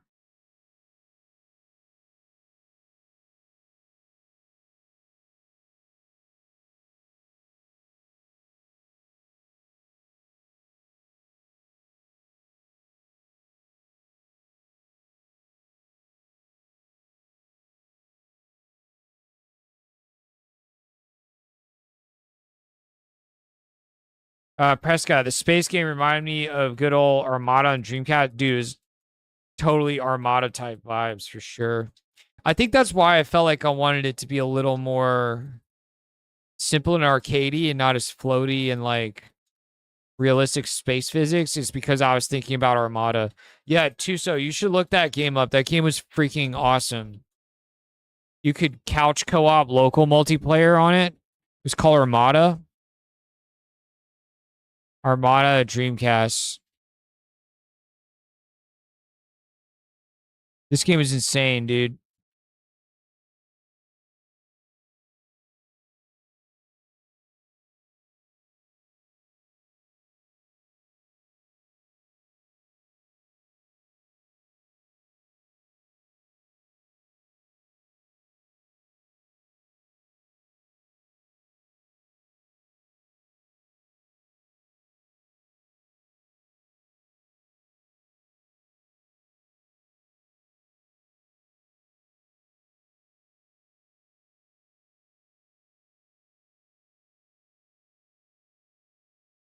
We'll check it out. Yeah.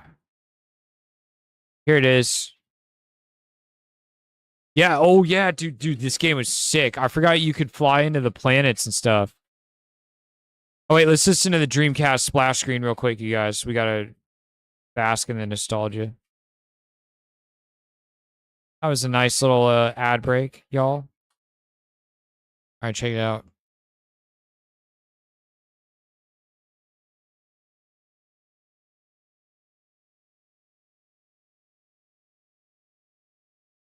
Microsoft Windows CE.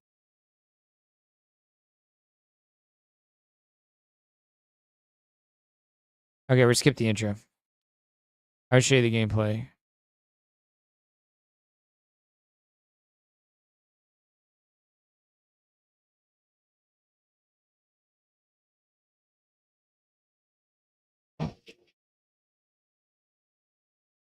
Yeah, you're just like fighting all these like enemies and stuff.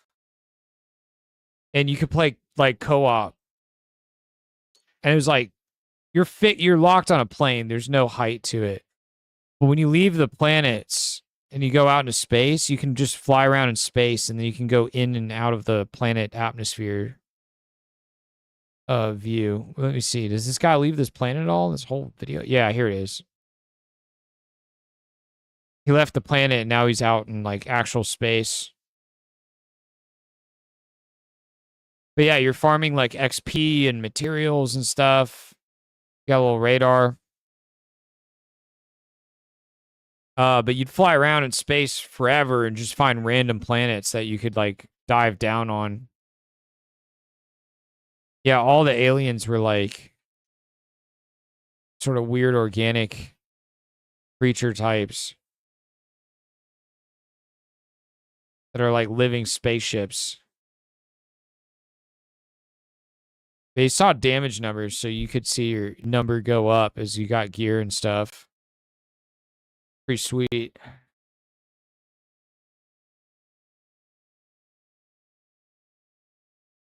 Yeah, it's worth checking out. It's very arcadey.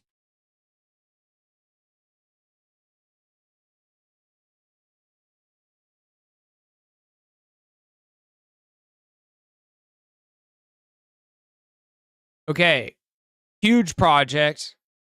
The cheer and dance animations are going into the game for every character. And I just told it, play the dance animations if we get rated. Play the cheer Animations Claude's done with the fix. if we get a follow or if we get a sub. And then I'm going to make it so you guys can use channel points to play the cheer and the dance as well. Let's restart this thing. Let's see what it looks like. This will probably be either really terrible or it'll just be pure magic. Find out.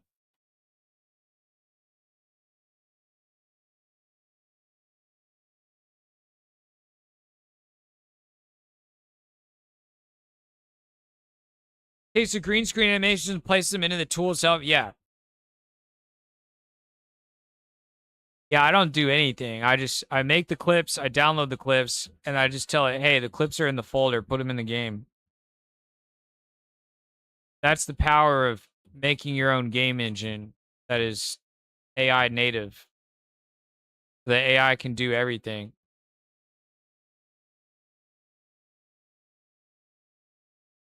The only thing I do is I erase garbage in Krita. I go to Krita and I erase a bunch of garbage that we might not need. Or I have to clean up some green screen stuff a little bit sometimes manually. The AI processes everything else.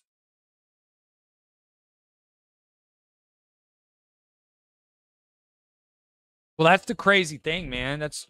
Man, my camera's lagging like.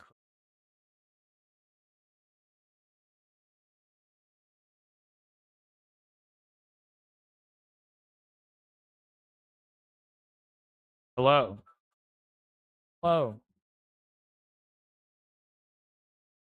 This is lagging.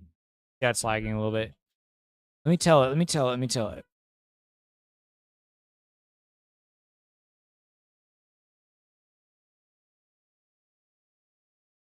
Oh, I wonder if I can test the camera lag like this.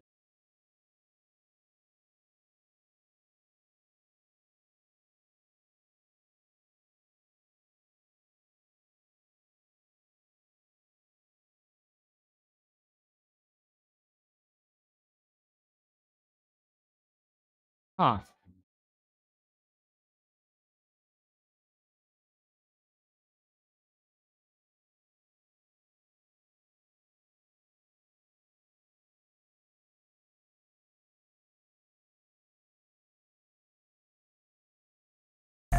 Hey, I feel like my camera feed that's coming through the editor is like lagging a little bit, and it looks kind of like when I'm talking, it's desynced right now because the camera's lagging. See if he fixes it. Get that guy to fix that. All right, you guys ready? Let's see. Might be a magic moment. Drum roll. Where's some dancey moment? Hang on. Okay, first let's get the cheer working. Look at that. Oh, it's still hooking up Trickery's cheer. Try it again.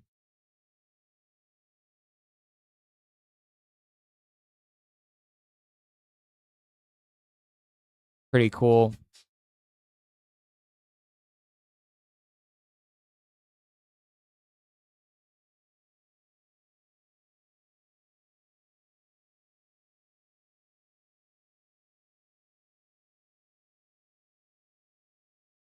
Okay, next idea.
Claude is asking you a question.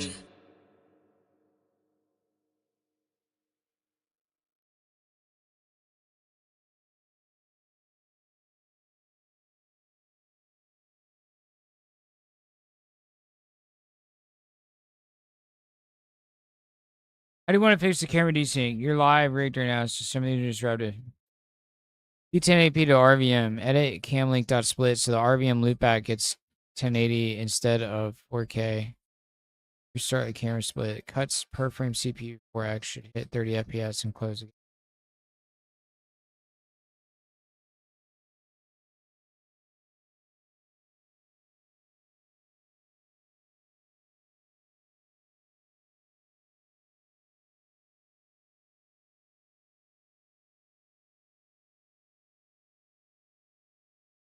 This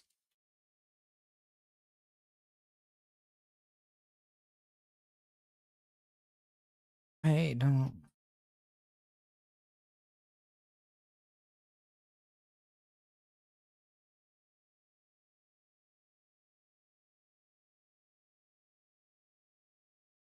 The loop back though for the no matte normal camera with the background.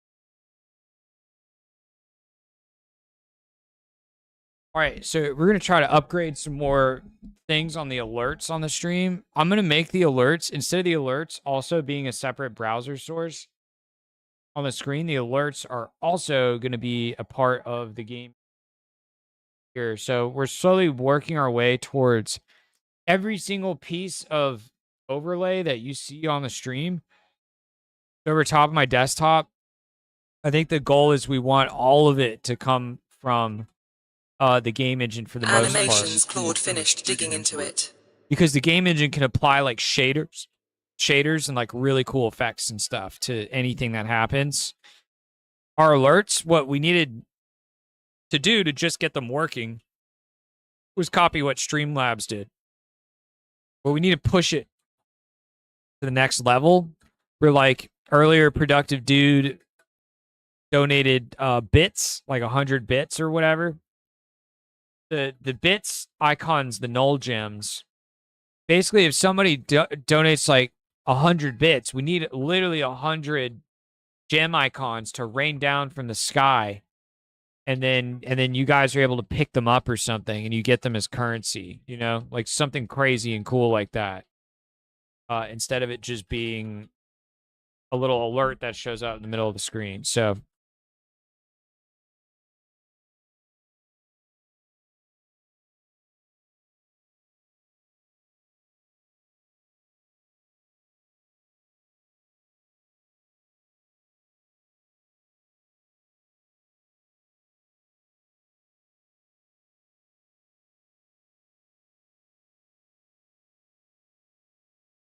head tracker. It's starving RVM Damon C. Equalizer, Claude paused to ask you something.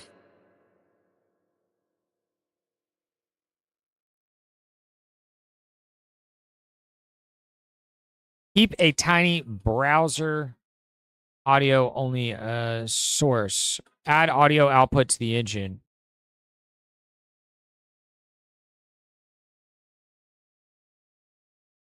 Claude paused to ask you something. How do you want to sequence this prototype bits to rain end to end first?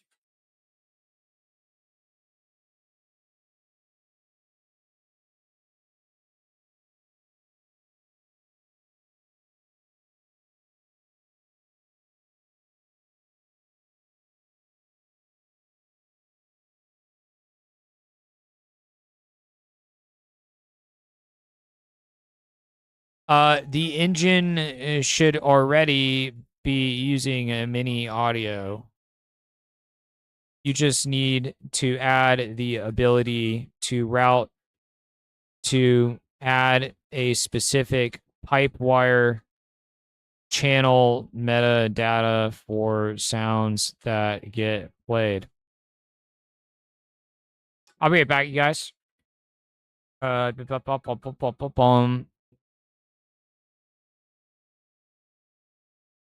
Um. Okay, the camera's lagging because of the potential hand tracking test we were doing. I'll be right back.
Equalizer Claude finished investigating.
Back. What's up? We got a follow from Challenger 23. Thanks for the follow. Thank you, thank you. Was it cool, you guys? Did all the characters cheer when we got a follow?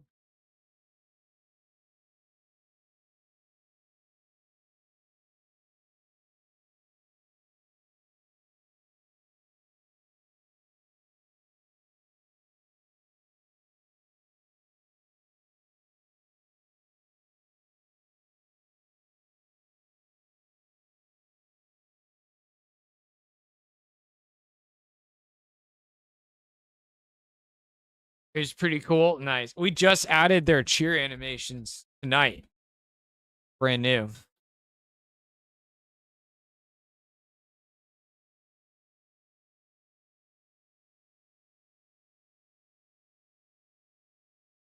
Let's try the dance.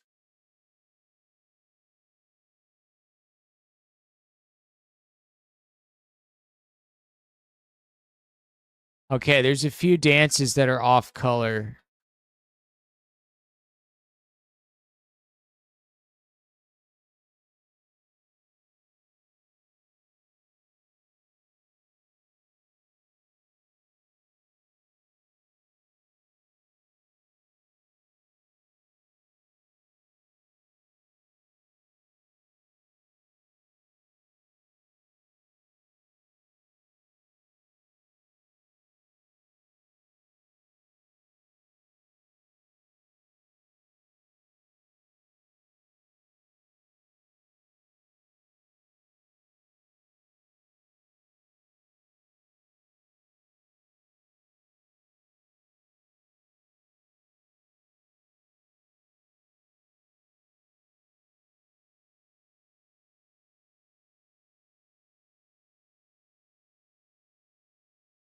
Okay, it looks like this is a little broken.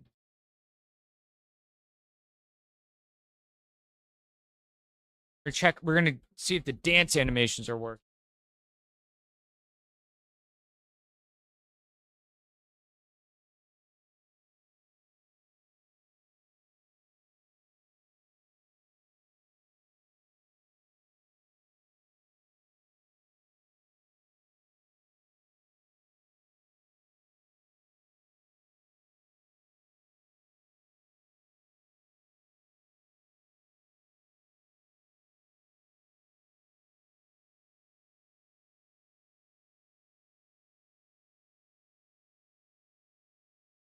Okay, they're a little broken.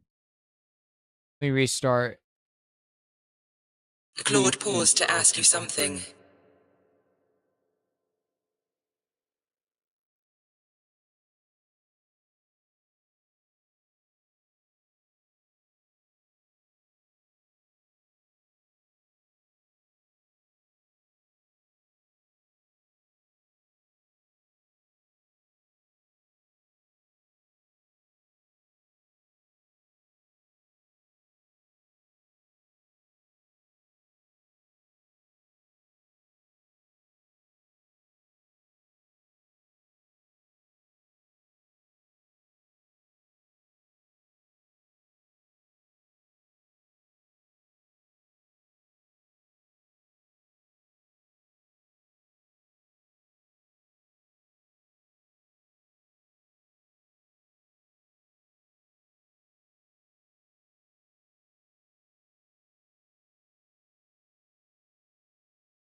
Animations Claude wrapped up the investigation.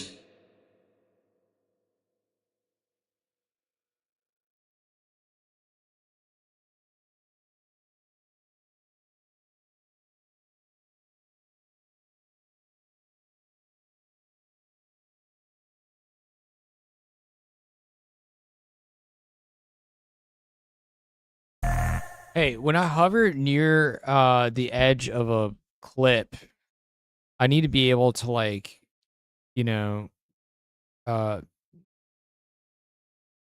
change the end and the beginning of it. Like resize it basically to cut off pieces of it. And then also we want little squares for like faders on the top corners, the top left and top right corners, just like Ableton that I can pull in to fade the volume on any of the clips.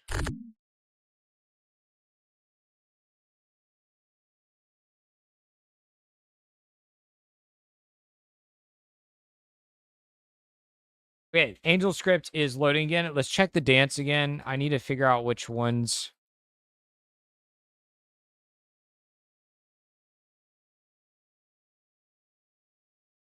I think all the sirens are the wrong color. Yeah, all the sirens got really boring in color. And Noble Red 1. Ad break incoming. His colors get all messed up. The rest of them look fine.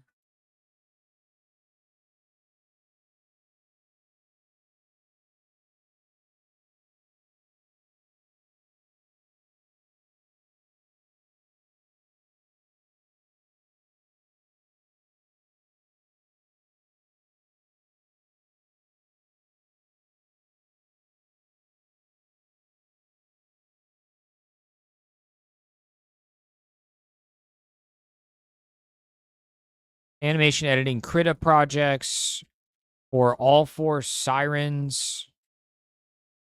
And what's up, Hugo? We added Equalizer Claude wrapped up the investigation. cheering and dancing animations to all the characters. Nice. It's a pretty big accomplishment. We're going to add drinking animations to all of them. And then they all need jumps. And I want to add a wind shader effect to the grass.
Yeah, we need a different enemy type for one of the invasions.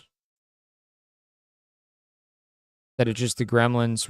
We need to make harpies was one of the suggestions. We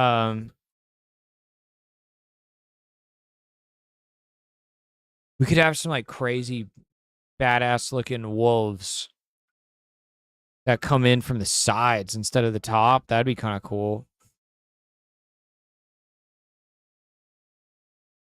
That'd be very very Fable like.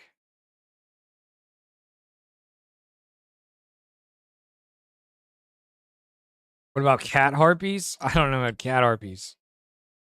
What in the world does that even look like? I was struggling to even get a harpy out of Midjourney that looked okay. No, that one was too photoreal. This was the best one I got. And it's okay. It's maybe a little too high detail. It kind of fits the other characters though.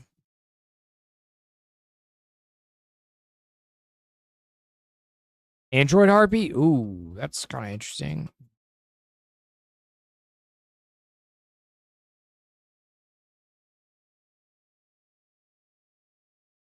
Android. We'll see if Flight Top Mix.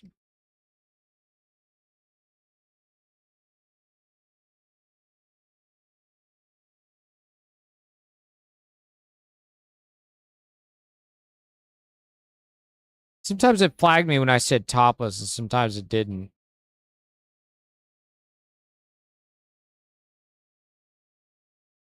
Humanoid Android. Codex finished investigating.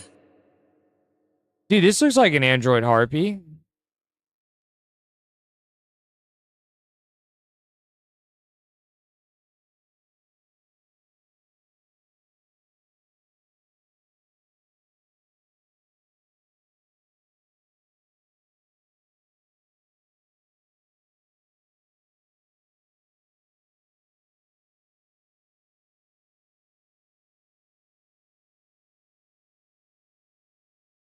Out of all these, this one's pretty close.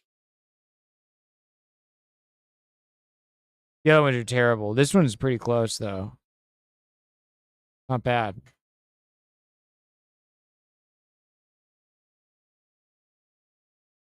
Interesting. All right. Let's see.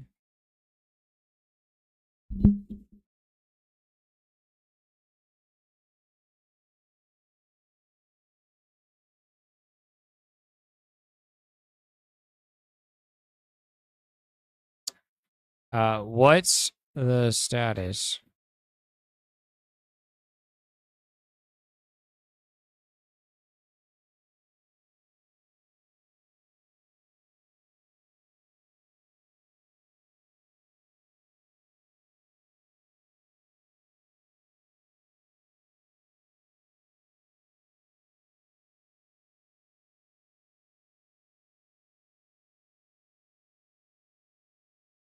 Equalizer Claude has your answer. Claude needs you to pick some options.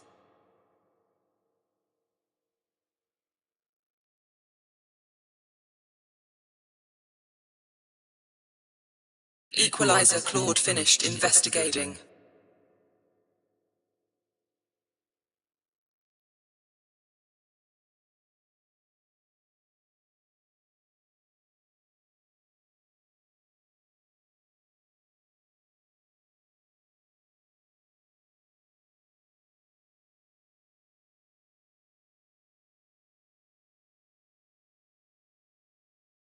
My camera might break. Oh, it did break already.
All right. We have a compile error.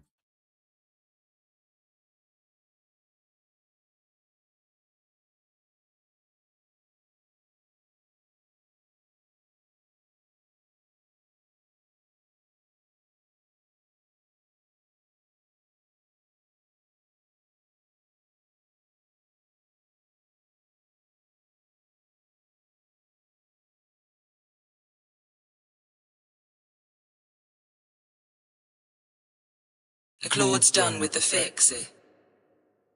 We got a compiler with the stream tunes. It should fix it in just a moment here.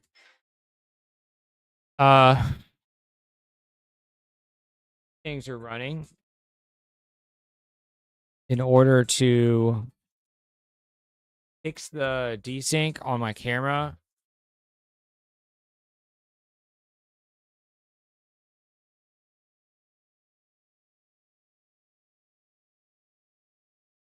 But this guy was adding, what we're going to have is we're going to have all of our alerts happen inside the game engine layer as well, where the characters are. So like I said, one idea I have is when bits get donated, then like literally gems for the bits start raining down from the sky, and then you guys can control your characters to go run around and try to pick up all the bits and stuff.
My gosh, we got to burn some Claude tokens this weekend. I got to work Claude harder. We're going to waste a bunch. There's just so much like artwork stuff that we have to do for these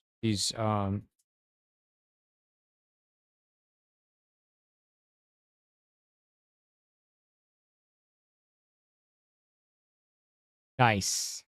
Equalizer Claude finished investigating.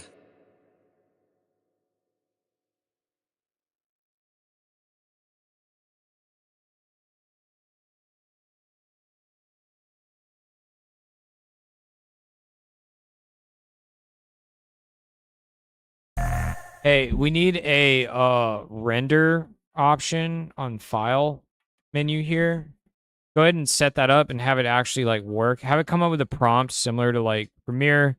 It's like centered in the middle of the screen, and it says, you know, it has a field for us to choose the output file folder, and it has a field for us to name the output file, and that's kind of the only two options we need, really. I think maybe we should be able to set the length manually, but should automatically detect the length of the whole like project, like the furthest out clips.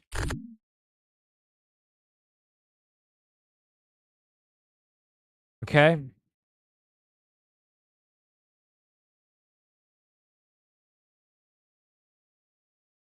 What's the button for disabling quantization or grid snapping on Ableton?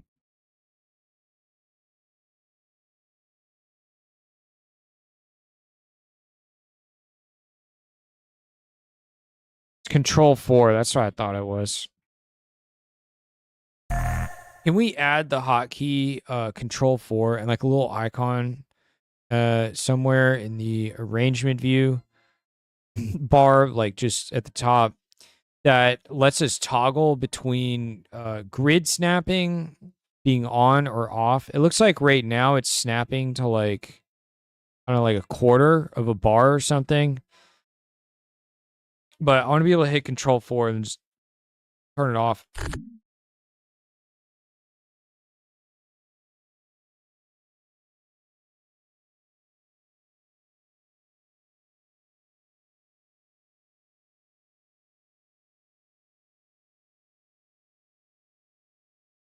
Okay, the zooming is going by, yeah, it's snapping by 1/4 of a bar. The zooming's not going down like far enough. Like I want to see eighth notes when I'm this zoomed in. Also the zoom is relative to the origin point instead of wherever my cursor is, like Ableton.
Codex finished investigating.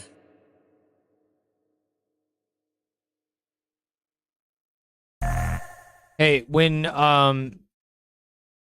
we get the announcements from the hook that Codex has completed Equalizer Claude finished investigating. a task, it's not telling me the name of the actually that's not true. I don't think that's true. I think I just didn't name that pane.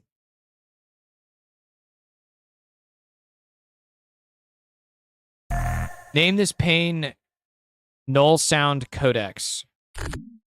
Got it, this pane is now Null Sound Codex. Okay, I just didn't name it. Okay, let's see if the characters are back up and running.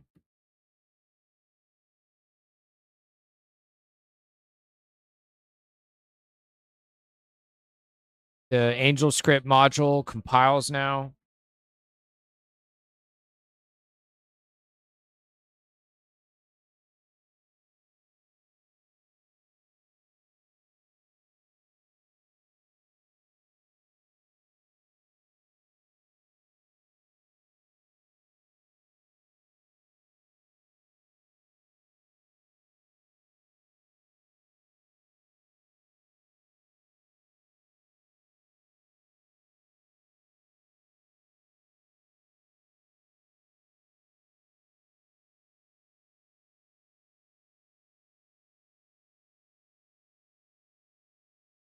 What the heck?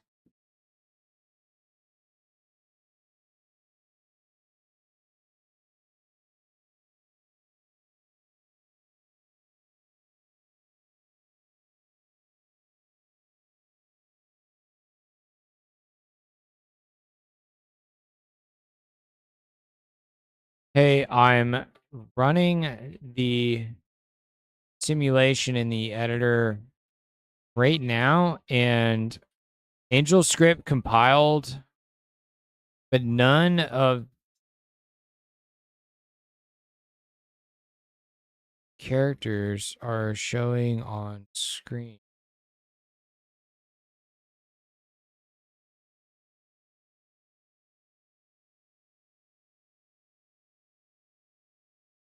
I think the producer is broken for feeding the output frames to OBS now.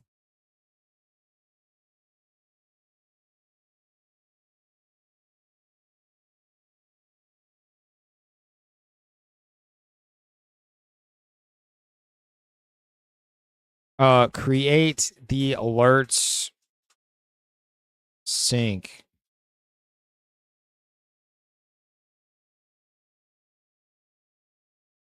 Okay, sorry, the characters aren't working right now. It just broke it in the process of we're trying to integrate the stream alerts.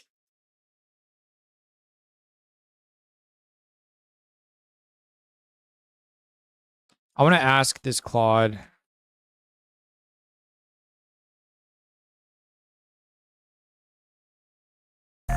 Hey, can you confirm for me that the Graphify plugin is working correctly right now? For all of our Claudes, and like that they have the right hooks for it and they're using it if it's installed in the projects that it's using, especially the game engine. I really need to make sure that it's still using that instead of just grepping everything by default.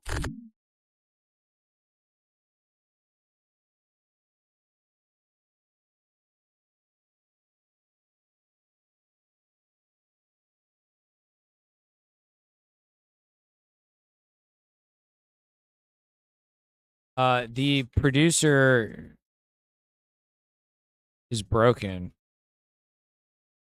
for the ouch. What was that?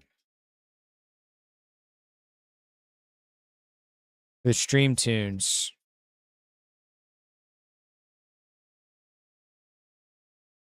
Into OBS.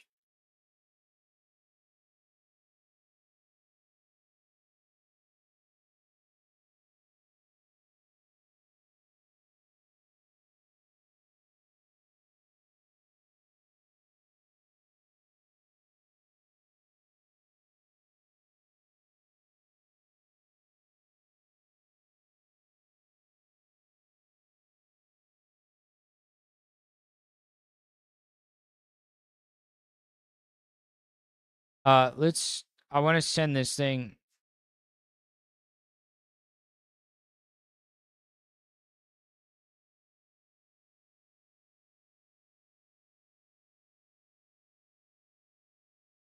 Can we make our audio clips look the same as Ableton like this, where the name is almost flush with the top of the clip, and there's like a bar just for the title, and then the waveform is contained below. I don't need to see the left and right channel version of the waveforms. I like how ours is right now, where it's a single waveform, but we should greatly increase the resolution of the waveform. It's very chunky right now, and it doesn't look anywhere near as good as Ableton's. And then also do what they're doing here, where like the if I have the clip selected, then the area below the title bar gets a little bit desaturated. Claude wrapped up the investigation.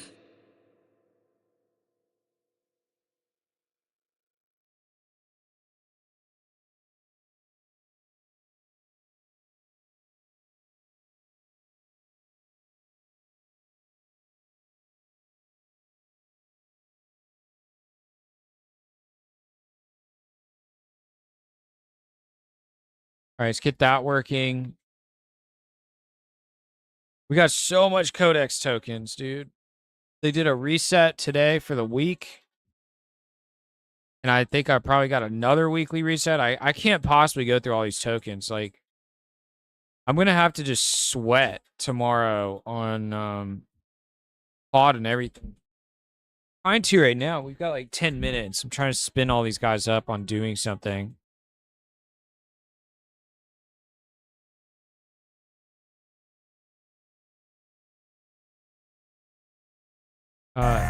Save some like memories on where we left off on this. I'm gonna come back to it later. It's already been disabled like temporarily, but save a memory for it. I know we can get a claw to do. That'd be really crazy.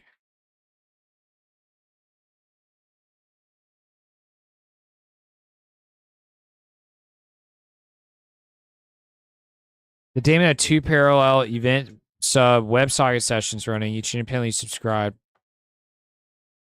Oh yeah, that was probably because I did set up stream yesterday, and then I closed OBS down, then I ran it again today. Thanks for fixing that.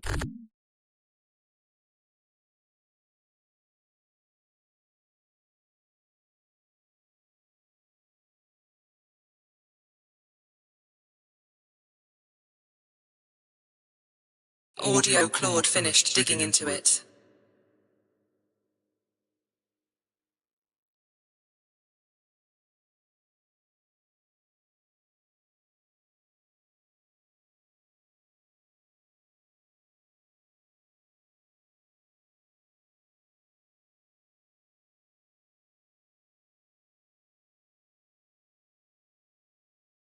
Streamtunes Claude finished the task.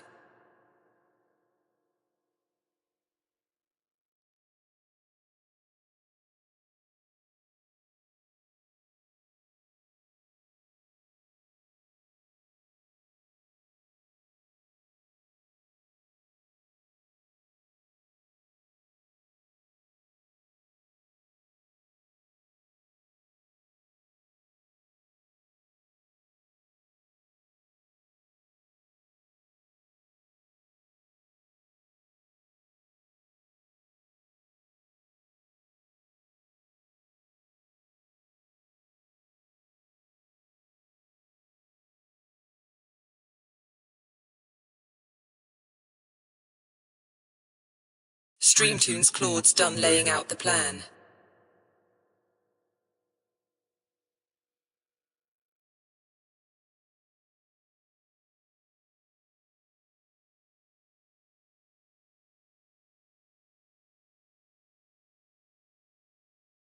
Ear and Dance are both the wrong colors on her, so right off the rip.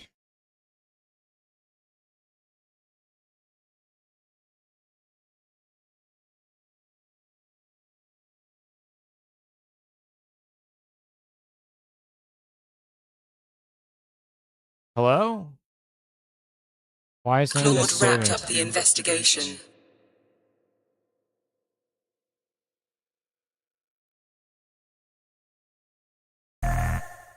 Okay, Siren 1, I can't save her project right now for some reason, but it's open. Both her cheer and her dance need the recoloring added. Remember, when I'm asking you to recolor these, refer to the Chibi Tune Edits project to see if there was also an additional color filter that I added to that character.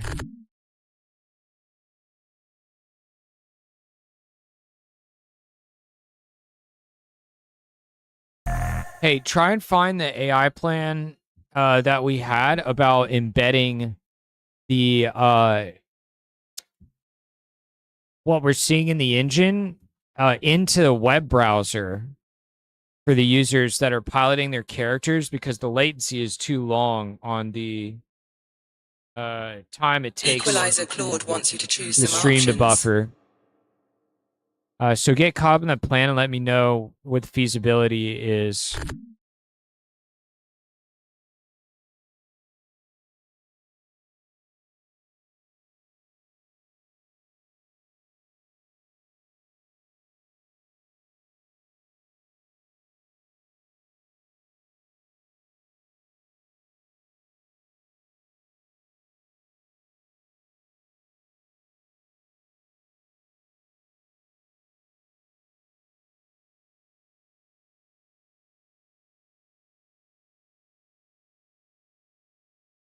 Don't worry, another Claude helped figure it out.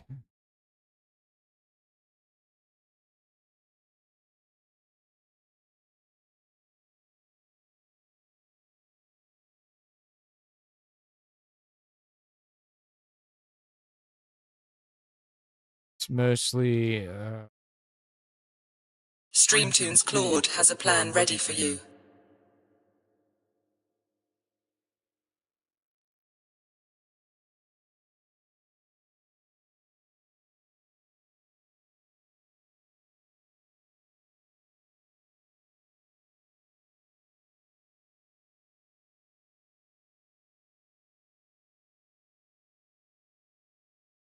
Equalizer Claude needs your input before it continues.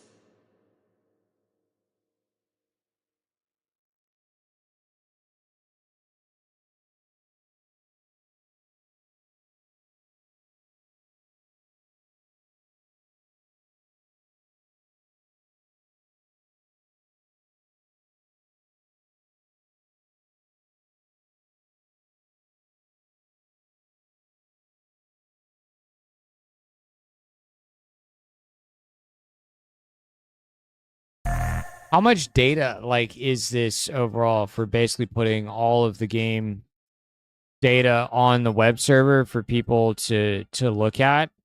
I feel like I need more disk space on the server or something.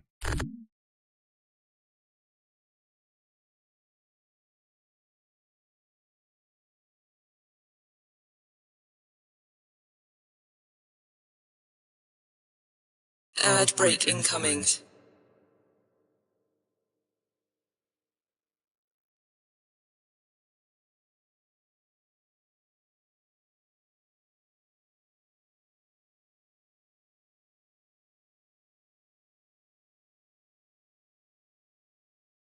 Claude finished digging into it.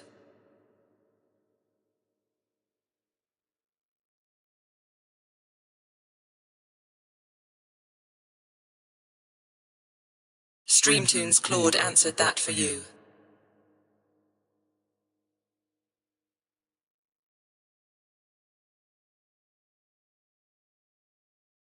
Trying to see how much if we can cap out. My reset's happening like 5 minutes, but even if I max out Claude every single 5-hour session tomorrow and Sunday, I still won't cap out my week.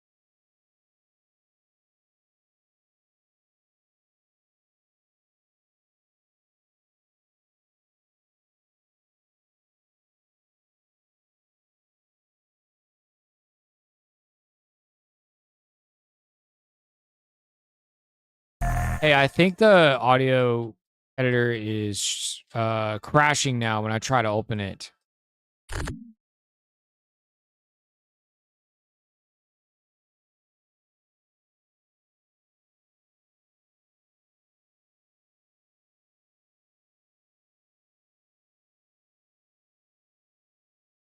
Yeah, go ahead and wait, what's the real fix that we need?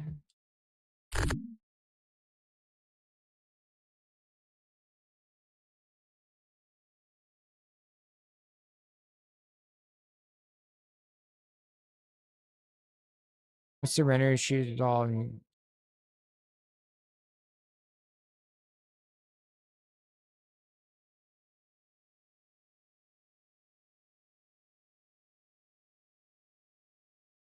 Drink green Null Sound Codex wrapped up the investigation. padded. So I can't decide if for the drink animations on the characters, I can't decide if they should loop the drink animation like a standalone thing, or if they should go from idle to doing the drink. Like they're idle, then they pull out the drink and they drink, and they put it back and they go back to idle. I don't know if we should do that or they just go from idle to like looping a drinking animation.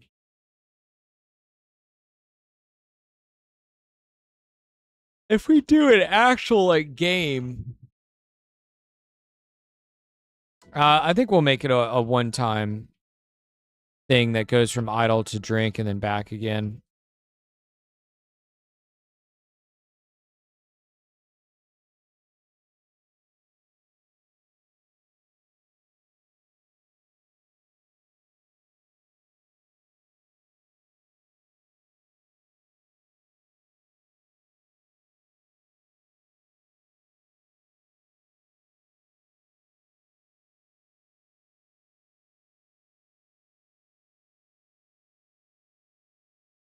Okay, this looks better. Oh, sorry. Hey, it looks better. The little fade handles, they need to show make them like bright like pink or something. Not be black, and they need to show underneath the title bar. Also when I zoom on the timeline right now, it always zooms from 0 rather than zooming from wherever my mouse cursor position currently is on the timeline. So I'm not zooming in on like the part of the timeline that I want to zoom in on.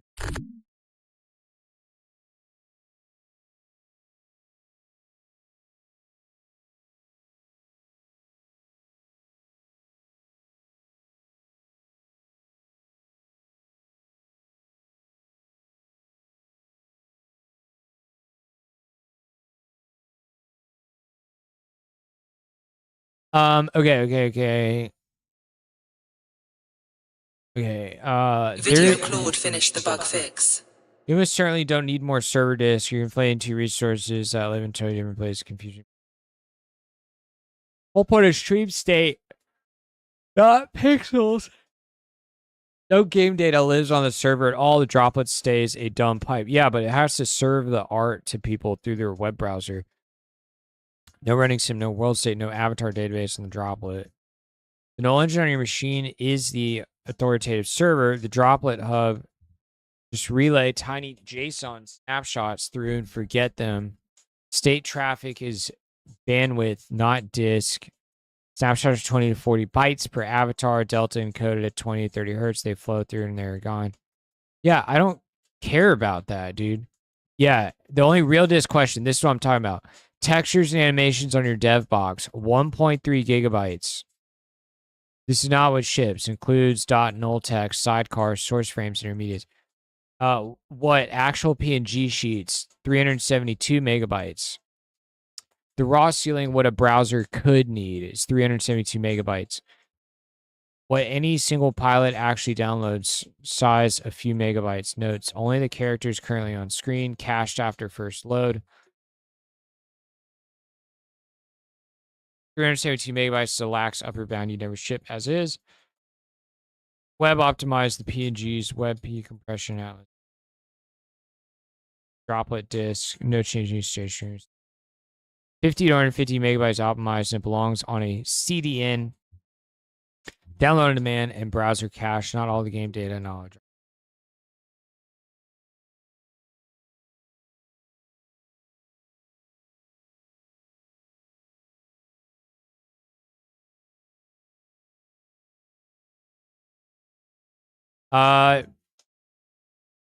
Nope, just go ahead and start figuring out how to implement this. And I'm going to test what it looks like locally first. Null Sound Codex finished investigating.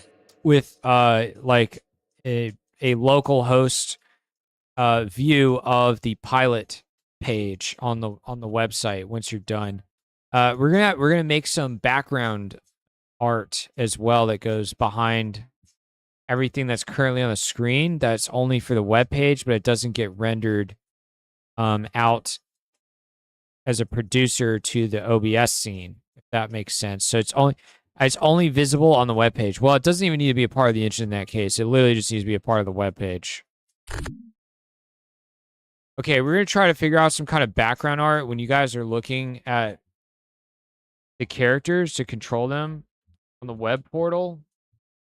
We're going to try to figure out some background art that looks like MapleStory's background art. See MapleStory zone.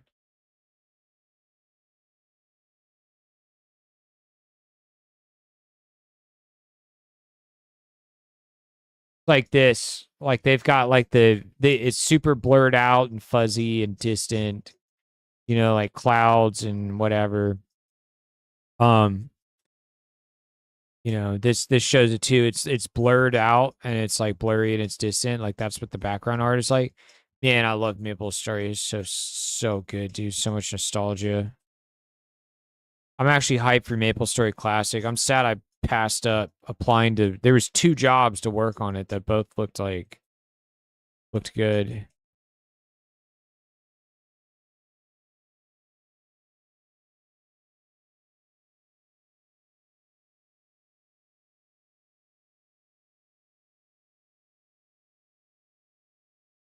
This is a good one. Look at the background art in this area.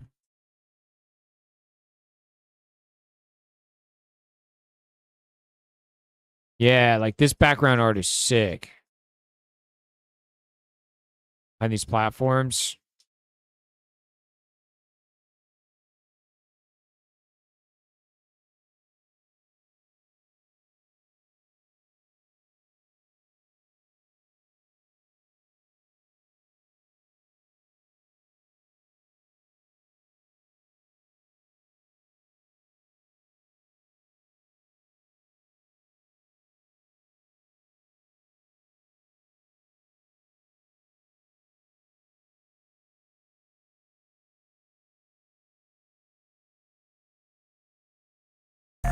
Fade handles should only show up when I hover over a clip.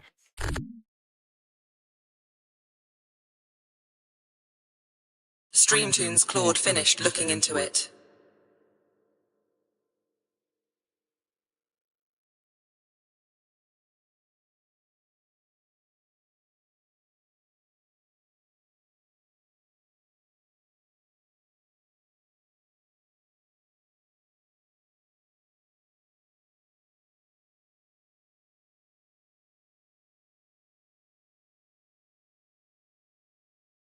What this guy says. Here's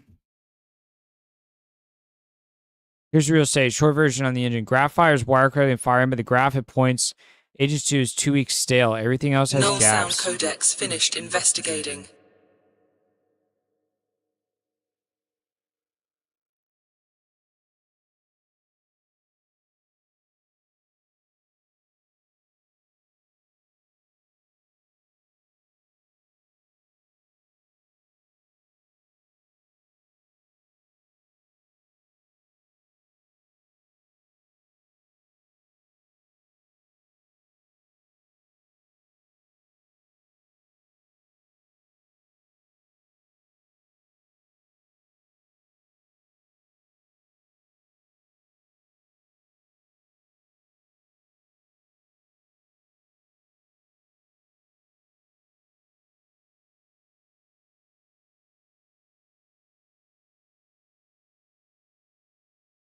Yeah, go ahead and fix and update all these graphs and add all the missing hooks.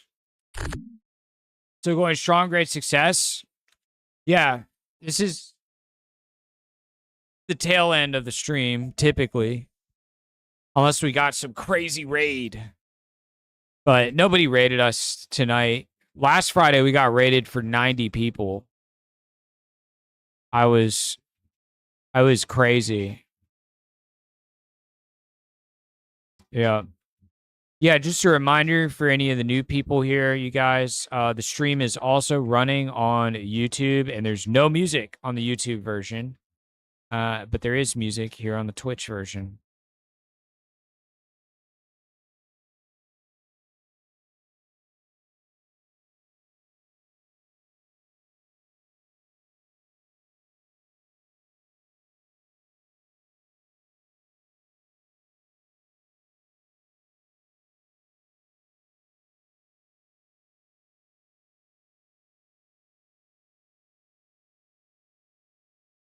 Yeah, go ahead and commit and push everything if you've future proofed the issue successfully. I'm not even going to go through my Claude tokens this week successfully. I'm going to run out. I'm going back down to the $20 Claude. Heck was that?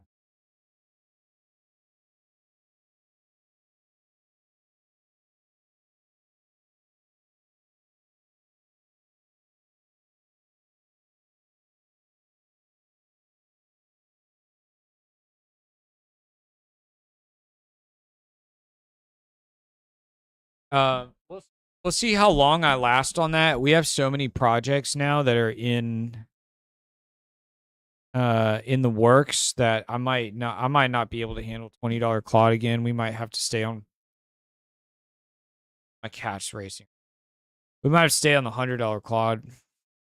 But I can't even go through all the tokens, dude. That's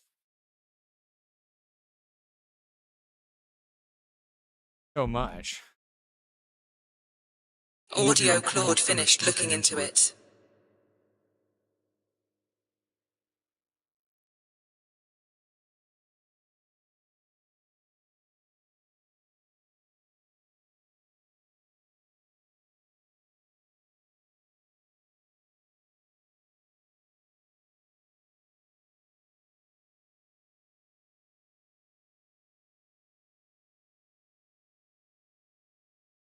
We're trying to throw just to burn tokens through their weekend and really max out Claude. We're gonna get you guys the characters are going to be playable in the web browser.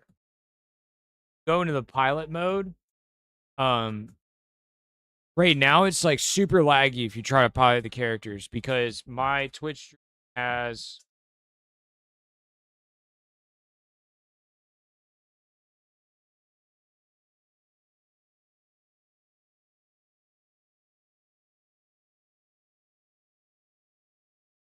my Twitch stream has like a second and a half of lag on average.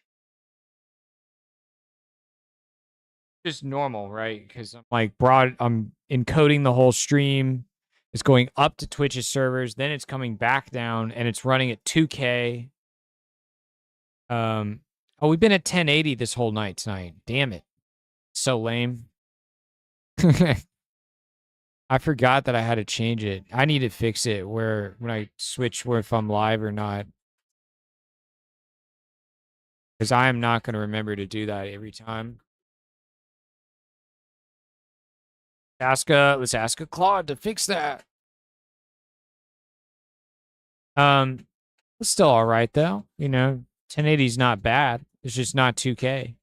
But yeah, so the stream has 2.5 seconds of latency for you guys. And we're in low latency mode, which is fine for me talking to you guys, but it's not fine if you go to the website and you try to control your character. Right now, it's super laggy. Like, this is even laggy for me right now. And this game's running on my computer.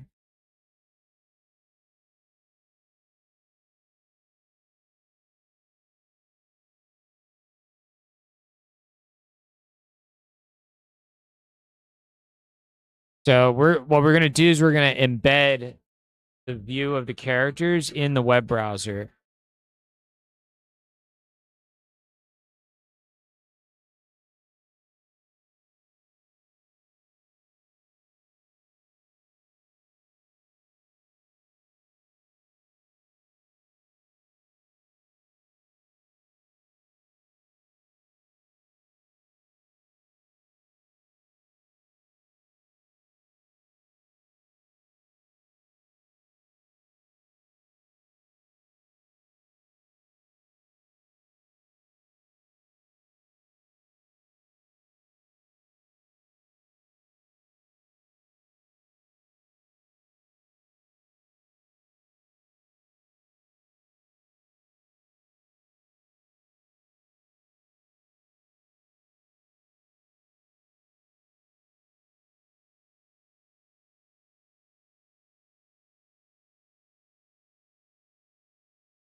You're passing out? Keep the stream open? All right, man. I thought it's normally when you wake up.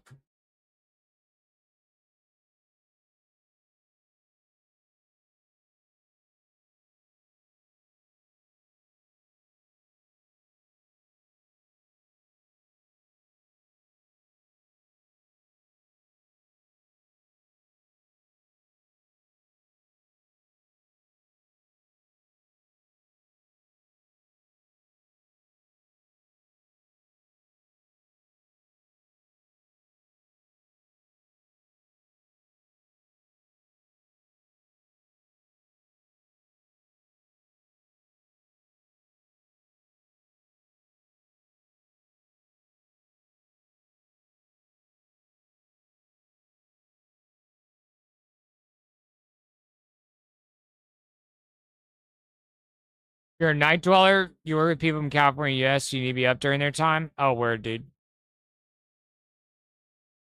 Bro, these are not green grass fields. Like, what is this thing trying to give me? It's a brown grass field.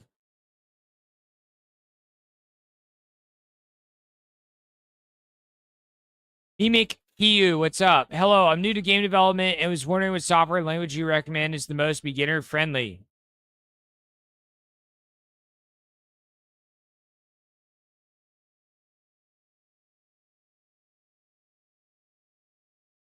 Well, it depends on what you want to do. Do you want to vibe code it, or do you want to like hand code stuff? Yeah, if you want to vibe code, you can just use Claude and make like browser games basically with Three.js. If you want to get into using an actual game engine and you're trying to like go work in the industry at a company, I think Godot or Unreal are good options. I haven't used Godot. I think Unreal is a really good option with Blueprints right now. They're going to get rid of Blueprints eventually, but Blueprints will teach you basic programming as a complete beginner, like way better than most other things. Dude, this is not a green grass field. This is why I kept generating. I'm trying to get a brown or green grass field. It's giving me brown grass every time. What in the heck dude? This is close.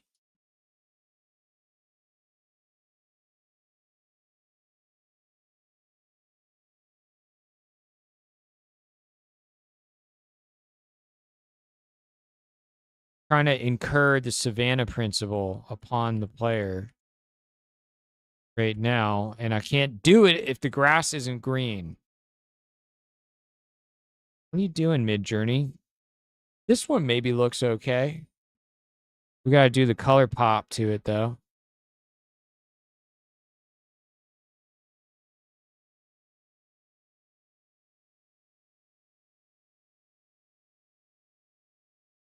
Yeah, did that answer your question, Mimikyu? They won't get rid of blueprints. I have a petition with 3 signatures on it, so they're all good. Okay, what's up, Steel Pants? Dude, the community is going to replace blueprints with their own solution, like 1,000%. There's going to be just like how right now there's a third-party solution to do scripting instead of blueprints. It's just going to reverse. So there's going to be a third-party solution for doing visual scripting instead of verse. But really, like, everybody's just going to be using AI to code verse stuff instead, for the most part. At, like, rapid speed. At lightning speed. It's going to be the same speed that I've been slapping together this entire thing in, like, a couple weeks. You know? That's what it's going to be like when it's verse. Honestly, I'd love to see him play in Doldrums if it was a large open world, the same level of detail as in Concepts. Well, I mean, that's the goal. I just need somebody to write us $100 million check for the MMO, dude. That's all we need. Do you know any, like, Saudi Arabian, like, oil tycoons that are worth $1 trillion that want to just toss us, like, a little measly 100 million, dude?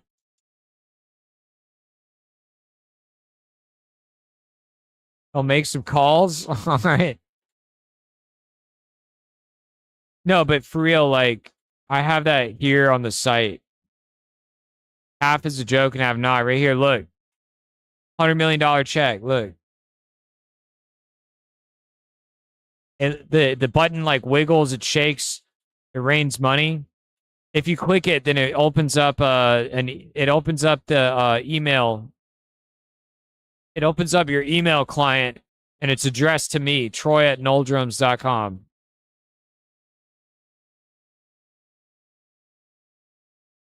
This is our little preview video. What's up, Black Goku? How's it going, dude? Steel Pants. I'll write you a check, just don't cash it until your next page. Okay. Check this out for everyone that's just now waking up and showing up. Here's what we got done over the night, you guys. All of the characters cheer. Hooray!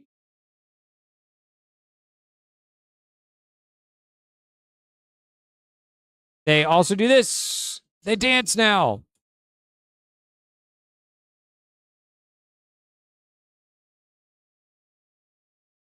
Some of their coloring is off when they dance, though, but we'll fix that in a second here. But yeah, that's the whole goal with like this stream and me posting YouTube videos and building a community and like making the little character previews here and making a mud of that you can play in the world of the Noldrums with like map and stuff is we're trying to just build a hype machine for the MMO essentially. You know what I mean? The MMO is the ultimate result of everything, of all the world building we're doing on the website, you know, where it's like, oh, I can explore this and see what it looks like. Is like, I'm trying to show everyone what's been stuck inside of my head that I've been wanting to make into an MMO for the last, like, 8 years or so. Because we're trying to just build up. Oh, little duel happening. Steel Pants and Tuso. I haven't seen a duel happen in a while. Let's see if the animations and everything still look great. Yeah, they look pretty good. I think the how quickly you get chunked out in the duel now is a really good time to kill. Oh, when a miss happens, we need a little dodge animation or a little like shake on your character, like whoop whoop. Yeah, when that happens, we need you to go like whoop whoop. You know? Oh, dude. Oh, and then when they're doing that jump, we need the cheer.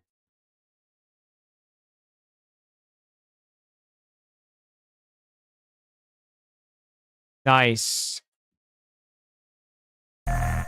Hey, when they cheer from something, can we like stagger their cheers by just a couple frames so that the same characters are not perfectly in sync with each other the entire time?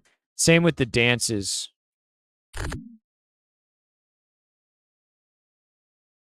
And when a duel happens or ends, they need to be Streamtunes Claude finished the fix. they need to do the cheer animation, and we can keep them like jumping there. I want to see what that looks like, where their position's moving when they cheer. You're a little too late on this power up, Steel Pants. Wait, did you win that duel? Oh no, you lost it. Yeah, you should have used those during the fight, man.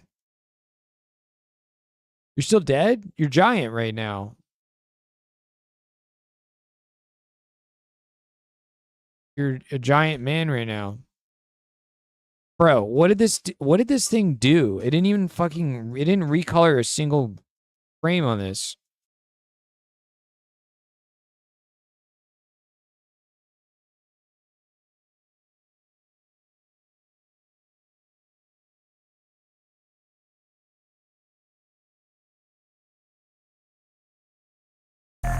Fix the bridge so that you can toggle the tabs on the open documents yourself. Been stuck this whole time. We got to fix the coloring on the dances. Some of the dances are broken. Oh, you challenge me. I don't know that.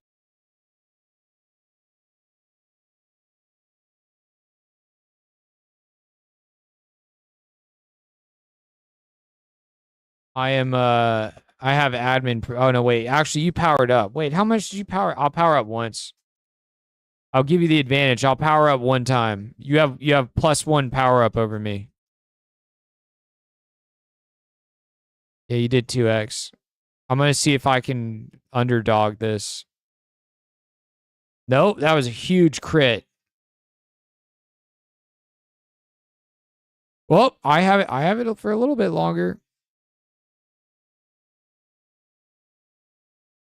Yeah, we're gonna add a little bit.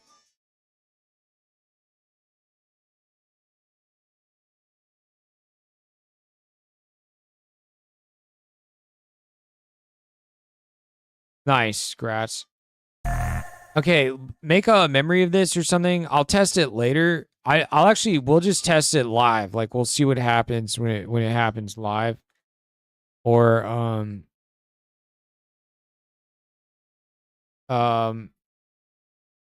yeah, we'll test it some other time.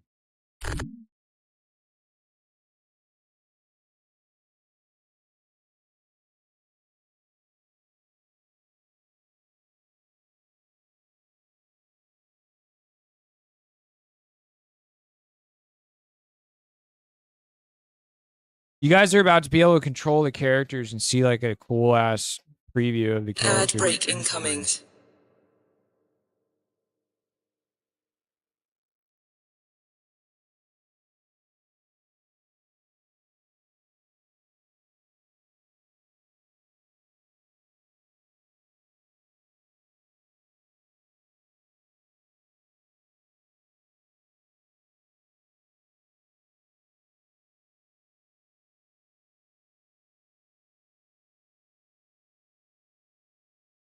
Hey, when I try to grab the fade handles, it just moves the clip instead of me being able to drag the fade in. When I drag it in, I need to see the curve of how we're fading the volume, and it needs to affect the amplitude visually of the waveform in the clip, the same way that it does in Ableton.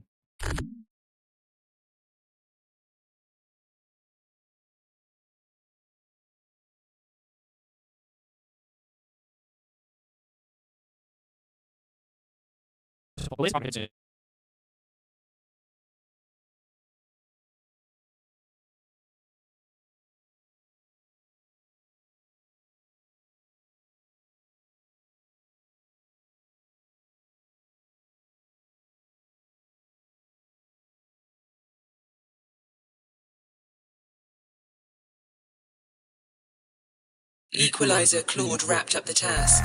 Hey, for the output folder box, can I have like one of those little icons where I click and then it lets me navigate and set the folder path that way instead of manually typing it?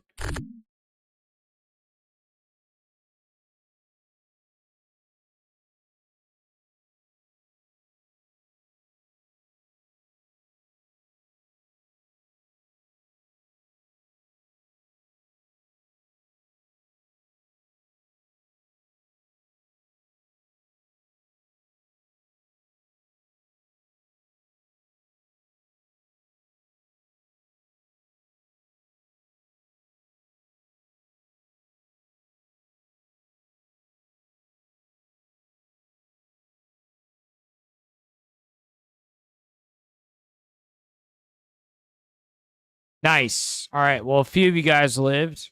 Good job. Congratulations.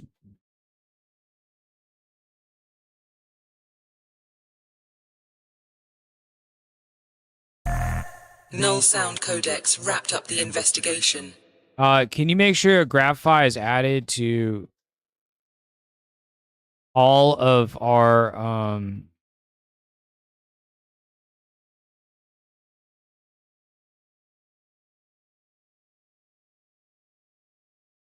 major projects in the programming folder?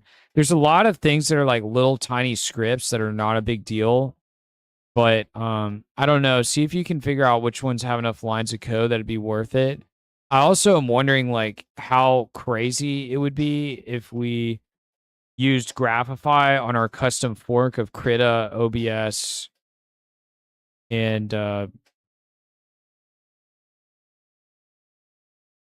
yeah, mainly those.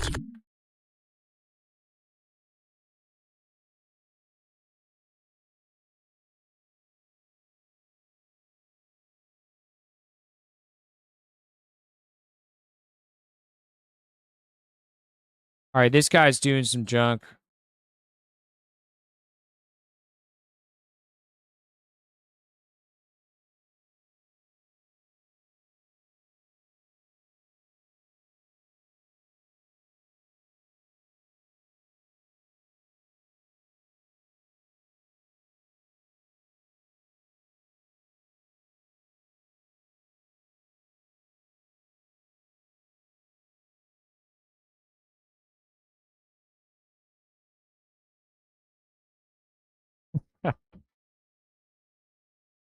Oh man, have you guys ever seen Claude squashed the bug. the YouTuber Basically Homeless?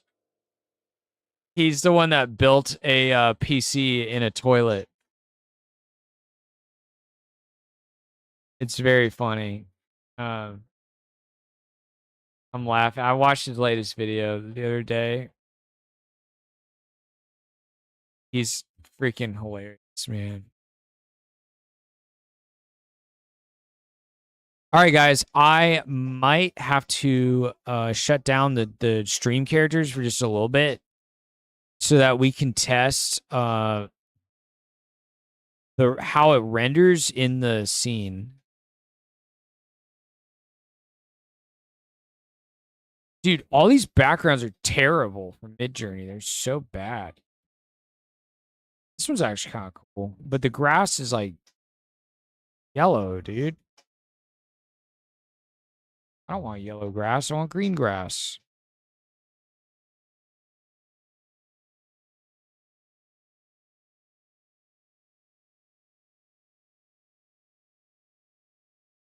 What happens if I literally just say open field, green grass, and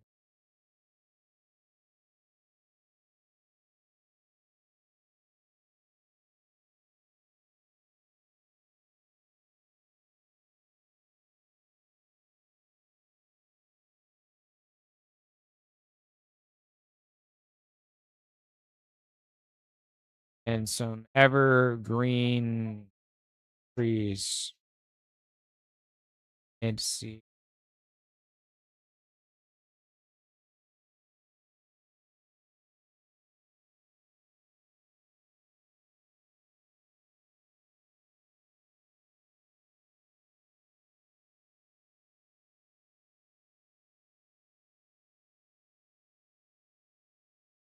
Ew, this is boring. This looks like real life.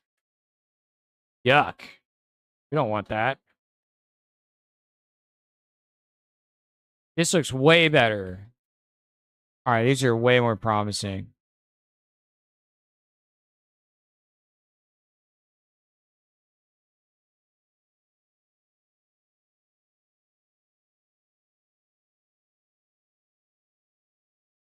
Ooh, I love the mountain bit. Animations Claude finished the fix.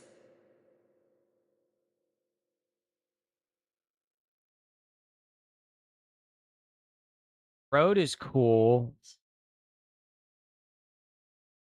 The mountain's cool here. Oh, the road's pretty sick, actually.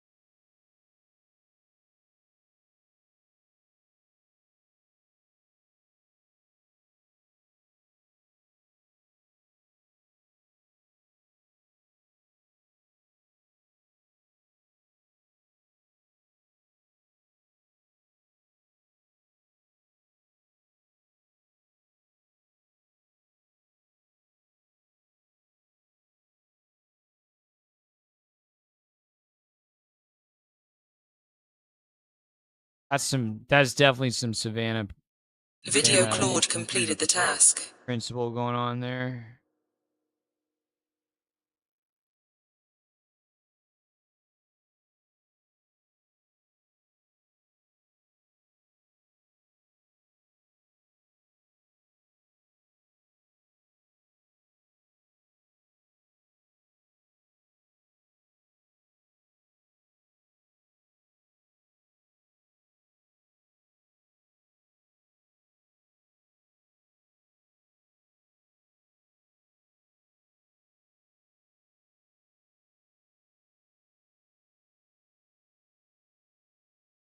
Restart Krita. This Claude's trying to tell me it can't switch tabs of what documents active inside of Krita. Ridiculous.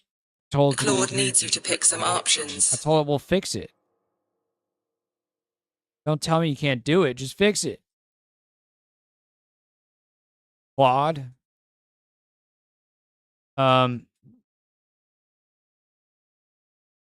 Okay, I restarted Krita. Chibi 2 Edits is open. You're gonna have to go ahead and reopen Siren 1 for you to do work on it.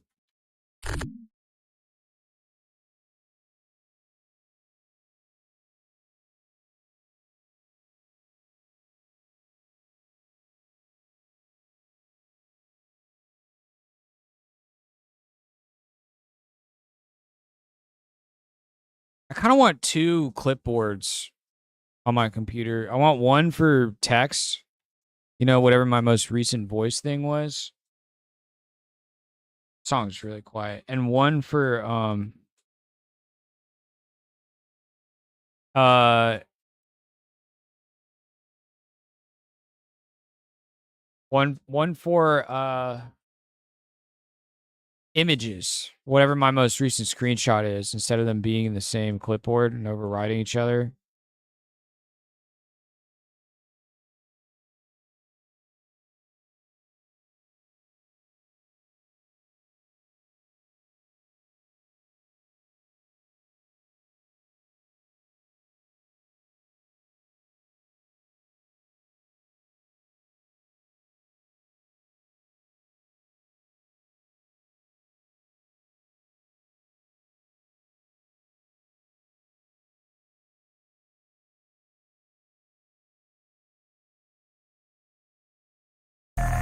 We're gonna check in just a second, but can you take this image for the background? Can you copy it and add like a 50% like blur on it? And put that as the background on the web page where the characters are rendering. What was the other thing I thought of?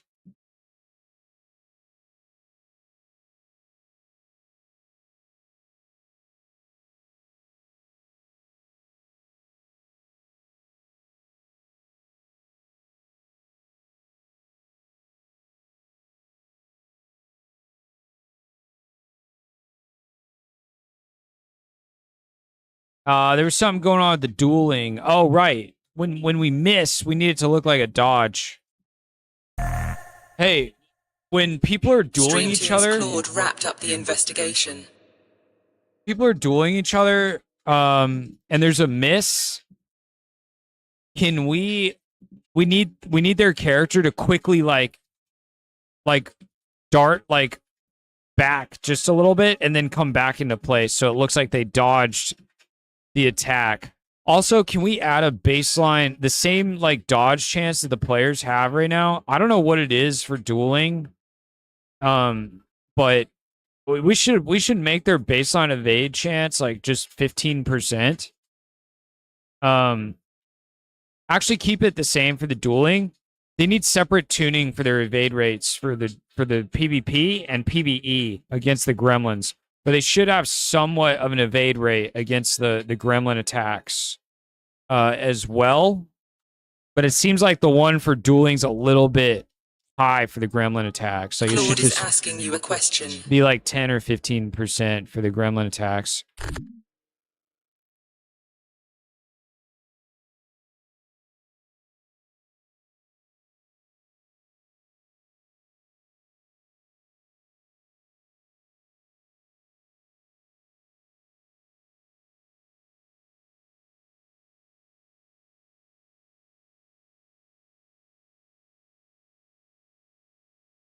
And this song's hell loud. Oh, this is dope. This dude is awesome. I love this dude's work. All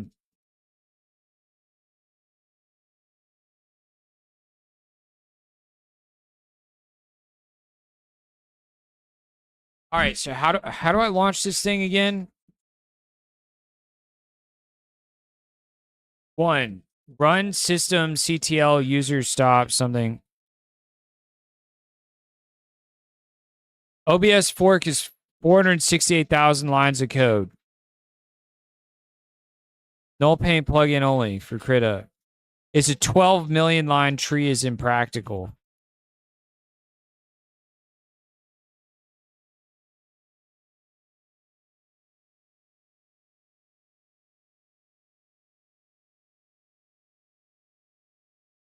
This thing's saying I gotta do some shit. System CTL user stop null chat hub. Run the stream tunes engine. It dials null chat hub socket. Programming website npm dev sign in or supply Chrome 2. Highlight your avatar to render on canvas. Your background art drawings. All right, you guys. Let's give this a go.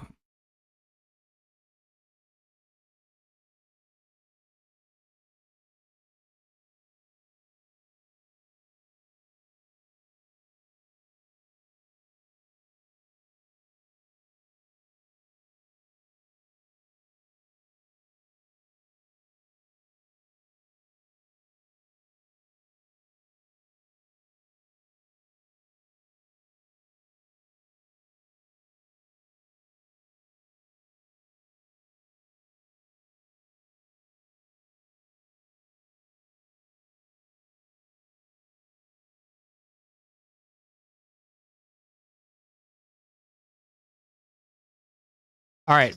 I've stopped the chat hub. Oh, you guys' characters are going to break, unfortunately, sadly, for just a minute. But we have to do it so that we can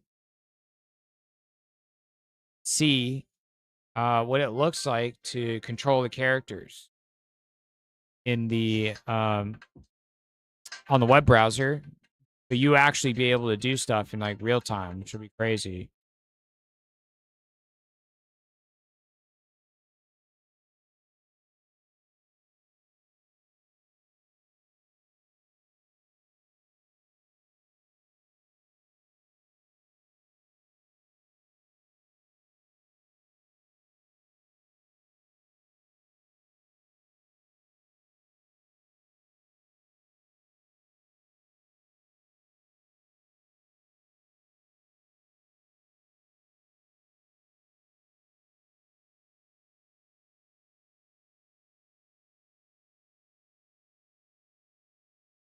Okay.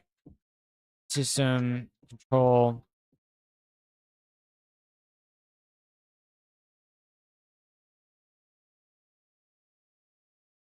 Oh, I love this song.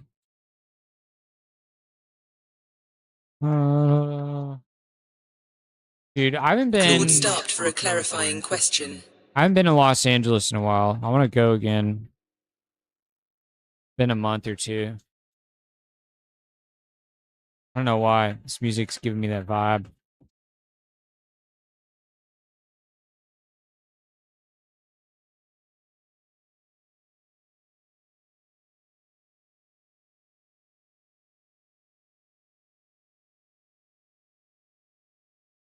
All right, here we go.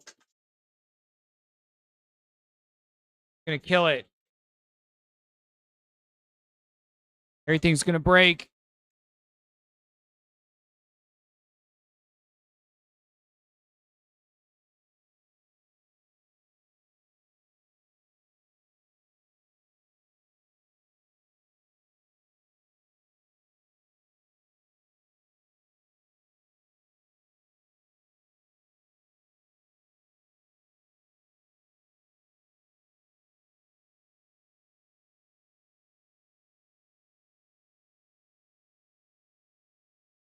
Okay, take all the controls, scrunch them way down, center them at the bottom,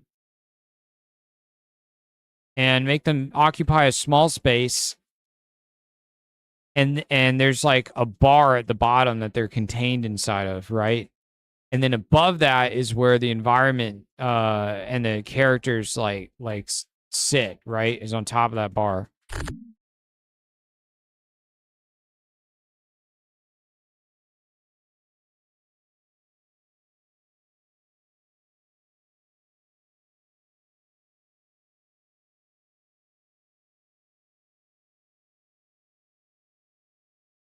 Oh, I can't see any messages or anything either for the moment, you guys. Let me open up my Twitch stream so I can at least.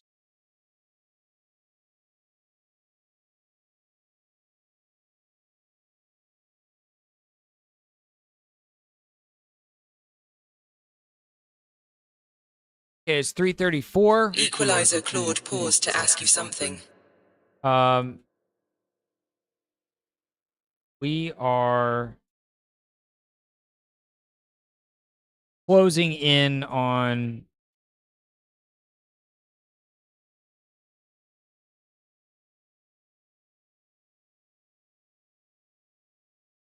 it being close to the end of the stream. In 4 a.m. my time, I will go to sleep. We did not catch any raids or anything. Nothing crazy's going on. No need to pull an all-nighter and kill myself. I'd rather be streaming again tomorrow. Tomorrow we might do some crazy marathon thing or something. I don't know yet. I might stream even earlier than what I said.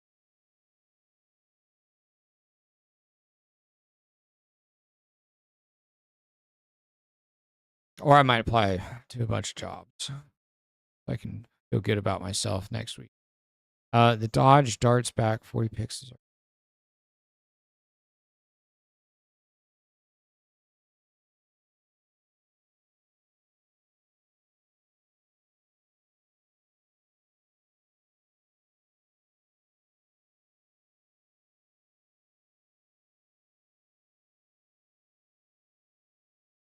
Equalizer Claude has a question for you.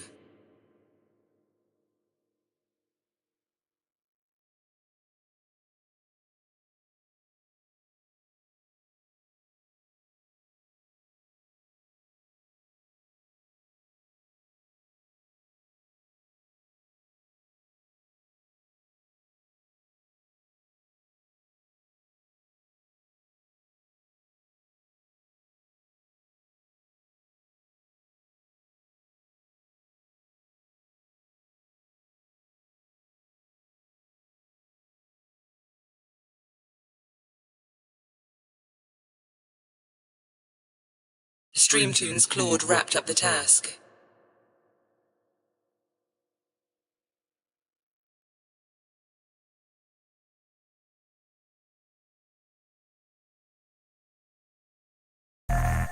Remove the super taunt and dash buttons. Remove the whole help text. We're gonna put that in its own menu eventually.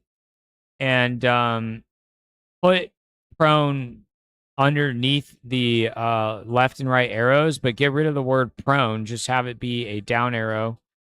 Have the buttons and the bar like match the color scheme of the nav bar on the Noldrum's homepage.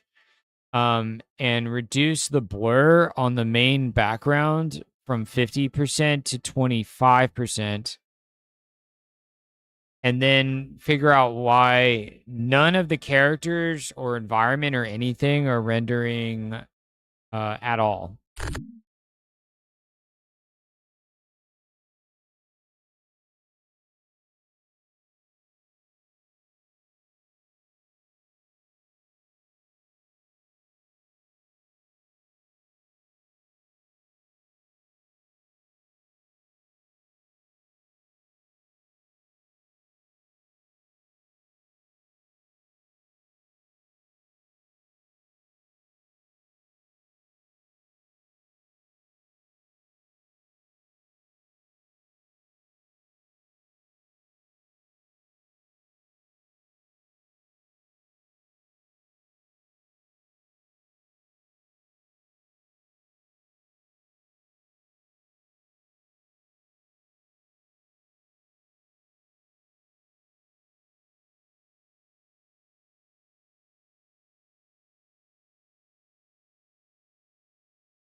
Captain Steel Pants, maybe I don't understand some things, but with the massive fab ecosystem and all the plugins that people spent hundreds, maybe thousands on, the whole thing just boggles my mind.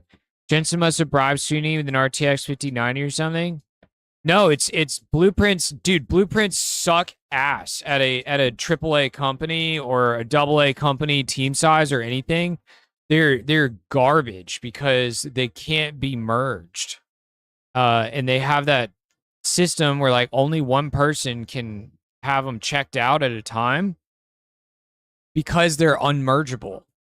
And they're these rigid binary file formats, man.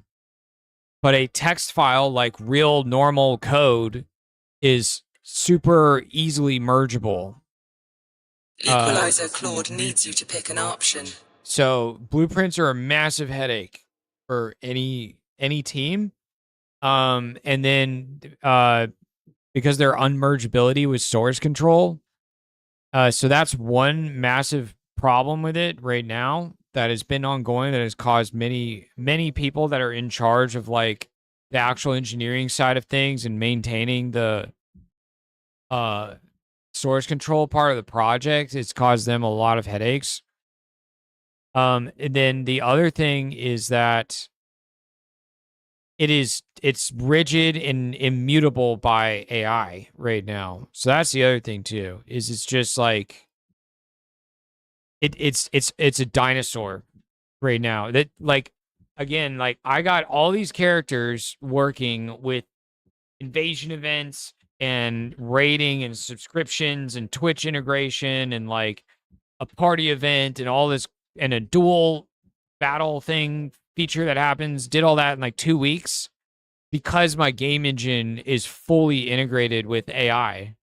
So I haven't coded any of those events at all, you know, any of those state machines for the animations for the characters or any of that. All my state machines and all the programming is just, and all the game data is just minified JSON, you know, or it's just scripting code in AngelScript. So that's why I literally quit using Unreal immediately once I found out how insane Claude Code is right now. I was just like, oh my God, like, dude, there's no, like, it's gonna take them 3 years to steer the ship in the direction Unreal needs to go, to be able to harness as much power of AI as my made from scratch game engine is going to be able to do. And sure enough, it's like paying off in dividends. I can just make a 3-dimensional web browser because I feel like it. I can make a music visualizer because I feel like it. I can just like bring anything into, like, I'm going to set it up where I can make music videos with my VTuber finally by just asking Claude to make stuff and like, you know, make the camera move in this way, make it do this and make it do that. Now render out the video, you know, because the whole thing is integrated with AI and it's all exposed and easily transformable. So that's the other reason why they are trying to get rid of it. I don't agree though with them having zero option for visual scripting. That part does blow my mind. I can understand them leaving blueprints in the dust and the plugins and stuff, but I don't understand them not at least having some kind of stand-in visual thing that just sits on top of Verse, that just looks like blueprints and acts like blueprints for all the visually oriented users, because blueprints did do a good job of inviting a bunch of people that are typically artists like first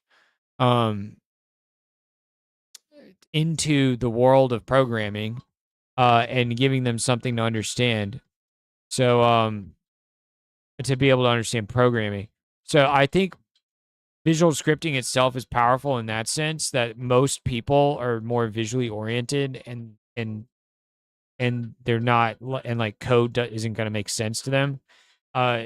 So I was hoping this whole time, I knew for a couple years now that they were getting rid of blueprints basically, but I always thought that what they were going to do was switch it with Verse, and then basically blueprints still exist, but under the hood it's just Verse. So that part is kind of weird to me that they didn't do that, but I don't know, they don't want to put the resources into it, and the community's just gonna fix that problem anyways. Also, the chat's broken right now. That's why your messages aren't starting on the screen. But the community will sure as hell build their own version of blueprints that sits on top of Verse without Epic anyways.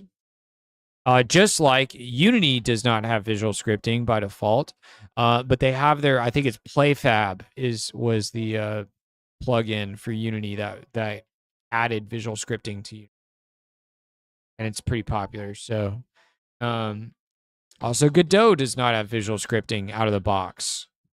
It's a pretty massive. I mean, I bet they have exact numbers on how much money it's cost them to maintain a visual scripting tool. I bet it's way more costly to develop and maintain at scale for your entire user base than coding language.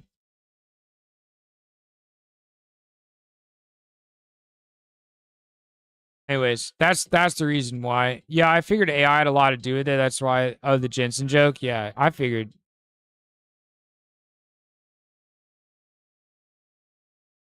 Yeah, like I said, I literally stopped using blueprints. I don't like, or I stopped using Unreal altogether now, and I only use my own game engine that AI built and is integrated with, and it's designed around. And I when I go back to blueprints, man, I feel like I'm like stuck on a road. The speed limit is like 25 instead of driving on the interstate is how I feel now when I'm in blueprints. It drives me insane, actually. That's why I'm gonna figure out how to move my VTuber into my game engine also. Not just for cool like integration where he can like touch the characters or something and move around. Um but purely just because I want to, fix his VTuber commands and the cat and all that stuff. I want to fix a bunch of stuff with him, and I want shaders to happen and change things on him, and his animation state machine to get more complex. But when I go in and start just trying to edit a little bit of stuff on him, and I'm stuck in blueprints, I'm just like, dude, this sucks. Like I'm in the slow lane. Now I want to drive. I want to get back on the interstate, done man. With the fix. So, yeah, once you have a tool like that, where you've got a whole game engine that is integrated with AI, it's just like you can't go back.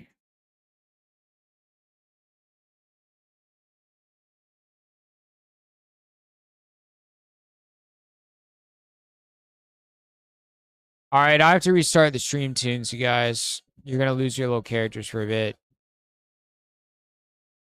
I am being forced. You made a actual full game engine, yeah. I started on it in March.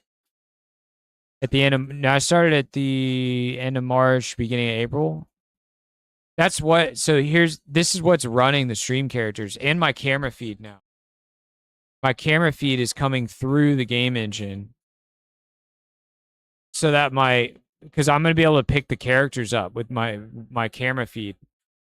So I'm integrating every single piece of the overlay, the alerts, my camera feed, and then hopefully eventually the VTuber and the characters at the bottom are all going to be running in this one instance of the custom game engine. So it's just like my desktop and then stream overlay running inside of the game engine.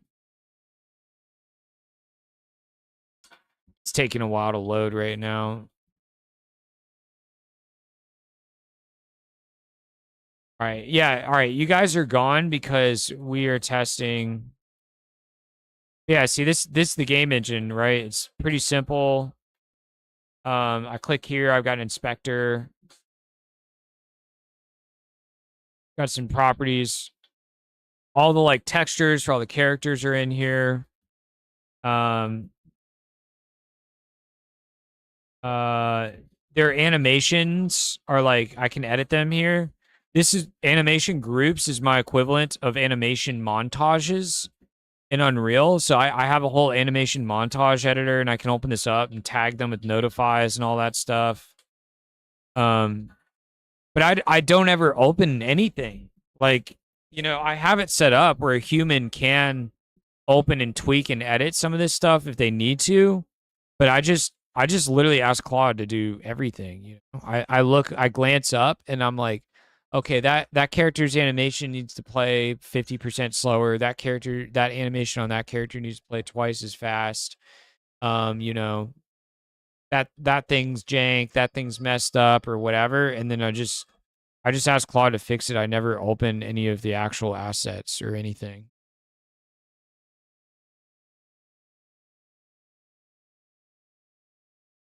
Pretty insane. Okay, so this we're getting close, you guys. This is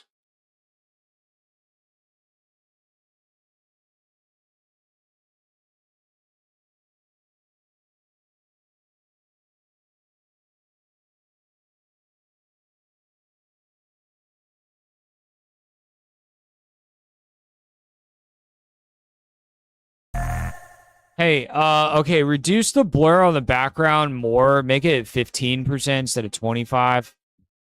I'm able to, like, if I hover over the character, like these, like a border shows up on the left and the right. You need to disable, like, you know, the highlighting capability, I think is kind of what that hint is for on the whole web page.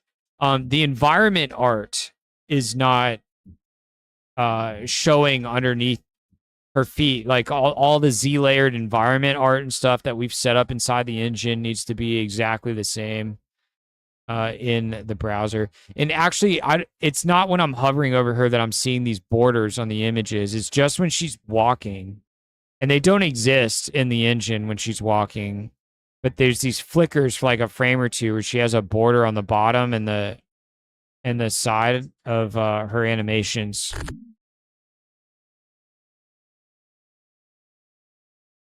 Seems much faster. Yeah, exactly. So, night, yo, good set. Thanks, Prescott. Thanks for chilling.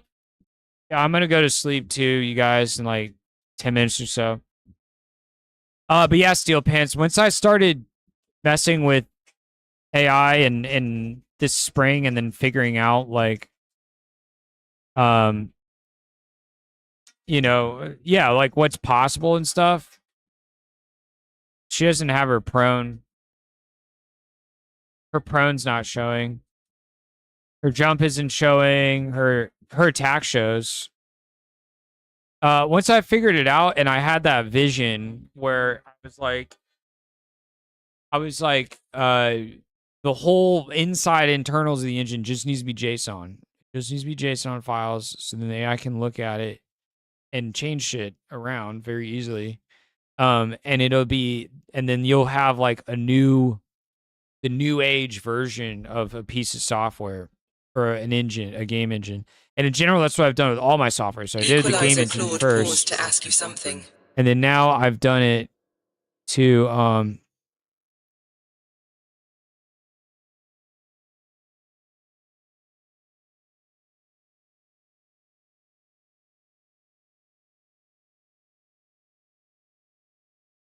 hey, yeah, if she has no filter, then don't add one.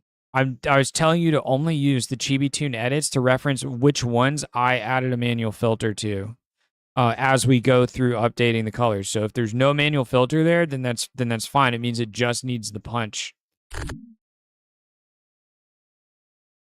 But anyways, so once I figured that out with the game engine, I've done that with everything now. OBS, Krita, the video editor I was using, Kdenlive, and the video editor that I'm building, and then the Ableton replacement that I'm building for audio editing, the DAW, this DAW here, they are all completely controllable by the AI. And if I ask the AI, hey, you know, change this thing and move this thing around and export it or whatever, and it tells me like I can't do that, well, then I just say, well, add the thing so you can do it the next time I ask you to. Like just now, Krita Claude, because I forked Krita.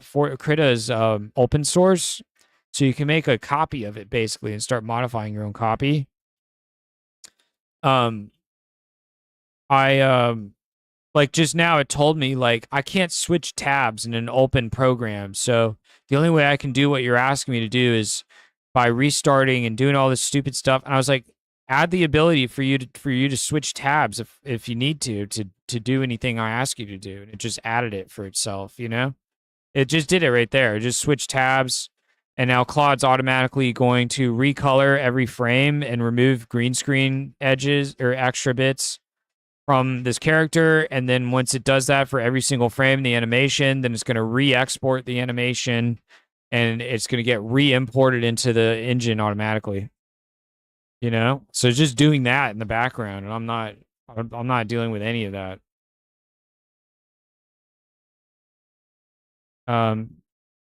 So that's the way all software is going to work increasingly, but I realized this immediately this spring, and that's why I've been building all this stuff, because I think by building your own AI native tools right now, it puts you about 2 years ahead of everybody else that's sitting around waiting for Epic to add it or Adobe to add it, because those companies are so large and the product they have touches so many users. It's such a big user base that it's going to take them like the next 2 years to catch up to the point of AI being able to just control every single thing, you know, in their software. So it is going to happen eventually where every piece of software is going to work like and operate the way I'm operating everything right now. Where mostly like even with just your voice, you just control everything on the whole computer. But yeah, it's just going to take a few years.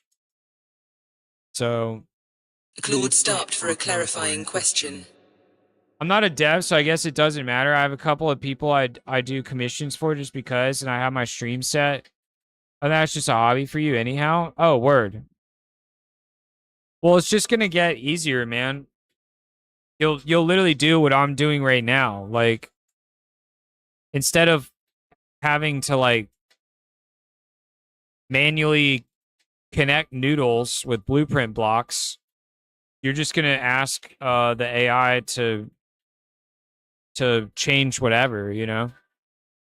You just ask it like, hey, add a Twitch integration for bits, you know, and I want it to do this, and then it triggers that, and it does this, and it does that, and then it can do this and whatever, and then we can integrate with that. Then the characters all dance and they do backflips and whatever, and then it'll just be like, okay, and then it'll just make it.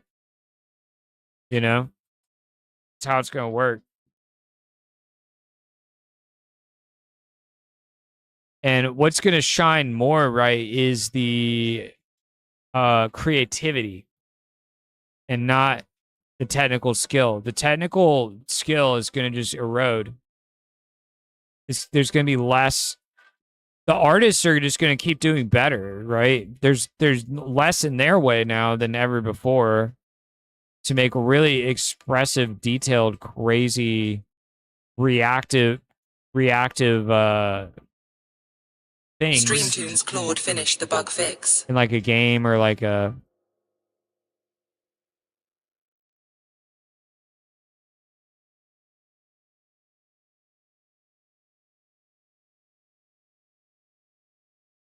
I'm seeing a 500 error.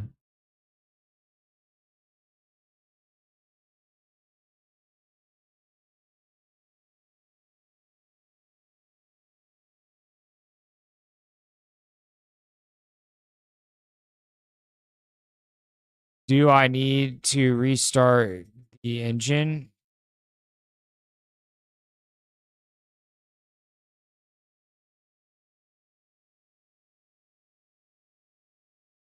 All right, well, I wish I could restore you guys for a second before I leave. That's 4 a.m. It's cutoff time. Who else is streaming right now? Streamtunes Claude got your answer ready.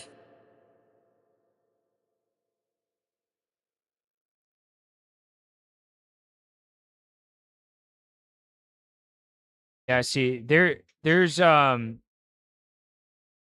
no reason for me to ever stream and just chatting or something like that. Like, there's so much room left to grow in this channel, even, you know. Anyways, Chura is streaming. Let's push. Let's get Chura all the way up to the top. Let's get her up here. All right, guys. So the reason why you all disappeared at the bottom is because we had to shut down the chat hub server for we had to shut down the chat hub so we could start testing. No, you don't. The engine won't cost 5 the engine we're down.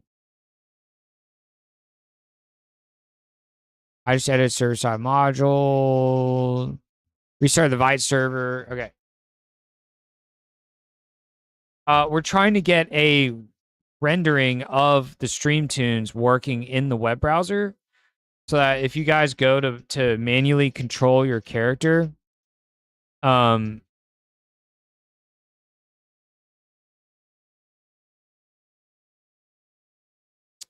you see a client predictive version. So you'll see your guy react on your screen pretty instantly. Instead of, piloting your guy and watching the stream, because the stream is going to lag behind by a significant amount, like 2 full seconds, which is unplayable. We want it to feel like you guys are playing some sort of Maple story that's like integrated with the stream in real time, which is really cool. We'll get there.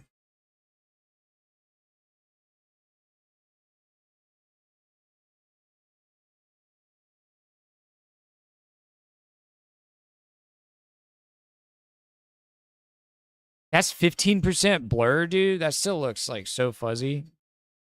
Yeah, see, this is what you guys are gonna see now when you go to this portal.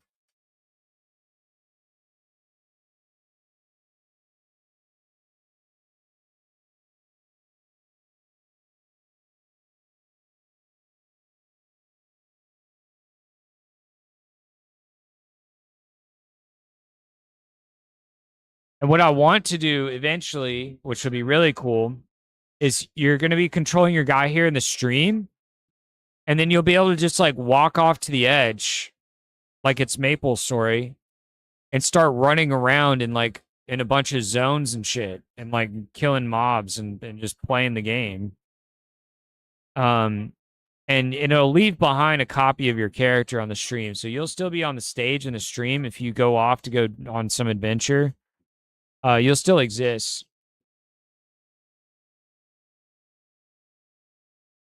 But oh, I saw you redeem the power-ups. You guys aren't there yet.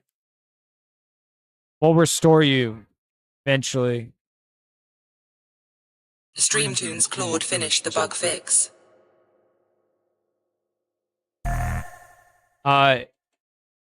Can you reduce the background blur to 10% now instead of 15%?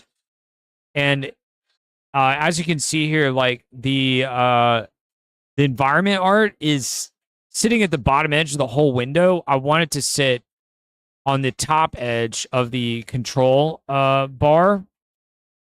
And also I want the control bar there. I want the panel that it's in to extend across the entire window left to right and be like fully opaque, basically, and covering up the background entirely, so it's like the background is sitting above this bar, because we're going to add a lot more to this panel for like using emotes and all this stuff on the left and right sides of the control section.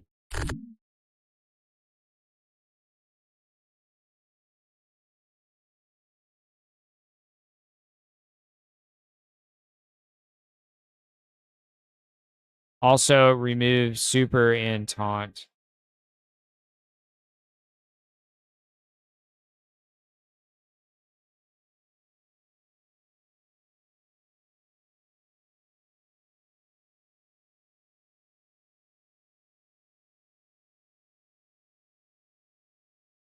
gonna be like freaking magic, you guys. It's gonna be like an in-browser little mini Null-Drum's Maple Story, basically.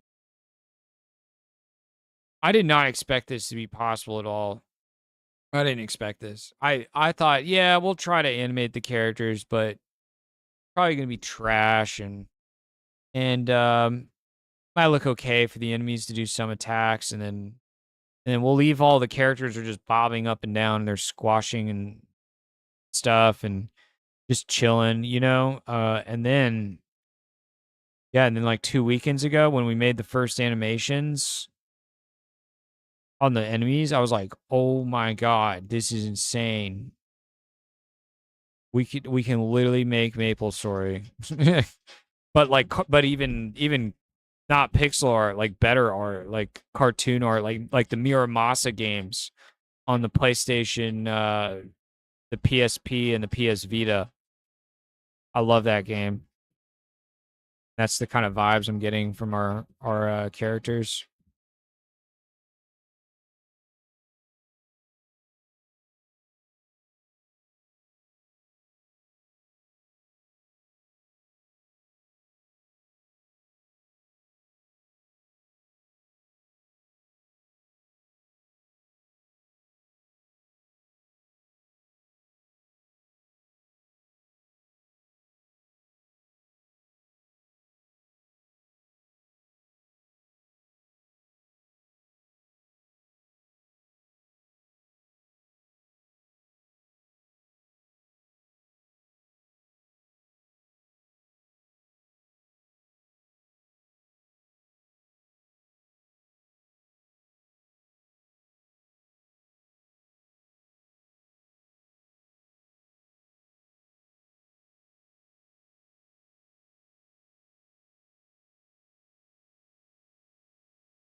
See what we get.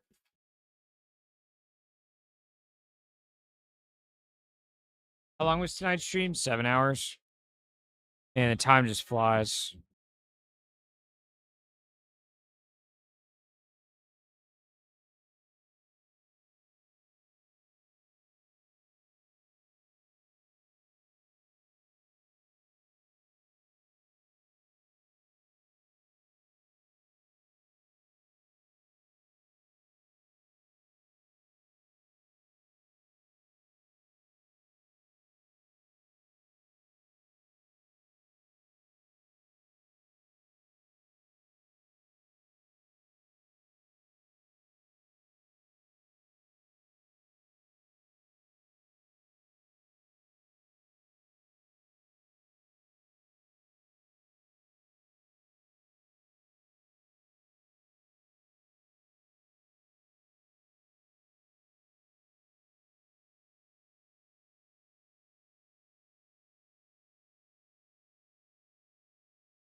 All right, this is tomorrow's project, you guys.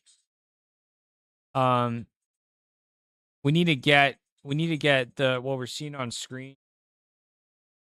look the exact same as here in terms of like the proportions stuff of like the bottom platform needs to fill the whole screen. The characters need to be the same size relative to the environment grass.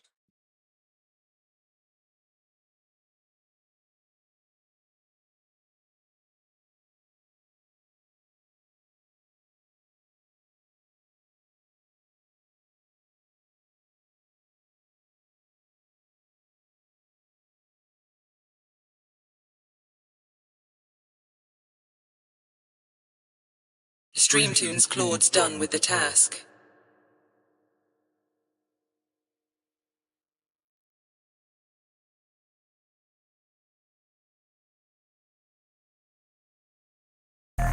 Okay, now can you stretch the environment art out to like fill the window like left to right, and then translate the background image actually so that it's down, so it is underneath that panel bar, just because I want to see more of the top of this image. Maybe a little further down.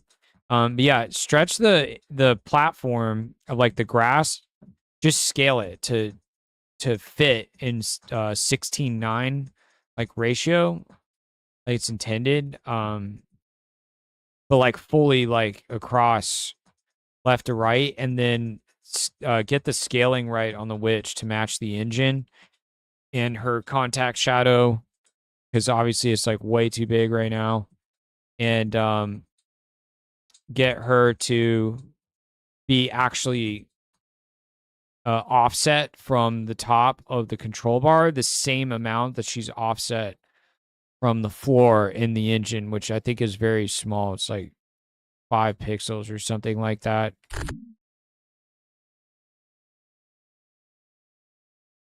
I want to deploy this for you guys. I want to go to sleep, but I want to deploy this for you guys.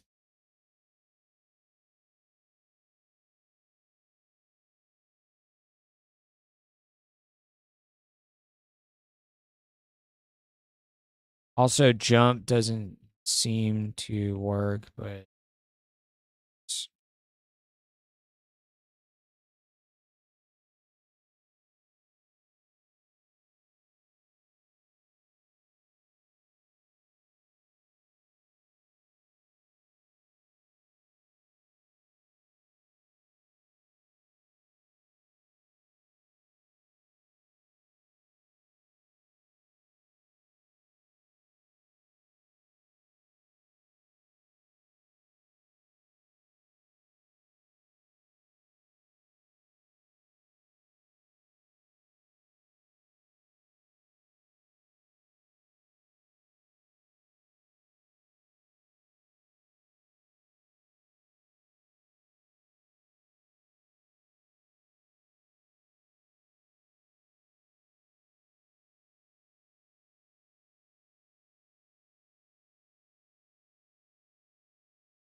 yeah, so I can't deploy this for you guys to try.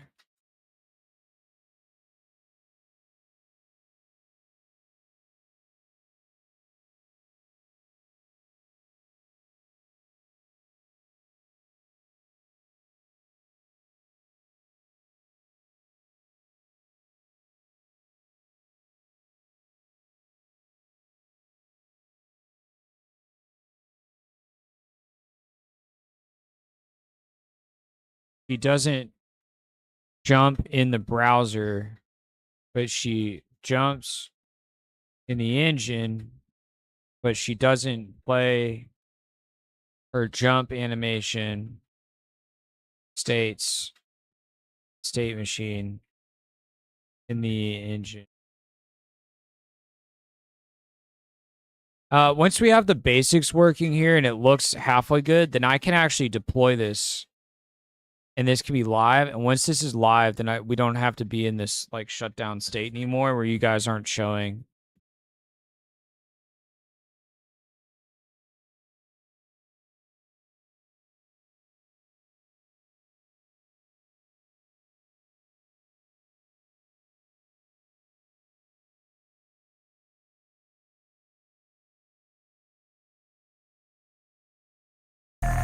Did you run the like D green screen on her for the dance and the cheer? She's got some big patches of green on her.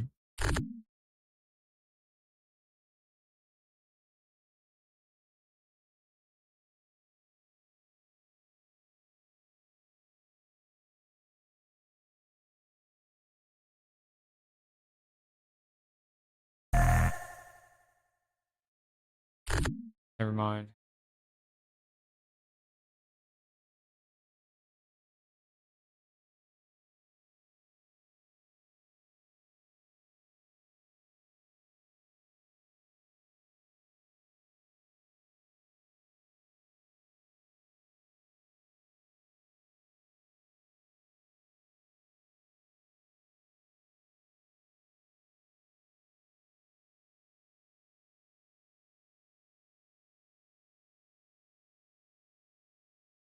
All right, you guys.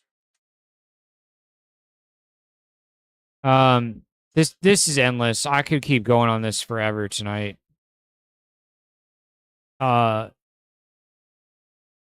tomorrow, yeah, let's raid Church on. Tomorrow I will have this working for tomorrow night's stream, where when you guys go to pilot the characters, you won't have to deal with the lag from my stream. You can see it here in the thing. You can see in real time the results of your efforts, piloting the character and stuff. That'll be really, really cool. And like when there's an ad break with the gremlins, you'll be able to actually like go around and like fight them for real. We can make it where when you duel, you could duel in like a manual way instead of the autopilot way or something. Yeah, and we can start experimenting with like turning it into a real MMO or something. If I get another job anytime soon, I'm 100%. I'm buying either. I'm gonna rent either a Hetzner or a Contabo server to start running this as an MMO on for like, I don't know, like the next year. They're like $100 a month, but the beast. Because my little web server is not going to be able to handle like a legit 2D MMO. Yeah, it'll be a slow process. Cool. All right, yeah. So tomorrow night will be exciting. Be back. I might stream way early in the day tomorrow. I might immediately jump into this, or I might not show up until my scheduled time of 9 p.m. I'm not sure yet.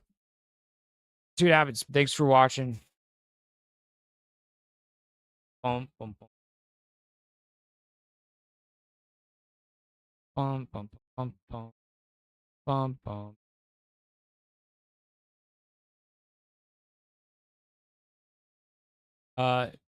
Thanks for streaming. Yeah, no problem. Sticking to my schedule. We got to stick to the schedule. We got to figure out a real schedule and be consistent. Because that's what. Oh, wait, I can't raid. Because that's what grows the channel. Hopefully, this schedule that we're on, I can maintain even if I start another job. Friday night, Saturday night. Here.